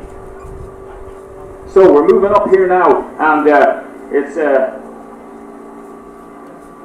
Skibbereen leading the way along here in front at the final of the men's junior double sculls, and they're looking very comfortable indeed as we watch them progress down the track. They must have 3 lengths at this stage. St Michael's now have moved out into second position outright, and they're beginning to mount a little bit of a challenge back towards them. So watching Skibbereen now rowing magnificently here at 36.5, stretching out, getting the legs on, and just driving it down the course. At Skibbereen, 2 lengths. St Michael's now pushing clear of the pack, the chasing pack, beginning to mount a little bit of a challenge and start that hunting to try and come after them. But it's a good 2 to 3 lengths. So the St Mick's, Rafferty and Kearney, I don't know. It's quite a considerable distance, and we've only got 700 metres. Let's see how this progresses. So Skibbereen, 3 lengths from St Michael's, and then it's another just under a length back to Clonmel and the Athlone crew on the inside, and then another half a length back to Neptune and a half a length back to the other Athlone crew on the far station, lane 1. But there's no doubt about it now as we approach 850 metres, heading towards the first half completed of this final of the men's junior double sculls. It's Skibbereen moving along magnificently, and you'll probably be able to catch this on the drone now as it hovers above them online, and this is fantastic rowing from them. Men's junior 18 doubles, under 19s we call them. A little bit of a change in the rules this year. They can row before. You used to have to be under 19 for the whole year, but you can be under 19 before the championships now. So but It's Skibbereen out to 4 lengths now. It's just magnificent rowing from them. These boys have just blasted off. They've made this race theirs. We're into the second half and they're cruising along. They must have 4 lengths on St. Michael's of Limerick. St. Michael's in second position, who only have a half a length of Clonmel, who have a length back to Neptune, and the 2 at Lone Boats down at the far station, on either side rather of the course. Moving into the probably 12:50 gone. We're into the third quarter. This is where it hurts if you're pushing hard and trying desperately to come back. But Skibbereen absolutely standing on it here, and wonderful rowing from them. Looking at them here now ahead of me, they're riding along at 38, which is quite a high rate, but they're, oh sorry, that was wrong, 34. So that's correct now. It's Skibbereen from St. Michael's, who only got a half a length, but it's 4 lengths. It's 4 lengths behind the Skibbereen boat. So, and then we move back to Clonmel in third position, a half a length behind them, and then a little bit over Clearwater back to Neptune from the 2 at Lone Boats. I didn't expect the 2 at Lone Boats to be back there, but that's where they are. Lane 1 and Lane 6 holding up the 5th and 6th position at the moment. And that's the way we see it as we move on down towards 1500. Skibbereen leading the way here. They've led this race the whole way down the course, and barring a complete disaster, they're going to take this title in less than 2 minutes. As they move on down towards you, you'll be able to see them coming closer and closer. Skibbereen moving along here. I think this might be their 4th championship if they can do it this weekend.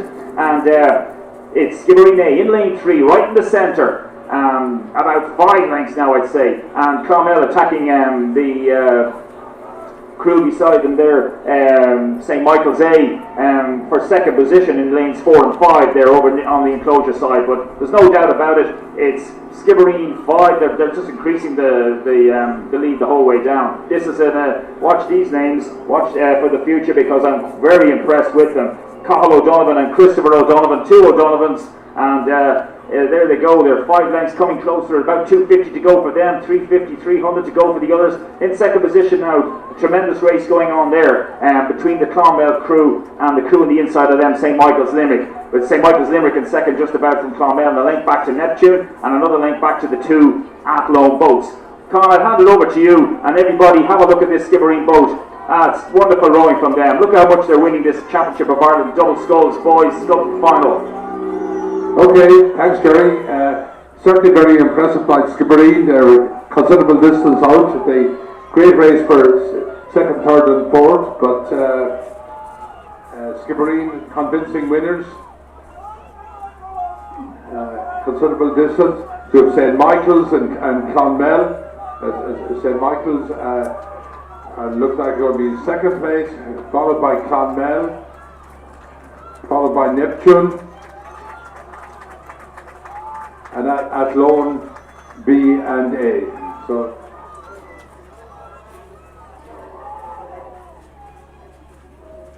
that was a great victory for Skibbereen. It's great to see good crews win these championships. So there's a crew for the future, as Jerry says.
So after that impressive victory for Skibbereen, the next race we have is the men's intermediate Cox 4, and I'll hand it back to Jerry to talk us through this event.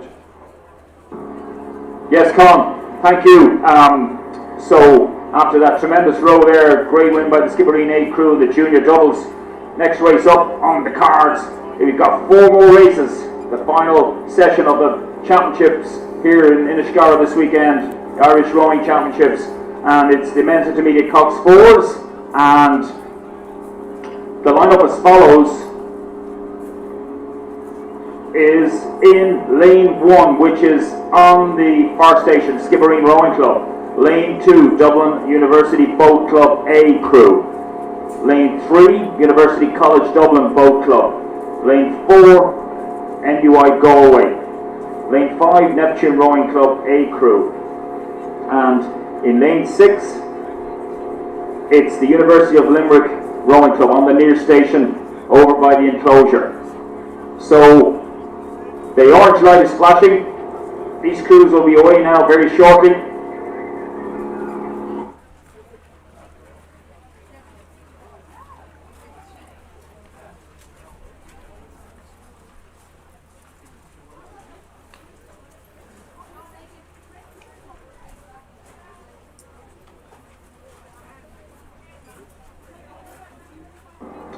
So the orange light is flashing, and we're just trying to get back up as far as we can for this final, and we're probably about 300 metres out now, and we will be up as far as we can to take this race down towards you shortly. So you got the line up there, I just gave it to you. I'll give it to you again in a minute, but this race is ready to go now as he gives the roll call.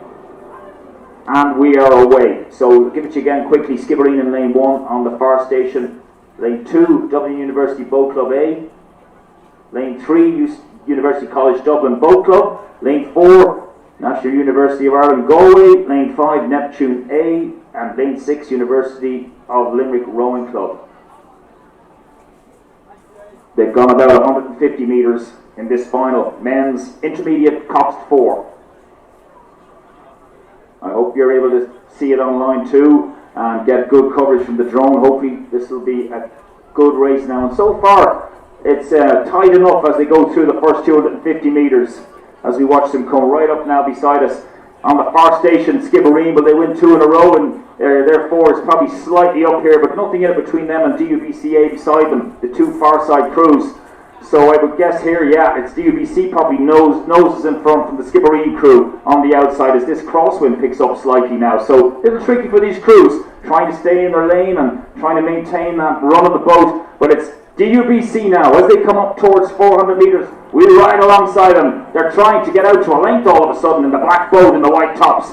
DUBC leading here just under a length from Skibbereen on the far side in Station 1, who have a canvas on UCD in Station 3. A half a length back to NUI Galway, another third of a length back to the crew on the inside, University of Limerick, and another half a length back to Neptune Rowing Club. Through the first 500, we watch DUBC go through. They got a little bit of clear water now, so tremendous first 500 from DUBC in lane 2. We watch them now as they move up. It's UCD now beginning to mount a little challenge and push ahead of the others. So we watched DUBC moving in. They've got about 4 or 5 feet of clear water from University College Dublin, who are practically level now with Skibbereen pushing along back beside them again. Lane 1 and 3 now in second and third position, equal second I would say now. And then a half a length back to NUI Galway, a half a length back to University of Limerick, and another half a length back to Neptune. So we're through about 650, 700 men's intermediate Cox 4s. What a tremendous first 750 by DUBC. These guys are out in front. They have about approaching nearly a length of clear water now, so beginning to look nice for them, but they need to hold on to this now. There's a long way to go in this race. Looking at them here now, they're rowing magnificently at 35 strokes per minute. UCD are in second, but only about a half a length or less up on the others, they're in between Skibbereen in lane 1 and NUIG in the middle there in lane 4. So it's DUBC, no doubt about that, as we approach 850, 900 nearly, leading the way here. Dublin University Boat Club, they got a length of clear water now as UCD start to do a mounted challenge, try and haul them back in. They're in lane 3, they're into second now, pushing for a length, and the other 2 boats all of a sudden on the Skibbereen boat and on the NUIG boat, and then it's UL and then Neptune. Through the 1,000 metre mark, we're halfway through this race. We're on the way home now as we head down this lake towards you. But there's no doubt about it. Dublin University Boat Club out in front, leading the way here in lane 2 in the black boat on the far side. When they come closer to you, can't miss them with the white tops. Lovely black boat there. Felipe, I'm guessing it is, and it looks lovely as they just move it along through the water effortlessly. So they have it. Now, watch this. University College Dublin are absolutely standing on it now. They're about a length of clear water behind Dublin University Boat Club. Can they keep coming back? I'm telling you, I think they might. They're absolutely standing on it. They're having a go, and this is great. This might change, but let's see how DUBC hold on to this lead now, if they possibly can. UCD, rating 34.5. Dublin University Boat Club, rating 34. Both around the same. A little bit of a crosswind, it's difficult. Don't forget Cox Fords, there's a bit of weight there to be pushing along. But it's DUBC now as we move along here. This is a good race, but UCD now, they keep coming like this. But at the moment, DUBC are holding them off as we approach about 1,300 metres. There's a length of clear water. It's DUBC leading in the final of the men's intermediate Cox Fords. They have a little under a length of clear water from University College Dublin. There's still time for University College Dublin to come back at them. They have a length now on NUIG and another half a length back to Skibbereen and another and UL and then a length back to Neptune. So they're the positions, but let's look at the front here as we approach 1,500. Dublin University Boat Club leading by less than clear water. UCD are definitely catching, but there's a lot to do over the last 500. They've got to haul them in a couple of lengths. We watch them move along now with about 4:50 to go, Con. This is a great race. We'll just stay here now and we'll watch them. And it's DUBC, but UCD inching, and there's a great, tremendous effort by NUI Galway as well now, only another length behind. But we're going to run out of water here, Con, as we look at them now with about 300 to go. DUBC leading about a half a length of clear water from UCD, who've got just about a length on NUIG. They're all beginning to charge. This is the way. Have a look at this. That's the 1, 2, 3. So DUBC from UCD from NUIG. I think this race might just charge here. Come. Yes, thanks, Jerry. Fantastic race. Can UCD or NUIG haul in DUBC? UBC have stamped their authority early on in the race, but it's up to UCD now and NUIG to haul them in. I can see that Trinity are really pushing hard. They're holding them up. Looks like that they're going to hold on to it, but it's a great finish. But it's a battle now between NUIG and UCD for second place. So UCD has a great weekend of championships, but on this, their big rivals, Trinity, looks like they're going to take the intermediate 4 on this occasion. So, as about another 10 strokes, I would guess, to the line. Trinity have moved out to some clear water over UCD, who in turn have a little clear water over NUIG.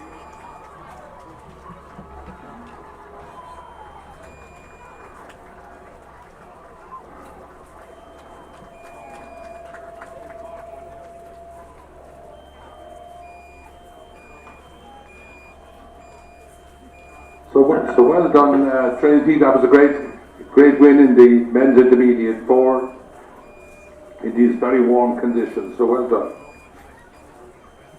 Can Helena Cronin please come to the regatta office? That's Helena Cronin, please.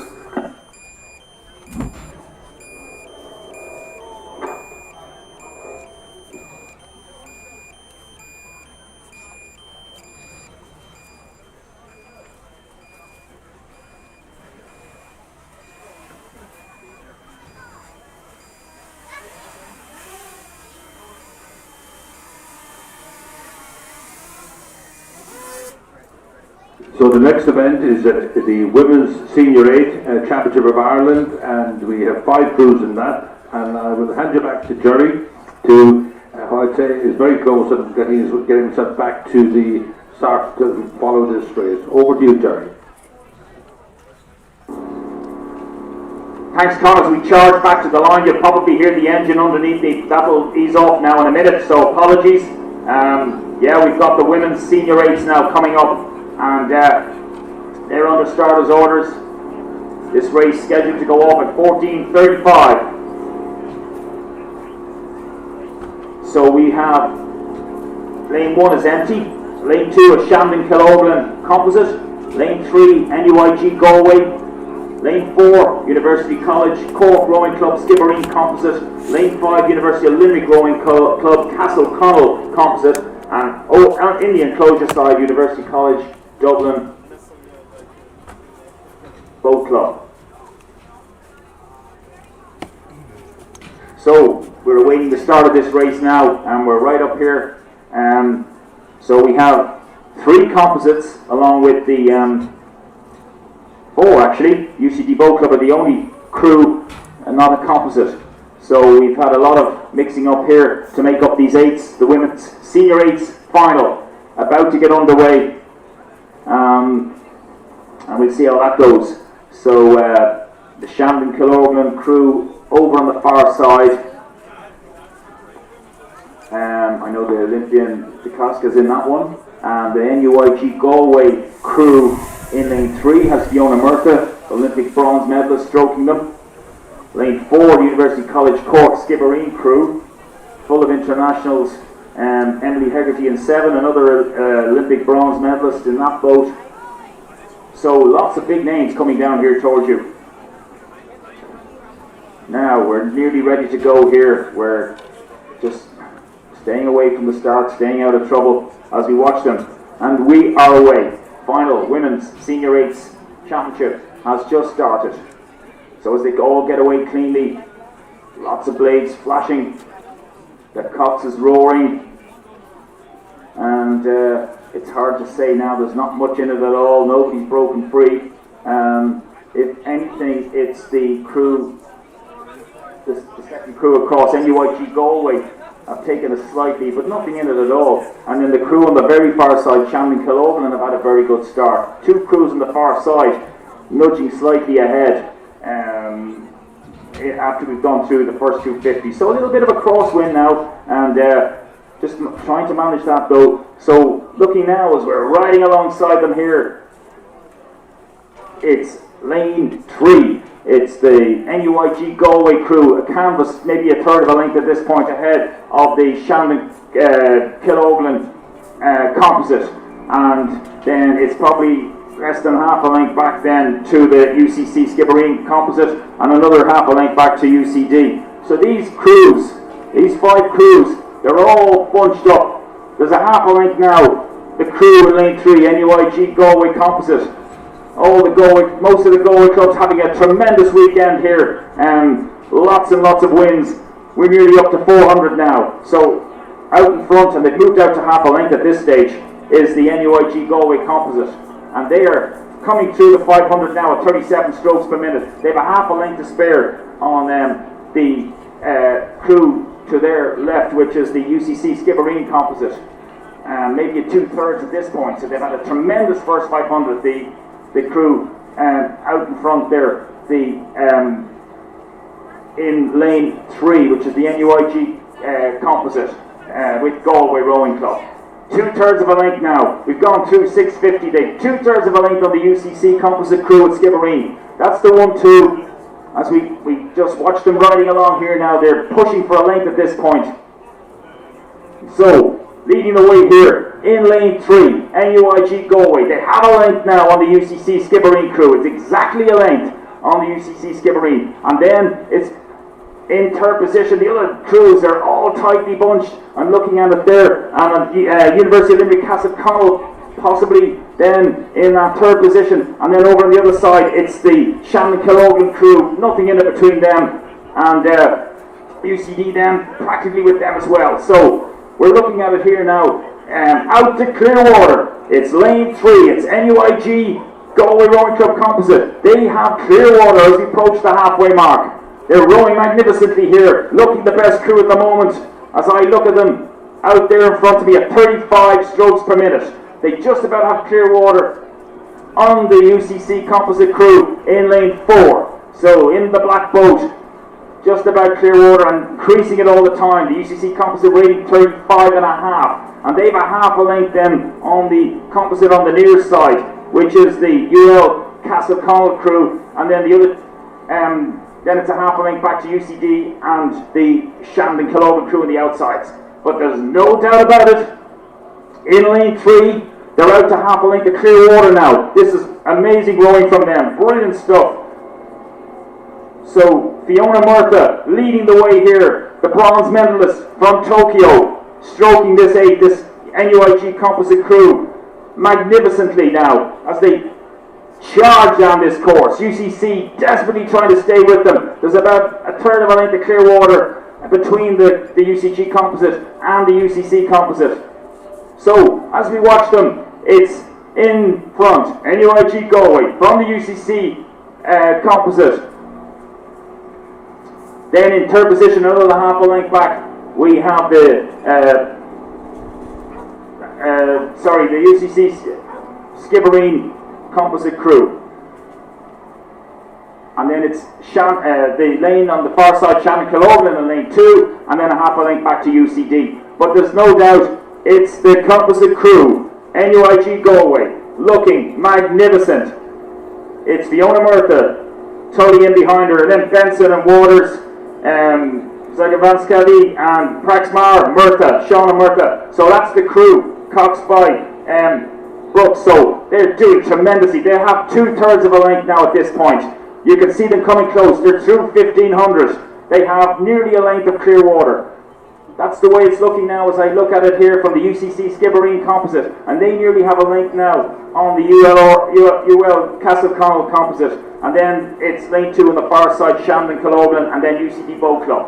Well spread out here now, a little bit of overlaps, but no doubt about it, Con, as they head towards you with about 300 to go. The women's Senior 8 final championship, leading the way home, NUI Galway composite, Fiona Murtha, our bronze medalist from Tokyo, charging towards the line there, told you. She take them home barring any disaster at this point from the composite UCD. Con, over to you. Okay, Jerry, thanks very much. An exciting race, and it's lanes 3, 4, 5. But out in front, as he says, it's the Galway composite. It's the best way of calling it, NUIG and Galway Rowing Club, followed by the UCC and Skibbereen composite. It's great to see these composites, and it's great to see eights rowing. We love all rowing, but it's great to see good competitive eights rowing out there on our waters. So, but this is a good crew. It's a composite. Putting composites together is not always easy, but these are working, and certainly the Galway one has worked very well, and has the UCC one. And for that matter, the University of Limerick and Castleconnell. So as they come into the last 100 metres, there's no catching Galway at this stage. Tremendous win for them, followed by the UCC composite, followed by University of Limerick, Castleconnell, and then followed by Shandon, followed by UCD. So well done to the Galway composite. Great win, and great to see more of our internationals on display, showing their strengths on Irish waters this weekend. So well done.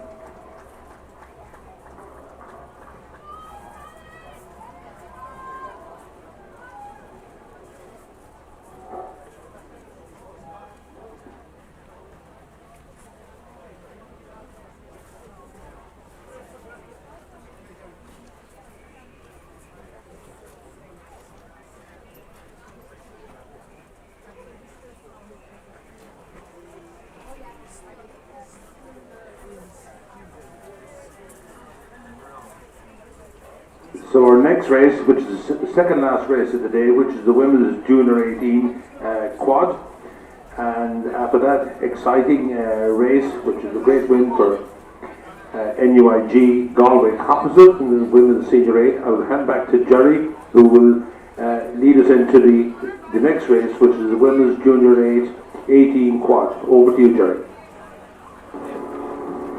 Thank you, Con. Yes, Women's Junior 18 quads. You can hear the noise of the engine. Apologies again. We're getting right back up to the start here for this one. Scheduled for 14:45. So this race is Women's Junior 18 Cox quads.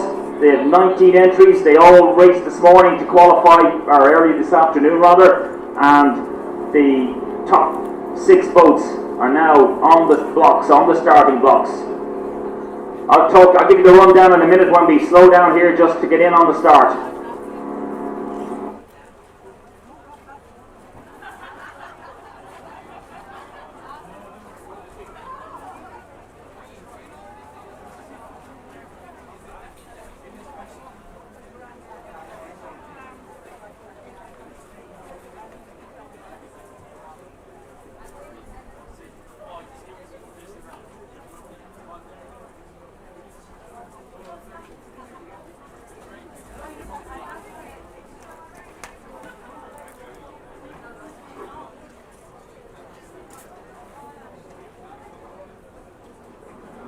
Right, we're hovering here around the start now as they get ready for the roll call Women's Junior 18 quads.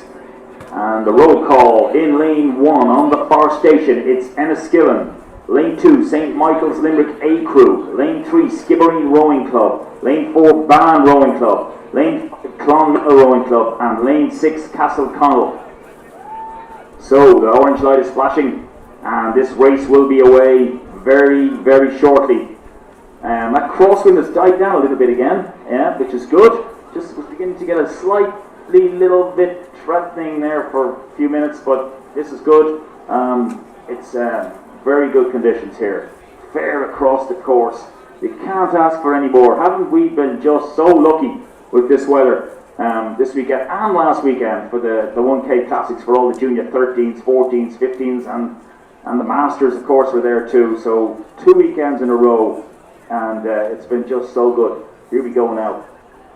We're giving the starters orders now. TJ Ryan,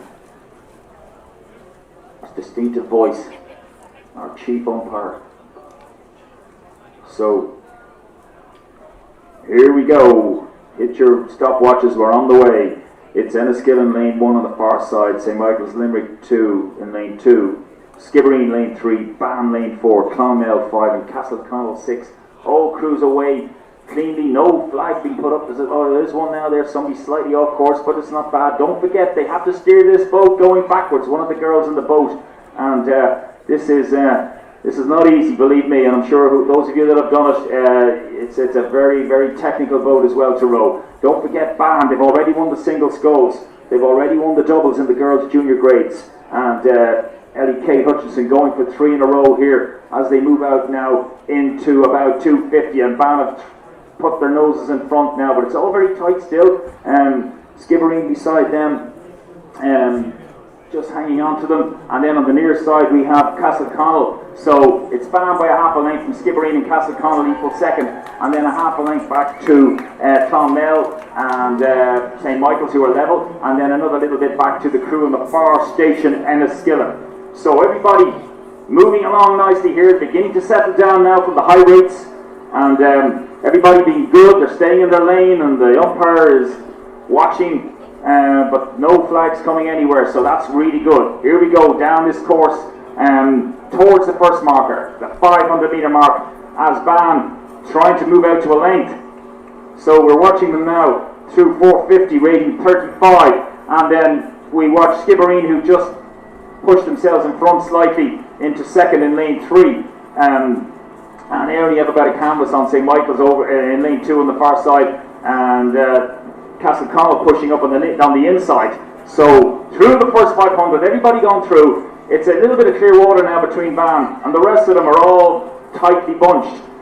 Skibbereen have a couple of feet on the St. Michael's crew, and Castleconnell probably level there in third, and half a length back to Clonmel and Enniskillen on the far side. But there's no doubt about it. Here we go. Ban Rowing Club, absolutely standing on it here, stretching out and rowing magnificently. Look at that. The wind's picking up slightly again now, and it's tricky conditions. It just comes across at different times, and of course you've got to keep that boat moving along between the boys in your lane. And so far everything is going very well, but Ban, for them, it's going better even still than the rest of them, because they're out to nearly a length of clear water on St. Michael's in lane 2, with a couple of feet on Skibbereen in third, and then it's nearly a length back to Castleconnell on the near side, dead level with Enniskillen on the far side, and a half a length back to Clonmel.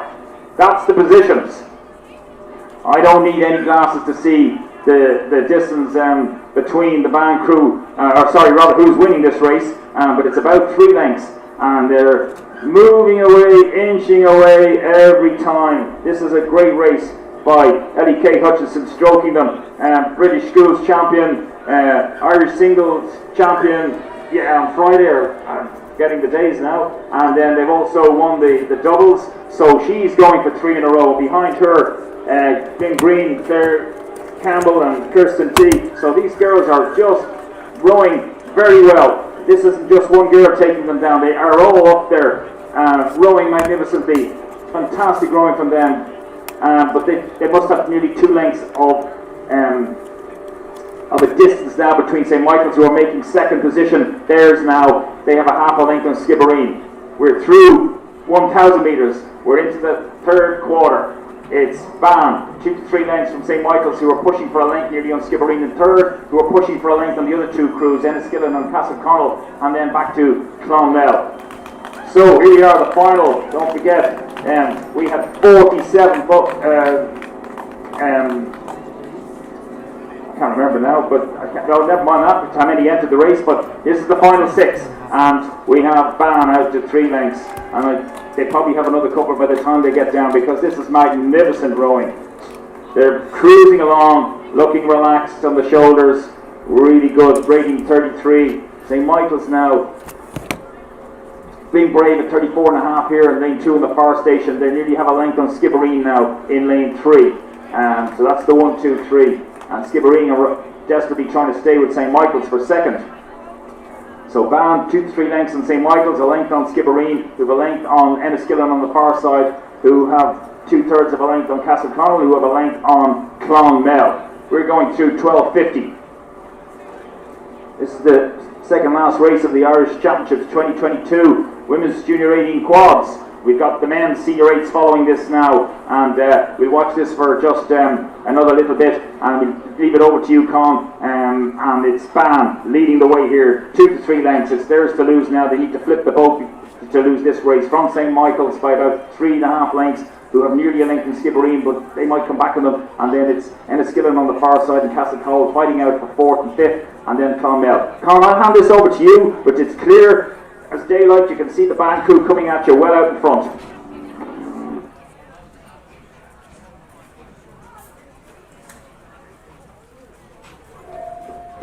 Thanks, Gary. And yes, you can see I made a point this morning. I was wondering how good this band crew were going to be, and it's well evident now that they're well up to the result that they showed this morning, and they're well out winning this race. The real battle is for 2nd and 3rd position between St. Michael's, Skibbereen,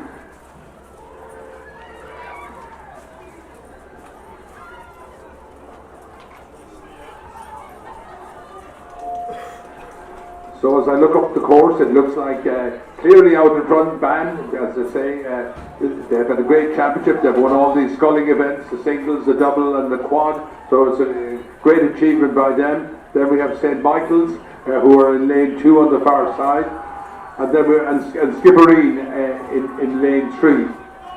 So it looks like, so give them a big cheer. It's great. We all want to see tight races, but on the other hand, it's great to see a crew with a commanding lead that has really pushed through the field.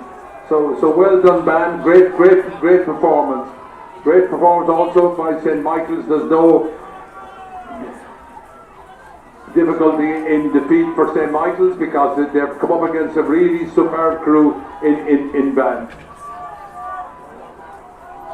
And they're followed by Skibbereen, I believe.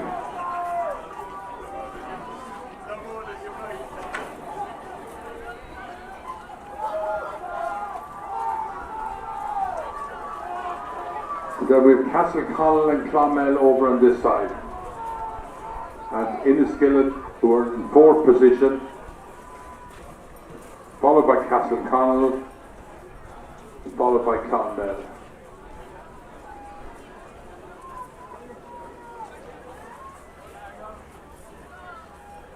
Yeah, great victory for BAM. Well done.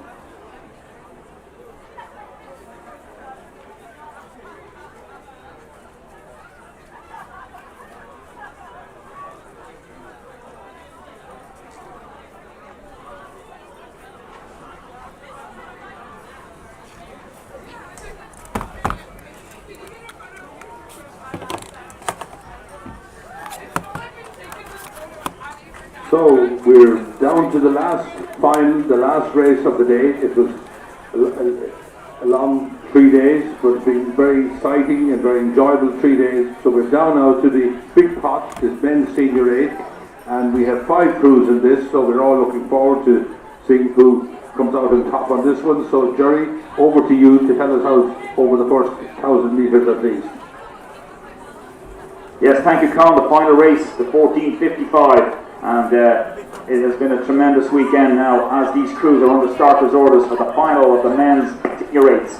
Lane 1 is empty. There was an entry from Skibbereen UCC. That wasn't declared. So lane 2 is UCD Boat Club, A crew. So they're over on the far side, the A crew from UCD. Side in is the B crew in lane 3. And then in lane 4, Cork Boat Club, winners of the 4s, of course, this weekend. Lane 5, DUBC, and lane 6 on the near side, the composite University of Limerick, Castleconnell. So, having the roll call now, as we're right up here at the start, and the wind has settled down again now. This is the final race, the men's senior 8s, Championship of Ireland, coming along down to you now. They'll be down in less than 6 minutes. So, we're away, and all crews have taken a couple of strokes now as they flash along here, and I'm looking, it's interesting, 3 M Packers and 2 Philippes.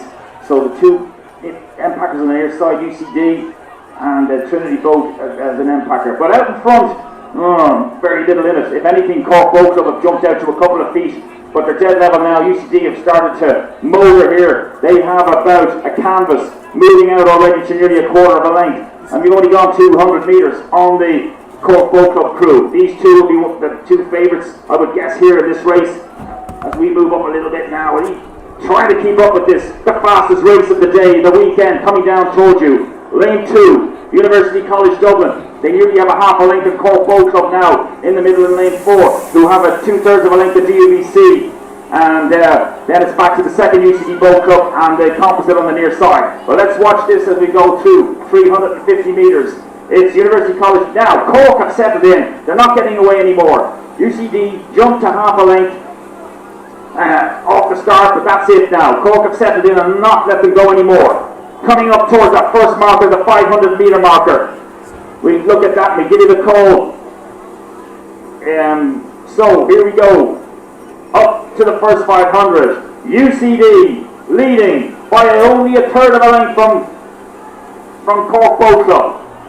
Can Cork Boat Club make history here today and be the first club from Cork to win an outright Senior 8 Men's Championship? Let's see, they're doing a really good job here now. There's about a third of a length between themselves and UCD. UCD are out in front, they've got about less than half a length, and Cork are putting in a magnificent race here. So UCD leading the way here through 700, rating 38, Cork Boat Club.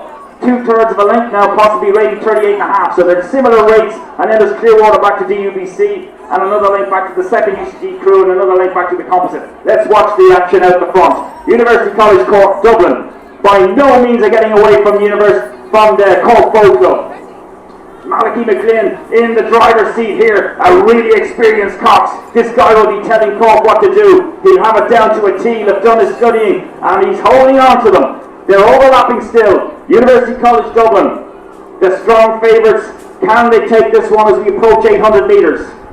Men's Senior 8's final, the last race of the day, everybody. Let's watch this now as they charge down towards you. UCD continue to lead now as they do a magnificent push past the 1,000. They've probably taken a couple of men on Cork. Cork need to hang on here.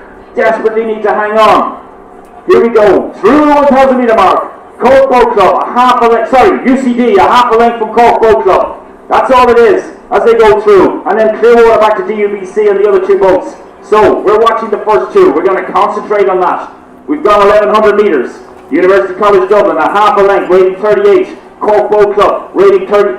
I got them at 41. Is there a big push on there? We'll take that again. 38 as well. No. So both crews at 38, cruising along into the third quarter. University College Dublin. They're just absolutely, I tell you what, they're looking at Cork and they're frightened. They're watching them there. They're not getting away. It's overlap still, but they're 2/3 of a length on the Cork Boat Club crew. I have no doubt Cork will mount a massive challenge at them here over this next 300-400 metres. We've gone about 1,300 metres. watching UCD now, and it's still an overlap. There's still an overlap. Cork Boat Club now, don't let them get to a length, they're saying. As UCD push for the length. Oh, good work from UCD now. They've all of a sudden jumped out. They've jumped out to a length as they wait. Massive push from them going on here. 36 from Cork. They're out to a little bit of clear water now. All of a sudden, unbelievably, UCD just took another half a length. So there's a little bit more breathing space there. University College Dublin have a little bit of clear water. Will they take this men's Senior A Championship of Ireland home to Dublin, to the Liffey? They're out to a little bit of clear water. They're leading the way here. Cork Boat Club, Malachi McLean, desperately trying to get his boys back on. But it's a length, it's a little more than a length. It's a big ask now as you see them approaching 1,500 metres. We're through the 1,500. It's University College Dublin, a little over a length. From Cork Boat Club, who are beginning to go early. They have to go early. There's no other way to do this. Malachi needs to absolutely get them to go. They have to go for dead here. They're well ahead of DUBC in third, as you can see. But it's University College Dublin. They've about 40 strokes to go to win this championship. This race is getting away from Cork Boat Club, Con. And I'll hand it over very shortly, but it's University College Dublin, about a quarter of a length clear water from Cork Boat Club. That's the 1-2 with DUBC in third. Here we go now as they start to charge to the line with 2:50 to go. University College Dublin leading the way home here, Con. I'll hand it over to you in the tower. Okay, Jerry, well done. UCD are living up to their favourites tag. They're out there in front. It's theirs to lose. It's over these last 20 strokes. They're powering along there. Cork have put in a great effort. It looks like about a length. So UCD are powering ahead there. It looks like that they're on their way to the winning line. A great effort by Cork. Still pushing very hard. Still overlapping. They're followed by DUBC, followed by the second UCD crew. So, but no doubt who the winners is UCD.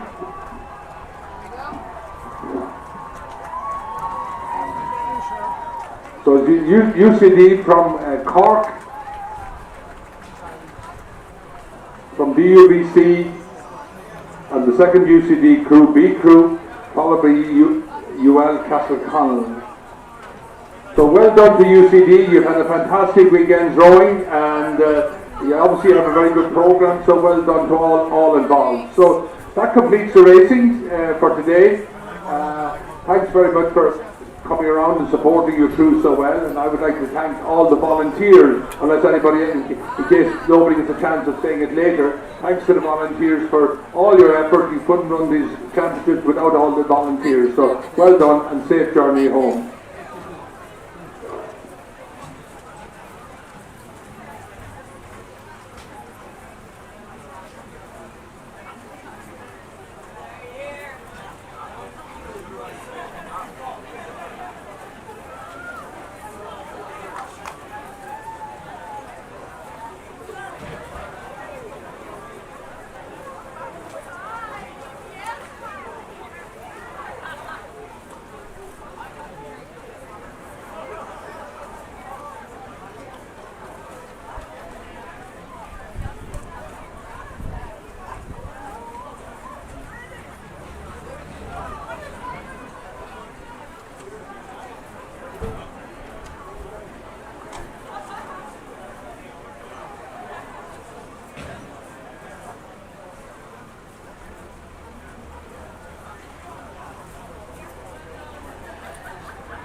That's a wrap.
Go!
Brilliant, fantastic event. I hope you all enjoy it. Thank you for watching and see you hopefully next year.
I'm exhausted.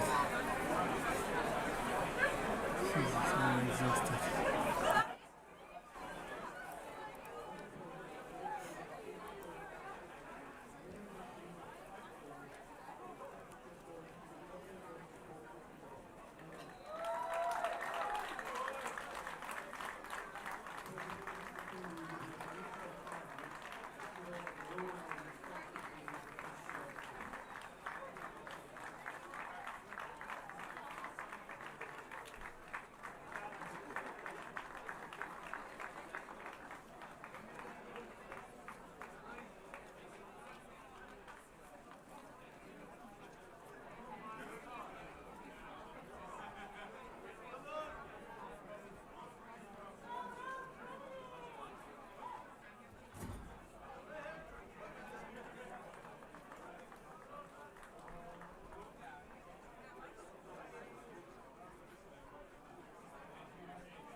Alina Cronin, please come to the regatta office. Alina Cronin.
Finish this stream. Thank you very much for watching. That's the wrap. See you next year. Bye bye. Fantastic event. Fantastic. Such a great turnout. Fantastic. I love it.